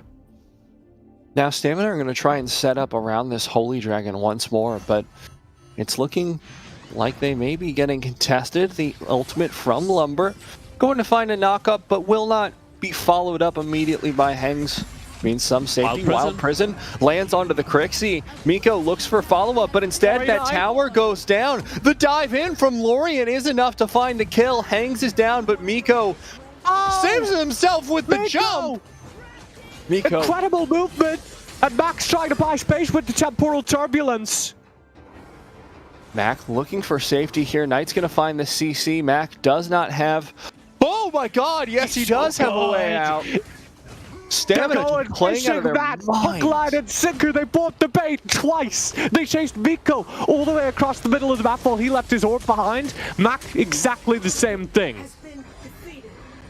Now Slayer should be the response here from Stamina Esports. They're going to be sending Omen and Murad up for that now, as Lulu continues to clear out this wave. Ada is just cutting the wave right now in the top side. Yeah, he's getting in behind the turrets and killing the wave to force Stamina up here to defend against minions. Haka 7 do take the Dragon during this time. Stamina get the Dark Slayer and a couple of kills, which is good for them, but it's not shrinking the gold lead. We're still hovering at about 2,000 advantage for Haka 7, as they are in control of this game. There goes one more tower up there in the bottom side. As Chen starting to get a little bit of gold advantage on their side. 4.8k right now compared to just the 3.5k of Lulu. Dragon Slayer carries are... Or Dragon Lane carries rather, not Dragon Slayer. Are pretty far apart in gold at this point, TJ. Wild Prison doesn't land Mako down. And we've only seen the Dream combo executed once. I talked about how Stamina's entire game plan is about landing the Wild Prison, currying it into the Starry Night, and then Temporal Turbulencing on top of it. That's happened once, and the only target that it landed on was Hengs, because Haka 7 are refusing to group for team fights. They're playing this map spread out. They're focusing on stealing away jungle camps. And they just can't get punished for this as well, because that is their win condition there on the side of Stamina Esports. You've got such great 1v1 heroes on the side of Haka 7, especially Sleater, who's just completely out of control right now. What do you do to contest them? Well, I don't know. And that's the problem. You have to force them to confront you around major objectives, but Haka 7 just, as we saw last game, are perfectly fine sacrificing objectives if it means they get control of the game. Mac does what is approaching 0 damage. Yeah. Miko's fishing, looking for these big ultimates here, and they're going to be on a short enough cooldown now that he can afford to start doing that. But it's not sustainable. Oh my. Kilgroth trying to sacrifice himself for the tower. We'll be able to find it. Kilgroth's leader almost finds Lulu, like 2 HP. Oh my god, I thought the Dark Slayer was going to be able to kill him with the AoE burn, but for some reason it didn't activate. It took so long to activate. So close. Meanwhile, that's going to be another 2-2 tower down, so left with just high ground towers here on the side of Stamina Esports, which means a 4,000 gold lead here for Haka 7. 2 players on the team here for Stamina don't seem to do any significant damage whatsoever, and that's Lulu and Mac, 2 of the damage carries ostensibly. Yeah, I give them time and they will farm up 2 damage. These are late game characters who are being trapped inside their own base. And again, these are characters that operate best in coordinated areas, right? Like you want the front line to be a set situation operated by Miko and Gwen in order to buy space for Mac and Lumio to do damage in their ideal teamfight scenarios. For Mac, he wants a whole bunch of grouped up people, ideally trapped in like a Starry Night, that he can jump in on and just hit with the Temporal Turbulence. And they haven't had that yet because Haka 7 are just refusing to teamfight. And I put a lot of that actually, Matt, on Gwen. I think the way Gwen has been playing roaming bottom this game hasn't been giving them the fights they need. He's been caught out alone a lot. He's been very separated from his team. Not going to be changing that anytime soon as he gets knocked up immediately by the Lumber ultimate, knocked down to 1/3 of their health. Qian as well goes incredibly low. Elsu Snipe will not find the kill, or indeed even the hit. Sleater just doesn't take damage. Just straight up. He will if he's not fighting in melee range, right? And again, that's why it comes down to the combo. Mac finds a little bit of damage on Knight. But yeah, that combo seems a bit of a pipe dream at this point. It feels like we can't even find a place to land the Wild Prison. Yeah. But it's getting more and more likely, because those abilities are going to start doing damage, especially once we go night mode on the map. We've got 3 minutes left till then. There's going to be the Slayer. Once this one spawns, this will force a fight out from the side of Stamina, because Haka 7 will obviously be pushing with it, so that may give them an opportunity to try out the combo one more time. Yeah. And you can see that these Elsu snipes have come online here. He's completed his lethality items, so every time that they're hovering at this range and behind turret, the Elsu can just operate, they're finding value. Gwen getting caught out a little bit there. Chen goes incredibly low. Wild Prison finds the 2. There's the Starry Night. The Muret to follow it up, but it's not enough damage to find anyone. There goes one. It's just Chen. But Knight, Sleater, and everyone else still stay alive. Knight barely survives. That should be enough to save them, though, for the time being. Henges goes incredibly low. Sleater looks for the kill onto Mac. There's the orb to save themselves from the Elsu snipe. Miko finally shuts Sleater down. I told you the combo was on the horizon, man. Stamina. Hold out. They last long enough. They have their stamina to stay alive until their composition comes online. And then, yes, they landed. Wild Prison into the Starry Night, into the Temporal Turbulence. And no, they don't get all the kills with the combo itself, but everyone's low and retreating or burning their Arctic Orb in order to survive. And that means it's a one-team fight. Knight looking for the dive. There's going to be the Lumbar ultimate onto the Lori, and that's a problem, but Murad goes in. Wild Prison to follow it up. Lulu looks for the snipe. It will be body blocked there, but that should stall the push a little bit longer, so it looks like Haka are rotating onto the Dragon. Yeah, Miko caught out there too far forward, and that undermines Haka 7's play. And with Miko dead, Stamina can't play the map. They need to wait 18 seconds to really do anything here. Chen going to be able to easily take this one down while the rest of the sides reset. Look at them pushing out the waves. Steal it with a snipe. No, not going to happen. Sorry. No theft here. Lulu was thinking about it. I saw him like flicking the tracer across the area, and I believed for a moment. Just be like, I'm gonna do it, guys. Man, he's really hitting those shots now. I love watching good Elsu's play. It's taken him a while, but he's gotten there. And I also want to point out the gold lead there on Murad. Or rather, just the gold on Murad, because before, just completely bottom of the list. Now tied with Sleater. Oh my god. Henges is out of the fight. Yeah. Henges just has to completely reset at this point. Back. That was real dangerous. Yeah, Mac gets into the danger zone brawling with Knight there, and Knight's okay doing that because Knight can take those hits. And Mac is okay doing that because he's right in front of his fountain, so we can go right back to base and reset. Gwen, don't do it. Mac, don't do it. Where's Mac going? Can we get a Mac camera production? Oh, no, he came back. Mac's back in base. Mac's back, baby. He was just sprinting past them. He saw something on the horizon. That was like when your cat is... I don't know if you've hung out around a cat that just gets like fixated on a specific point and you're like, what are you looking at? Yeah. What the hell are you doing, cat? It's a regular spot on the wall. It's the same color as everything else. Clyde's caught out here, but incredibly tanky. I don't think Stamina want to try and force this fight. Welcome to night mode. We're gaming now. This Dark Slayer is going to decide the game. It all comes down to one team fight, and Stamina have done such a good job to hold out to this point. They get a fair 5v5 team fight in which they must land their combo and win the game. And it all comes down to that. That is their ideal scenario. It could not have gone better than this for them. Now the only question is execution. Can they land it when all the chips are down, when their tournament lives depend on it?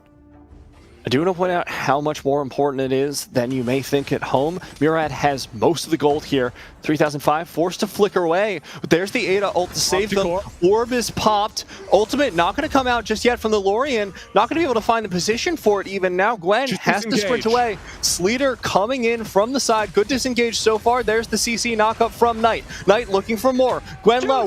Wild Prison onto 3. There goes Murad. Tons of damage into the back line. Will at the very least stop the push. Takes down Sleater, but Mac falls in the meantime.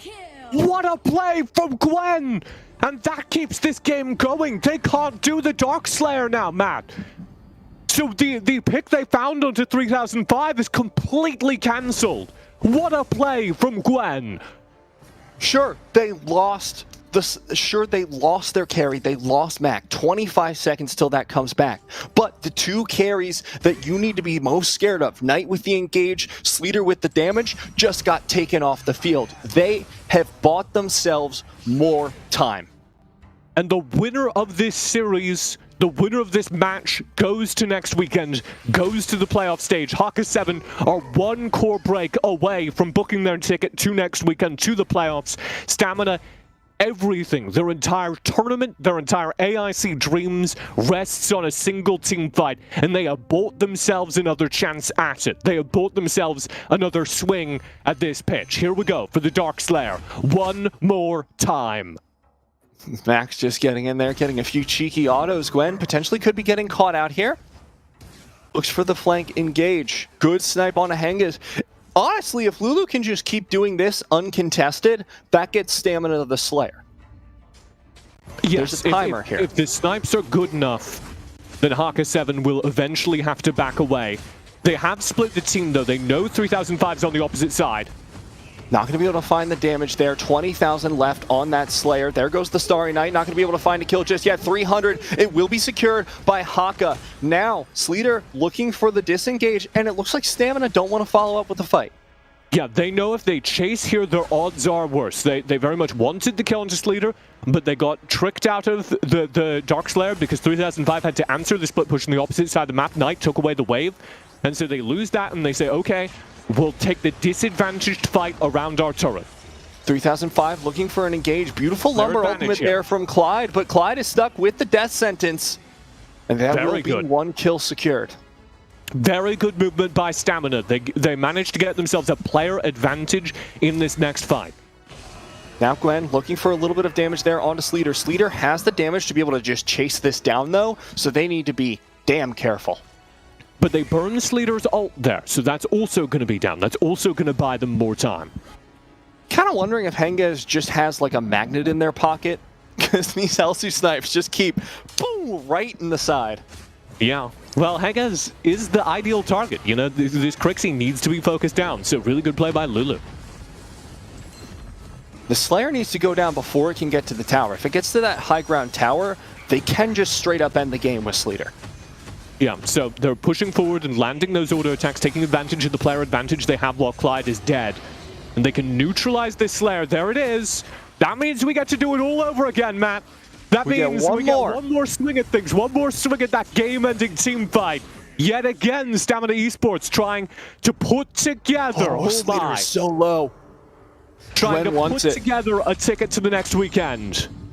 Oh my goodness. You're kidding me. He's caught What a time for a pause.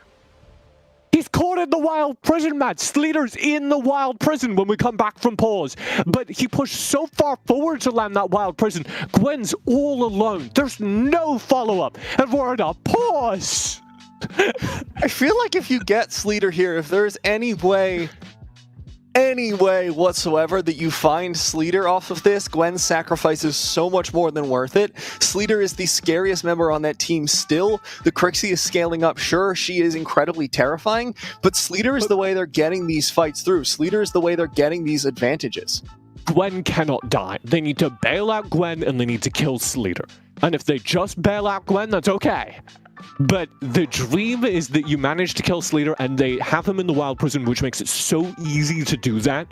You can land the snipe as soon as he comes out of the wild prison with some good timing. My heart is going. So the one for one to clarify, not enough. Yeah, I mean, you need the kill advantage in order to gain any ground. And if Gwen goes down, I actually think it's a negative trade because Sleater isn't a teamfight win condition and Gwen is. Sleater is a split push. Part of the problem, the reason this game is still going, is because you can't win the game with the composition that Haka 7 have. They don't have this siege to push through past turrets, especially into Elsu, into Lorien, into all this wave clear. It's almost impossible for them to take ground onto a fortified position. So Stamina are just sitting there waiting for Haka 7 to make a mistake and screw up a team fight, and Haka 7 are refusing to take a team fight and make a mistake, and they're instead waiting for Stamina to step forward out of their base, out of that fortified position, and get picked apart by the composition they have. It's really good at picking things apart. So the reason why I'm so hyped by the Wild Prison is because it's simultaneously both those things. It is Haka 7 screwing up a team fight and Sleater getting caught out, and it is also, in order to convert on that, Haka 7 leaving their fortified position and stepping forward into a place where they could get picked apart. Dangerous times, TJ. Dangerous times. Here it comes. Wild Prison on a Sleater. They don't find anything. Gwen goes forward regardless. Mac dies in the backline. This could be the end of the series here. Gwen doesn't find a way out either. That could be everything. Gwen solo commits, desperate to find something. Mac somehow dies on the opposite side of the map. And this could be the series. This could be playoffs locked in for Haka 7. 40 seconds left. Miko tries to find a kill. Knight instead just going to keep laser focused on that high ground tower. There goes the mid lane high ground tower. 3005 in trouble. Still alive for the time being. Gets taken down by Crixie. It's all up to Elsu and Lorien now. Lulu finds one. There's Clyde. Miko dives in. Finds two. Only one left. Knight goes down. A sliver of health remaining. But Stamina hold. Miko, you are kidding me! He keeps the team in the game! Lumio steps forward into auto-attack range, plays on melee range Elsu, and they have held on. But Matt, that's two high ground towers down. Stamina are going to have to deal with the super minions pouring ever faster into their base for the rest of this game. We have to look at the gold. We have to always keep in context. This is a 21-minute game. We are in hyper late game. Yes, Stamina have been behind the entire game, but at a certain point, it stops mattering. Everyone's even once you get 6 items, and we are rapidly approaching that point. 47 seconds on the next Dark Slayer. And I said it before, I'll say it again. The Dark Slayer teamfight is the only way Stamina win this game. This time, it's harder. It's not a 50-50 team fight. It's like 60% favored to Haka 7 because they have an open base and they can just slide in against the core and just take it. So they're going to need to defend against that backdoor.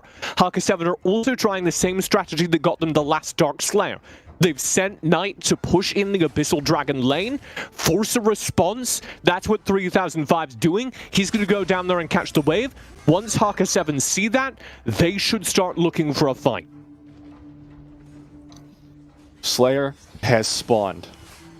This could be the final fight of the game around the Slayer. Chen is just going to go for it with Sleater. Stamina need to find a way into this. Mac is scouting it out. Mac's seen it. 30,000 health left. Gwen goes for a half engage. It is enough, however, to get Haka 7 zoned off and getting them to have to recommit. And the second Mac goes in and they see Mac going in to spot out the Dark Slayer, Haka 7 back off. They don't want to make any mistakes. They don't want to risk taking a team fight into Stamina Esports. So they reset and they keep hoping to roll the dice because they have control of the game now with the high ground towers down. They have control of the game and they can just wait for Stamina to make a mistake. They know those super minions will keep pushing in and they are doing exactly that. Watch Sleater up here in the Dark Slayer lane, pushing forward with the super minions. That's another window where they can start this Dark Slayer. Miko behind enemy lines has to be so careful right now. Also doing a great job of distracting. Miko looking for the ultimate, has it queued up. Not going to be able to find anyone. There's going to be the CC immunity, but they're going back in for the dive. They find the death sentence. Look at the Slayer. 4,000 HP remaining. It will be secured by the side of Haka 7, but if Stamina can find this team fight, they should be able to make it not matter. There's one down. Slayer spawned in the mid lane. Stamina have to back off, but they found 2 kills. huge team fight. Very well played by Stamina. Miko giving all the information, letting his team know where they have an opportunity to push, and walking into the middle of the team fight, dropping the Dark Orb, just doing steady burn, a 5-on-3. They're guaranteed to win. And they, off the back of that, now have an advantage on the board. The Darkspire is basically wasted. Important to note, Mac has sold his The Beast and no longer has lifesteal, and we are seeing direct consequences of that. We see a knock-up onto Miko from Clyde. Very well played from Clyde. Hengis jumps in, finds the ultimate. That's going to be Lulu popped out into the Blade of Eternity. That's going to be a kill. Chen, a sliver of HP remaining, but nobody can find and secure the kill. And that's huge. Those are the 2 kills you needed to finally break this game open. 1 turret is picked up in the top lane by 3005, but now for 40 long seconds, Haka 7 have a 2-player advantage. The high ground towers are already down, and Haka 7, off the back of the catch from Hengs, can try to end this game. Mac is in danger here. Knight finds the CC, knocks up Mac. There he goes. He's down. And that should be the game. That should be Haka 7 through to playoffs. Haka 7 just need one more push to go for it. They find the knock him onto 3005. Misposition him down into the Blade of Eternity. No minions left, but no stamina left. Miko has to hop over the team. Only one alive, stalling for so long. Goes into the orb, but it may be too little too late as he heals up. Now Stamina will have to stall for a little bit longer. Miko goes down. There goes the core. Haka 7 able to take it 2-0 and make their ways to the playoffs next weekend. What a game! It's the first time I've been able to breathe in 25 minutes, TJ. Good lord. That's Arena of Valor, baby. We were wondering going into this one because we'd only seen Nova play against these teams so far. We were like, I don't know what the perspective power looks like. I don't know what these teams are good at. They're good at a whole lot. They're good at a whole lot, and that was just absolutely stunning there from Haka 7. The ability to shut down Stamina after time, Stamina just finding those little leads, those little advantages, and not getting completely mental boomed by the end of it, as Clamares would say, may he rest in peace, was just so impressive. And it also came down to the way that, like, Stamina knew their win condition. They knew they could not step forward and get picked apart. They knew that they had to force a team fight. They played it very well. And then it just happened anyway. They won a team fight. They felt in control. They stepped a little bit too far forward. And that's how they get you. That's how they get you. First they just say, hey, we got to give you something at your front door. Can you just come out here? It's like, oh, no, sorry, your package is at the front stoop. That's where they get you. Never go to the front stoop, Stamina. Haka 7 though, I am just in awe of the ability to just come down on a game like that. It's so rare you see professional AOV games go that long. I remember my first solo queue game of Arena of Valor was 35 minutes, which you asked me if I wasn't sure I was playing the wrong game. I remember that very clearly. But pro games almost always end before that 20-minute mark, even the late game ones, even the ones that go late. That was just incredible mental fortitude from the teams. Yeah, and it was an incredible awareness of win conditions, right? Which is always what I'm so excited by. When a team knows how they have to win, knows what the secrets are, what they have built that will enable them to win. Because it's very hard for teams in games like that where your entire tournament rests on a good input to your phone to be able to take a step back and go, okay, what we need to do is just stall out the game. I know that lets them back into it. I know that they're scaling and they're getting more gold on their L2, and that's really scary, but we're never going to beat them if we dive their towers. We need to wait. We need to get them to make a mistake. And then not only that, but Heng's having the mental fortitude to have lost both his teammates and still be in the game enough that he goes, well, hang on. They've stepped a little bit too far forward and I can land a Crixie combo. And if I land this Crixie combo, we're all the way through to playoffs next weekend. The final ultimate as well was just icing on the cake. Fantastic play from the entirety of Haka 7. When we come back, we're going to break down that game a little bit more and potentially have an interview with one of the winners from today's matches. So we'll be back in just a couple of minutes with more Arena of Valor talk. See you soon.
show. Call for your cum, I be checking through the peephole. Everything closed this late, but your contacts. Here to catch a vibe, you might catch a little contact. Only thing showing this late be the freak show. Call for your cum, I be checking through the peephole. Everything closed this late, but your contact. Here to catch a vibe, you might catch a little contact. Baby, live it up, you know the work week coming. Turn it into profit, so the hurt means something. Shine on the competition, shorty, that's easy. Cuban on the collar, so the next stay freezy. Fresh white tee, ain't good, no stains. Swinging in the rental, got it hogging both lanes. Quarantine clean, but the streets still dirty. Round to the 9 if it's past 8:30. I've been on my grind like I'm trying to get sharp. It ain't come with keys, all I did is hit start. I ain't even plan it, but it hit still. Car full of baddies got me playing fifth wheel. Juke jammer, baby, got the party going up. I do what I wanna, I don't plan on growing up. See you slamming Henny and don't plan on slowing up. Call your boss and tell him you don't plan on showing up. Lungs full of gas with a hand full of goals. Boys in a band, get a band for the shows. Stack it up tall till I stand on my toes. Come and get your man, he'll stand for the. I've been on M's, got him hopping on deep. Tell the bartender, get it popping on me.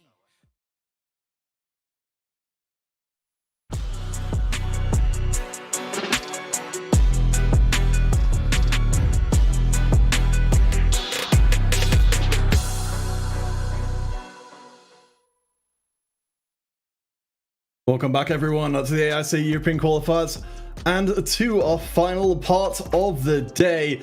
What a hell of a match we had for us. It didn't go all the way to 3 games, but we certainly got enough action to fill 3 regular games.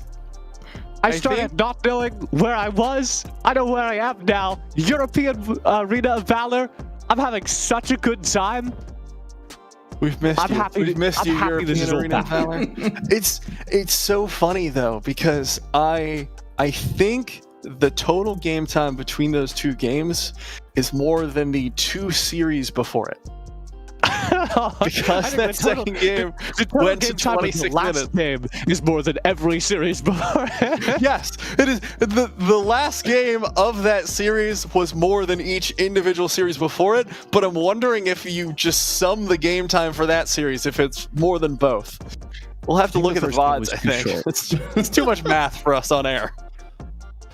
All right, well, we didn't exactly know what to expect coming into that last one, just because, of course, Nova's shadow looms large across the day, but what we're seeing from Haka 7 was somewhat reminiscent of what we saw from Nova, though it did feel like the big difference there for Haka is they certainly didn't have that same ability to close out games quickly. Well, they didn't have the draft for it. Nova quite frequently puts themselves in positions where they have very clear tools to break down the final high ground turrets. Haka 7 did everything right. They just did not have the tools to break the final high ground turrets. And the only hope they had of winning the game was that Stamina were going to have to eventually leave the base, and they would make a mistake when they eventually left the base. And that is what happened. So if anything, I think I praise Haka for taking so long. I think it's credit to Haka 7 that they didn't do anything silly. They never lost a whole bunch of unnecessary deaths on the dives into the base. The only time they really full committed, they took the high ground turrets necessary to be the nail in the coffin, albeit not like a flush nail. It was still sticking out a bit, and they had to give it another whack. It was the cartoon nail where it's like bent in the middle? Yeah, they had to straighten it and then give it another whack. That's what you get for having a cheap coffin. Well, to give a little bit of credit across the Stamina, those are some pretty crazy defenses they managed to pull off there to keep the game going as long as it did. Miko is in jail. I want to give Miko MVP. He unfortunately lost the series, so we can't, but he was the MVP of both games, I think. Incredible first game on UA, pretty much single-handedly keeps the team in the game. Game number 2, he pulls out one of the best Lorien performances we've seen, I think the best Lorien performance we've seen here in Europe, and single-handedly wins the team fights necessary to keep his team in the game. Incredible use of Lorien's movement, the ability to teleport to that orb, never used to a fuller potential, making him so weirdly tanky in those team fights, as every time they dumped damage into him, he would just teleport out of danger. And I think also it's important to note, look at those stats. He didn't have a lot of gold with which to make that effect. All of the gold was being funneled very actively onto Mac, onto 3005. Mac was their primary carry, they knew this. So being able to make that huge effect on the game, 92% kill participation with only 15,000 gold, that is something to be said for Miko as well. I want to give Miko a hug. 92% kill participation! What a world! You cannot be more in jail than that. I feel so bad for him that we can't give him MVP. He played his heart out. He played so well. Now let's talk about Haka 7. They won and they looked really sick. I mean, there was an awful lot to like there.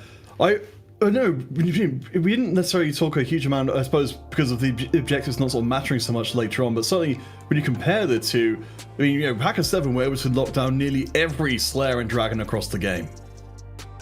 Well, they have such a good pick composition, right? I talked about how their composition isn't designed to take high ground towers. It is designed to find individual picks. It's very good at that. So they constantly had a player advantage, or had enough threat of a player advantage that they could take a little bit of ground right before the objectives came up. And if I had a criticism of Stamina, it's that they didn't recognize their composition well enough early. They didn't force the fights in the way they had to in order to turn the game around. And that's a critique, I think, of Gwen in the support role. It's also praise of Clyde and Knight, who in the support and roaming Abyssal Lane Bruiser role were doing such a good job at defining the early phase of this game. And I think I do want to talk a little bit more about Knight as we see, like, going back to the past games. He was such a strong initiator for the team consistently. No, he was not the tankiest. No, he sure as hell didn't survive most of the fights. But he was consistently finding those initiates onto multiple people, softening them up, finding the damage so that the rest of the team could follow up. And that's what fulfilling your role looks like, even at the detriment to yourself. Don't be a KDA player. Figure out what you're supposed to be doing in your team composition, in your macro goal, and accomplish it. And I think that's something Knight did incredibly consistently. And I want to put to you guys, just as we look across the plays here, that of course, what Haka 7 have done for themselves in this match is guarantee that they will get at least a shot at getting to the AIC.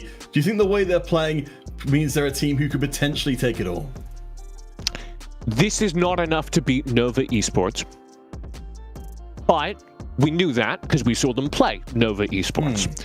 What it is enough is for me to say that I think this team can be good enough to take games off of Nova Esports by next week. Like, they certainly have the potential, they certainly have the stars, and if they can build a better system for those stars to get through the trouble patches we do see from Haka 7, where a couple players get disconnected and don't communicate well in team fights. We've seen that happen a couple of times, where they don't know how to end games because they draft for the early game and they draft for the individual pick compositions, or when they're playing against a team like Nova Esports, how they end up getting forced into positions they don't like to. If they can build systems to counter that, then absolutely they can go to AIC.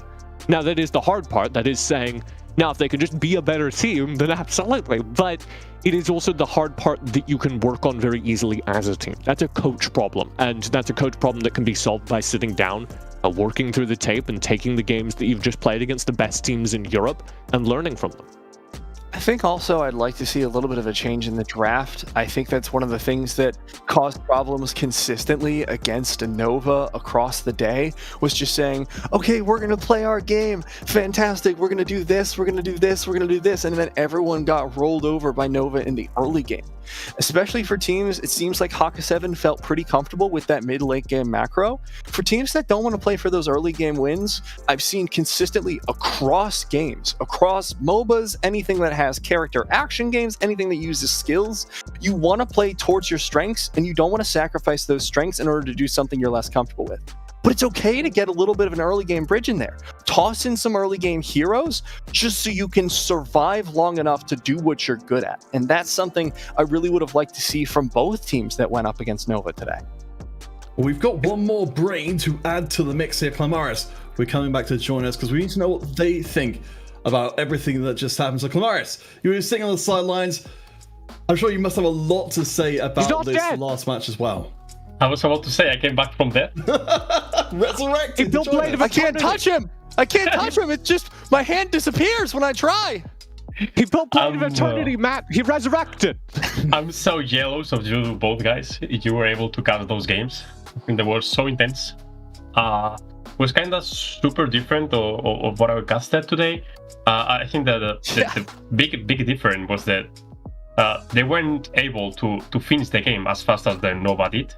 I think they were having some struggles to finish the game, but sometimes when you have long games, you love them, and I kind of enjoy this last game of the series. I'm curious to compare Haka 7's early game to Nova's, Clamaris, because one of the things we were talking a lot about early game characters, and I feel like that's kind of a band-aid, because what's really going wrong for teams playing against Nova Esports is they're losing tempo during the early game. They're getting thrown off in what the enemy team is doing, and they're forcing themselves to chase Nova around the map as Nova, go down the itemized checklist. Okay, we're going to push top lane, we're going to get the dragon, we're going to go back and push wave and mid. And I think Haka 7 did that in kind of similar fashion to Stamina both games of this series. Do you think it was enough for them to be able to do that against Nova next time round? I think that Nova and Haka 7 has kind of similar playstyle, but Nova was kind of one step ahead of them of the tempo, so they cannot react on it on time. But I think what I saw today is it's so hard to get the early game from Nova, because the only time I really saw how they cheese the enemy jungler, it was Nova. But I think with the lead they had, they can be a bit more aggressive, and that's what I want to see from Haka 7 from next week. Every time they get a lead, try to snowball the game and don't make the game 20 minutes game. I think they could finish it so much earlier. All right, let's take a quick look around our results across the whole of today. As we saw right back at the beginning, Nova absolutely dominating everything. We had hope for a 3-game series, but Haka 7 certainly put on a very strong performance. I mean, guys, I assume this is pretty much what we expected coming in to the day, at least on the Nova Esports side of things. Yeah. I would... Yes, but with an asterisk. All right, what's yes, I expected them to win. No, I did not expect them to win 2-0 within 20 minutes in 2 different series.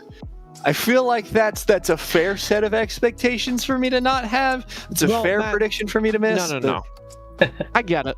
You're new to Arena of Valor in Europe. You know, the one time you were casting Arena of Valor with me, it was over in North America, and I get that. I also did some Vietnam. Vietnam. But you've never experienced what happens when Nova Esports play another team. And this is what happens when Nova Esports play another team. Even they when win Clamaris was 10 minutes. When Clamaris played there, they were EU champions. It was big improvement.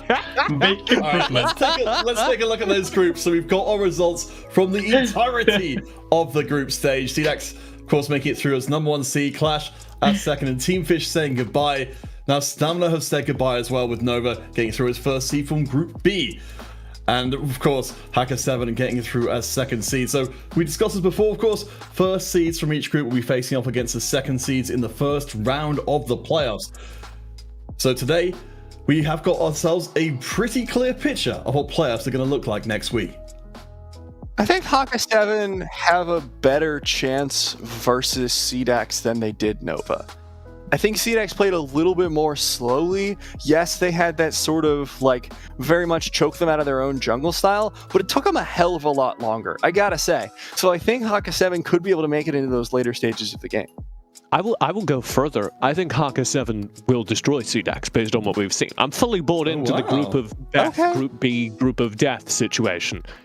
I think that what we've seen from Haka 7 versus Nova, and then them being able to emulate a similar style, demonstrate a similar control of the early game against Stamina, gives me a lot of hope for them against CDAX, who were playing a much slower, more teamfight focused style like Stamina were. And it's very similar in the matchup. If we see the same performance for Haka 7, they will just deny CDAX those teamfights, and we might have a rematch to Nova 7, Haka 7 final. The way things are looking. I think Haka 7 has the whole week just to analyze those games. I think they should put a lot of effort on the reviews, because they just played against 2 different teams, but they play their own style, like the super fast game style. But it's true that Nova is just ahead of the CDAX. I think they have 2 games to review from Nova and try to apply that for the next week. And I think it is going to be really, really good lessons for them to try to get something on it and win the next week. Also, the clash, I think is going to get really, really hard into Nova, because as far as I know, and we saw yesterday, they had kind of problems when they play against fast combos, and they're playing against Nova, and we saw they are the best on it, and they have a lot of work in the whole week. All right, let's take ourselves across to our MVP for the entirety of day 2. So this covers all of Group B, and it will be another the jungler for Nova. Oh boy, I mean, there was so much to like there for Nova. It's hard to pick out the very best. And the conversation here starts for me at for the day. What did another do throughout the entire day? They were very consistent, and they were consistent in being the key part of Nova's leads. Them and whatever rotating support they had were constantly invading, taking away early game gold. The jungle in Arena of Valor is how you generate early leads, and that's exactly what they were doing every moment of every game today.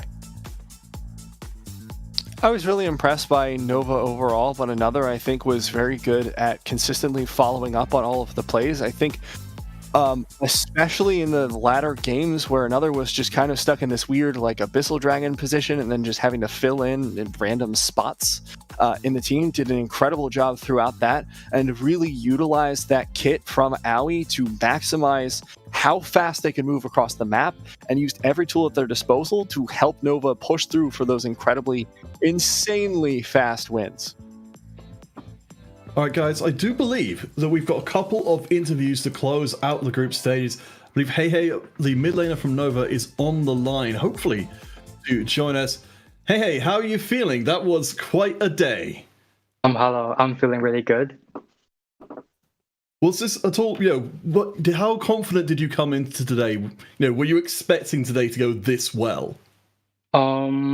At first I wasn't quite sure because, as you know, STMN and Haka is a really strong team. So today's results are quite surprising, really.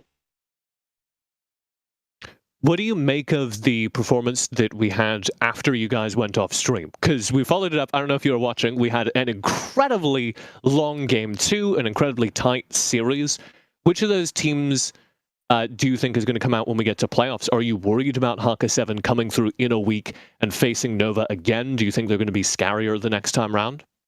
I guess they'll be stronger, definitely, because I think they will practice before we get into the semifinals.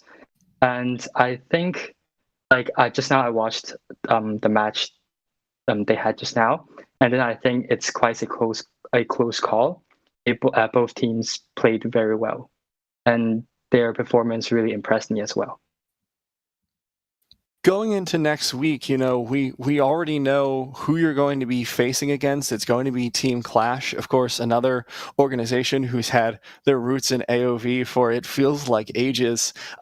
Is that a matchup that you guys are particularly worried about? Is there anything you guys felt that you really need to work on for next week?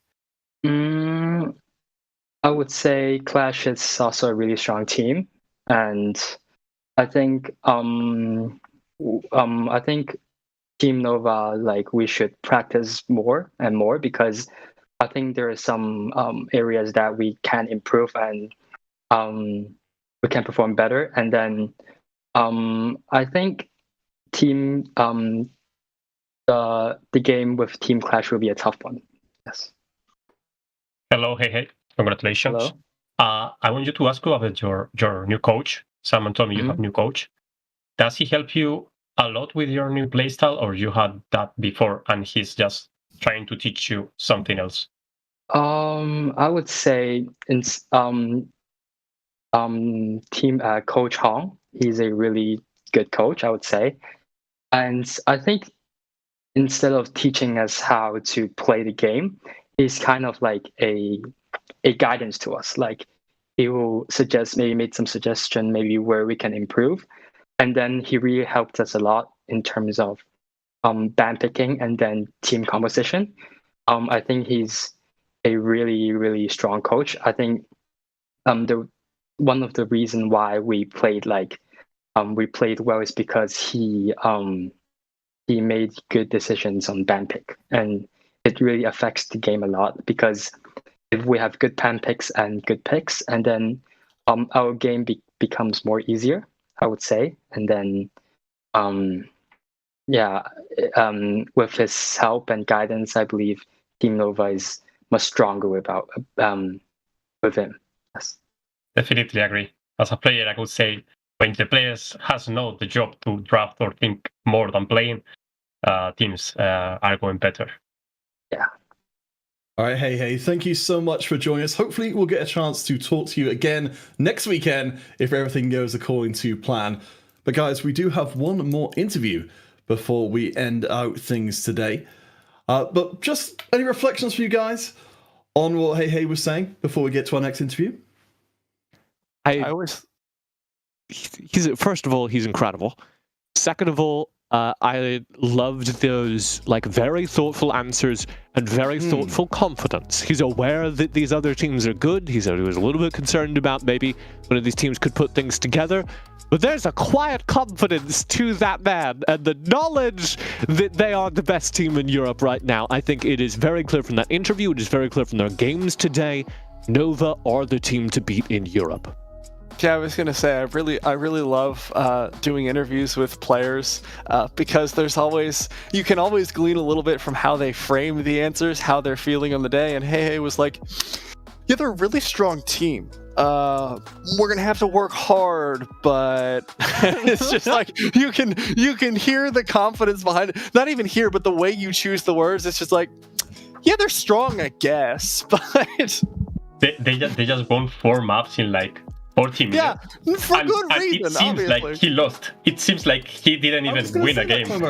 He was answering like a player whose team came in second, not like a team that had dominated everybody coming first. Yeah, for sure.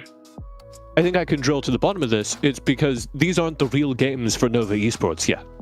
Nova Esports have come into this tournament, I think, with their eyes set on AIC. That is definitely what this organization, at the very least, is aiming at. That's why you bring in a coach to teach you the Asian meta. It's because you're thinking about playing the Asian teams. So yeah, we beat Haka 7. Would have been embarrassing if we'd lost. I think that's the subtext to where we're at right now. I think the Nova players are always thinking on the AIC. Sorry, Nibiria. I think when Nova makes a roster, they're thinking about winning everything and just showing how good you can be on the AICs. And I mean, he seems very confident, but they know they have a lot of job to do if they want to win like today, because everything is going to try hard. And if they just sleep, they probably lose a single map, and maybe they are not so used to, and their mental can be weak. And so it's very good to know you are good, but also a little bit on being realistic is pretty good. And I think that's what defines a really top team, Clamars, is that mindset you were talking about of you and TJ really both hit on it, where it's just like, this is not our focus. Yes, we are working very hard for these games, but it's not enough for us to win this. It's not enough for us to qualify for AIC. It's not enough for us to get the playoffs.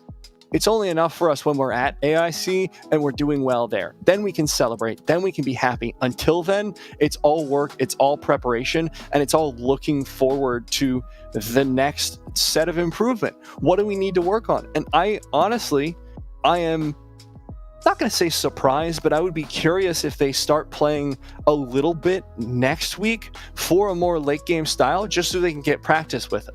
Just so they can have options in their toolbox in order to move forward for AIC. This is something you see a lot, again, with pro teams where they're like, okay, we've pretty much mastered this style. We're confident we can win this match with this style. Let's try something new to make sure that if we get forced off of it, we have options.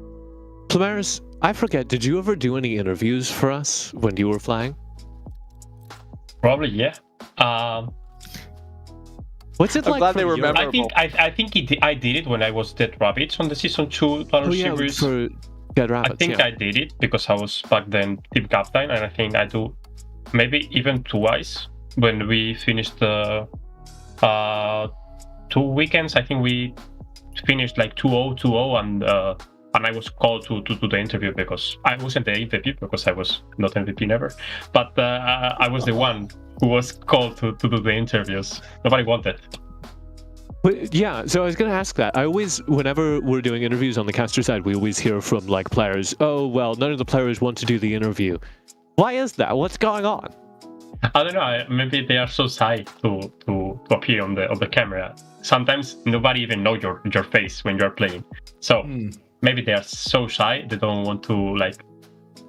Usually people tend to. I have no good English. I'm shy, but I don't know. I mean, you just tell a couple things, and you don't need to tell a story. You just tell a couple things, and that's okay for the viewers. Did you ever go into the interview like, I'm gonna flame all the other teams. I'm gonna come out there. I'm gonna make them all angry. I mean, before you do the interview, you think a lot of things to say. Usually, some are so toxic, but when the moment comes out, you are the best player and best person in the world, and just say good things about the other teams and motivate them. But inside you want them to make them lose. You know. Inside there are two wolves, one of which is a well-behaved player, and the other one wants to flame the hell out of the enemy team. I just revealed the secret. I'm glad it was that way round. I was glad it was that way round, Clamars, rather than the, I'll be really rude to them, but actually I'm totally friends with them, I'm just trying to create drama. All of the Arena of Valor players have always been super sweet. Over in North America for the Valor series, we also had that as well, where the two players that were always at the top of the scene were Beginnings and Rest, and no one else on the teams. It's always support players who are willing to do interviews, usually. And they were always just like super sweet. Rest would win a tournament and just be like, yeah, it was really fun. Everyone played super hard. I don't know what's up. I want players to give in to the other wolf. I want players to just be me. At the end of the day, this is a video game. I will say that. If you don't get fun, why do you play video games? So, when you get fun, you get better because you play more the game. And it's true that AOV in the past made me very good friends than in the moment I keep right now. So, having fun and getting good friends, we need to separate when you are playing and when you are having fun with friends. I mean, they're sharing your tastes, your game. So it's good to be some toxic sometimes and spicy, but at the end of the day, you're friends and just sharing this. So what you're saying, Clamaris, is that we need to do the interviews mid-game this time instead of waiting until after the game? Because after the game, you're friends, but in the middle of the game, you're ready to flame. You're just like, oh, this guy sucks. I would say on the 1v1, when they are tight, we should do the interview. One of the Valor series, I don't remember which season, but we had access to team comms in the studio, so while I wasn't casting, I would go listen to them, and I can confirm some of those teams are just flaming constantly, because you need to like keep yourself psyched up. You need to be talking trash about the enemy teams. So yeah, mid-game interviews, walk up with a stick microphone, be like, so how good is the enemy laner that you're playing against? You would get some good answers. And they put the microphones on the game. But why you say he's nice? You just say that, and they put the record on. Just like Ori. I mean, you're going to get a real chilling effect once you start putting the mic checks in and having people having their comms broadcast onto here. You are not the top laner. Just full reality show style. Nobody got that reference. That was for you and me. You did, though. You did. And that's what matters. As long as one of everyone gets the reference, it lands. I think the most important thing about interviews is people are always coming into them like, oh, well, this is when I have to be real and honest. And Clamaris, if I can get people who treat them like wrestling, if I can get people who are like, I'm going to come out and play the character, and I'm going to go out and I'm going to say the most outrageous things, that's when I'm thriving as a broadcaster. I can actually agree with that, though, because, you know, we've only got a really small window into somebody's life at that point. You know, being humble, being nice, that's fine. Everyone's humble and nice. Yeah, I mean, if they're angry and throwing things around the room during the interview, you know, tipping their monitor over and shouting directly into the camera, that's a player that you can remember for quite a long time afterwards. Break a steel chair in front of the interview camera. with your cell phone. Break the cell phone. You know how they have those dramatic moments where, like, oh, he looked like he was going to punch the monitor. You just hold up the cell phone, just like, very ineffectually. Just add to the flavor a little bit, you know? We're giving all these great ideas to interviewed players, and I know. Frankly, I'm disappointed that we don't have them yet. We'll get there. We'll get there. We should try to ask spicy questions sometimes. We should be. Well, I mean, we've got. Like, what's your favorite chili pepper? That's a spicy question. Very literal approach to this. We've got an opportunity, though. Now that we've been theory crafting, you know, we're kind of a team to ourselves. We're a broadcast team. We've been theory crafting how to torment people. We have got an update that we are going to be able to speak tonight from DSL. So we're going to swap out things to have a final interview of the day, which will be starting in just a little bit. So before we even have the interview, let's theorycraft, guys. How can we get the most explosive responses out of Night? If you had to smash a steel chair over any hero's head, which hero would it be? Better. If you had to smash a steel chair over any player's head. There you go. See, I was going to start with that, but I was like, no, too strong. We've got to back off. But TJ, as long as you're on board, we've got two people. That's half a majority. That's 50% of the votes. Exactly. TJ just said what you wanted to say, Nibiria. that is our dynamic. I don't know. I bet Knight's really excited to be interviewed this way now. I was like, oh boy, I was afraid of interviews before. Now I know they're going to meme the entire thing. I won't even know what to say to all these silly questions. They'll figure it out. I believe in Knight. Me too. It's a nice guy. I think also... No, that's bad. Clamaris, we got to build a character here. We can't just say nice guy. He's me. But I think I know him. Even if you push him so hard, he's going to give you a handshake and keep going. I think also at the end slap at the end of the handshake. It's so just get that handshake away from me. Get out of here. I think also at the end of the day here, this is a good time to like reset before we sort that interview out. There's some tech issues, that's why we're filling. And I think like this has been across these 2 days a really good performance from European Arena of Valor. And Clamaris especially, I know we both come from like having a watermark in our head of what during Valor series European Arena of Valor was like. I would be curious. I think this is better than Season 3 Valor series. I think teams are better now. Would you agree with that? I would say that the qualifier format is quite different because they are playing just 3 best of 3 and 1 game. Yeah, I mean, when you're playing a league with 8 teams or 6 teams and you're playing each other twice, I think you can build better your game style against one team. Here, I don't know when they knew they're facing this team and this team, but in my opinion, for sure, those games are better than the first three matches of the Valor series, because teams used to get better with time, and they only had one day. So I think they play quite good today. Yeah, I think like even the teams like Team Fish went out without a win. Even Team Fish would have hung in the middle of the pack of one of the EU Valor Series leagues. So I'm very impressed with the pool from Europe, especially because there hasn't been this kind of broadcast competition for a while. So I'm really excited to see more out of Europe as you guys do head into the playoffs. I'm not going to be there at a scheduling conflict. I'm not going to be here next weekend, but I'm going to be watching, and I'm very excited. Better be watching, TJ. All this scheduling nonsense. Imagine having a life and responsibilities outside of esports. Imagine. I don't know what it is for 5 years. Awful notion. Absolutely awful notion. See, it's so funny, Clamara is saying that, because I don't remember if it was on show or before show. He was just like, yeah, I had a date and I told her that I was going to be casting today. So Clamaris has a real life. Don't tell I have dates. Did you ever hear back? Don't tell I have dates. They will fight each other. Oh my gosh, startling revelation. Wait, I feel like we need to have another interview with Clamaris now just to uncover this drama.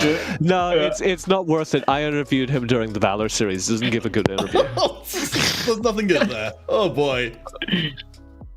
Alright, so with all of that laid out bare before us, so we don't have a camera? Oh no, yes, we have a picture here for Knight from Haka 7.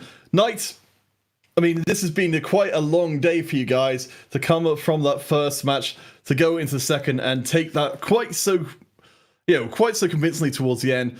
How are you guys feeling ending out day 2?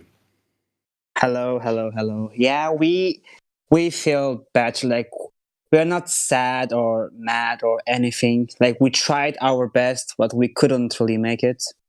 But for next week, we're gonna prepare better. Like, we all did our best today. But I hope next week we're gonna do our best. Let's see. All right. You guys did make it to next week, so congratulations. Yeah, thank you.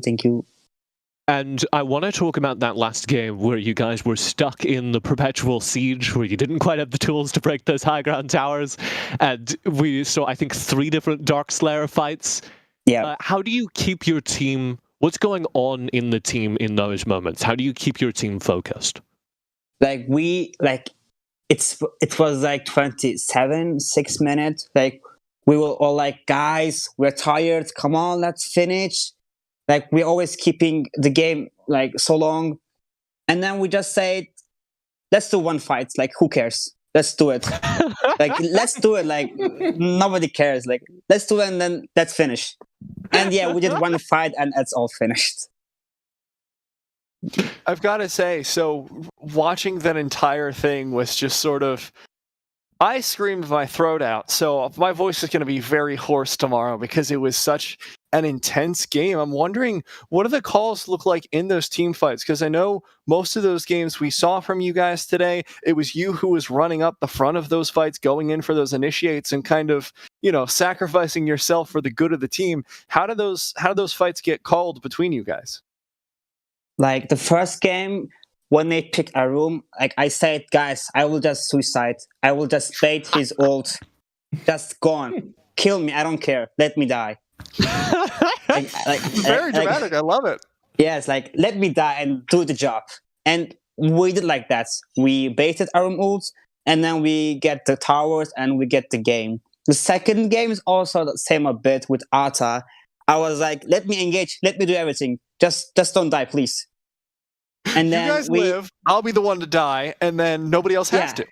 Yeah. Just let me die. Like, just doesn't matter if I die. Let me die. Let me die in peace. And you guys do everything. That's all we do. Just give me a good funeral. Hello, Berke. Oh, it's so nice to have you here. How are you doing? Yes, I'm so happy. I'm so good. How are you? How is your life? I was about to tell you some questions, but the first one is, if you ever want some Slayer lessons, I'm down for it. If you want, I'm rusty, but I can teach you something. Or are you okay with that? Yep. Why did you change from jungler to the Slayer lane? You were one of the most recognized junglers on the past. Why did you change for the Slayer lane? Okay, so when I started game in 2017, I was playing only Batman, as you know, just Batman, and I was like, okay, let's try Nakrov, like let's try Murad, and I was like, nah, it's boring. Let's go support lane, let's go ADC, let's go mid, and then I was like, okay, top lane is fine for me. It's so boring lane, just 1v1 and just get the bird and get the team fight. And just die for your team. That's all I'm doing right now.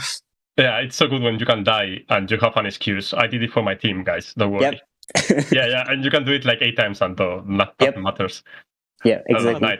I'm so happy to have you back. I'm most happy for you and your casting, and that's so cool. Just saying. Good luck. That's for so next cool. Week. Okay. Thank you. He gets to hang out with all his boomers. And one of the things we were doing during that kind of break night while we were sorting out the interview was we were theory-crafting the perfect interview question. And we think we've come up with it. If you had to, WWE wrestling style, hit any player currently playing in Europe with a steel chair, who would it be? Good question. Good question. It's a hard one. I don't know. I don't know. Like, I never think this question in my life, so I don't know. I have really nothing. Like, I don't know, to be honest, what to say. It's a valid answer. All right, no. Well, maybe you can think about that one and have an answer for us by the time the qualifier is over. But thank you so much for joining us. Hopefully, again, we'll get to speak to you next weekend as well during the playoffs, depending on how everything goes. Guys, that will bring us pretty much to a close here today. So from our 6 starting teams, we had Team Fish leaving yesterday.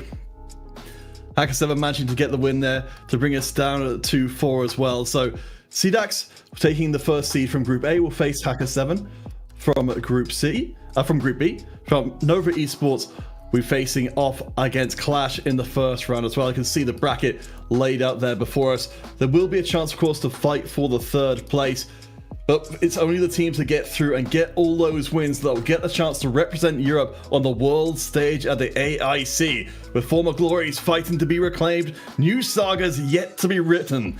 Only one team can claim their place amongst the very best in the world. It has been our honor to bring you this first half of the competition, and we very much hope you'll join us next weekend when the action only gets fiercer. Thank you to everyone who's worked hard behind the scenes for this weekend's event, to our team commentators, and for all of you fine folks watching. We hope these last couple of days have inspired you to join in future competitions. But for now, we look forward to seeing you next weekend in the final days of the AIC Europe Qualifier.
Don't answer the phone, spending the days on my own, then repeats this for weeks to come. I don't care what I miss, 'cause my life is dismissed. I keep searching for my bliss. It took days to finally start writing songs, but now it's begun.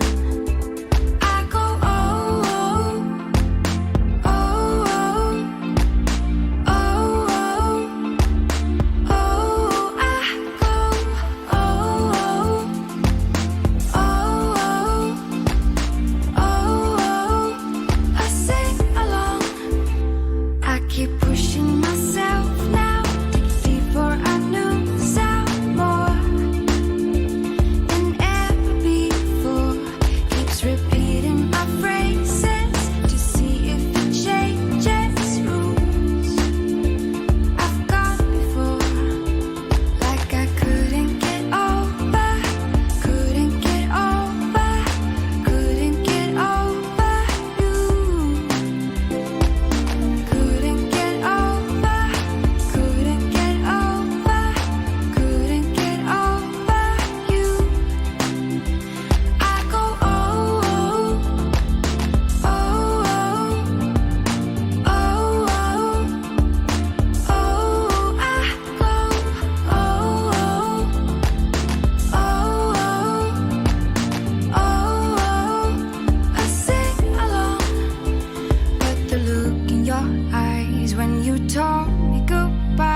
is the one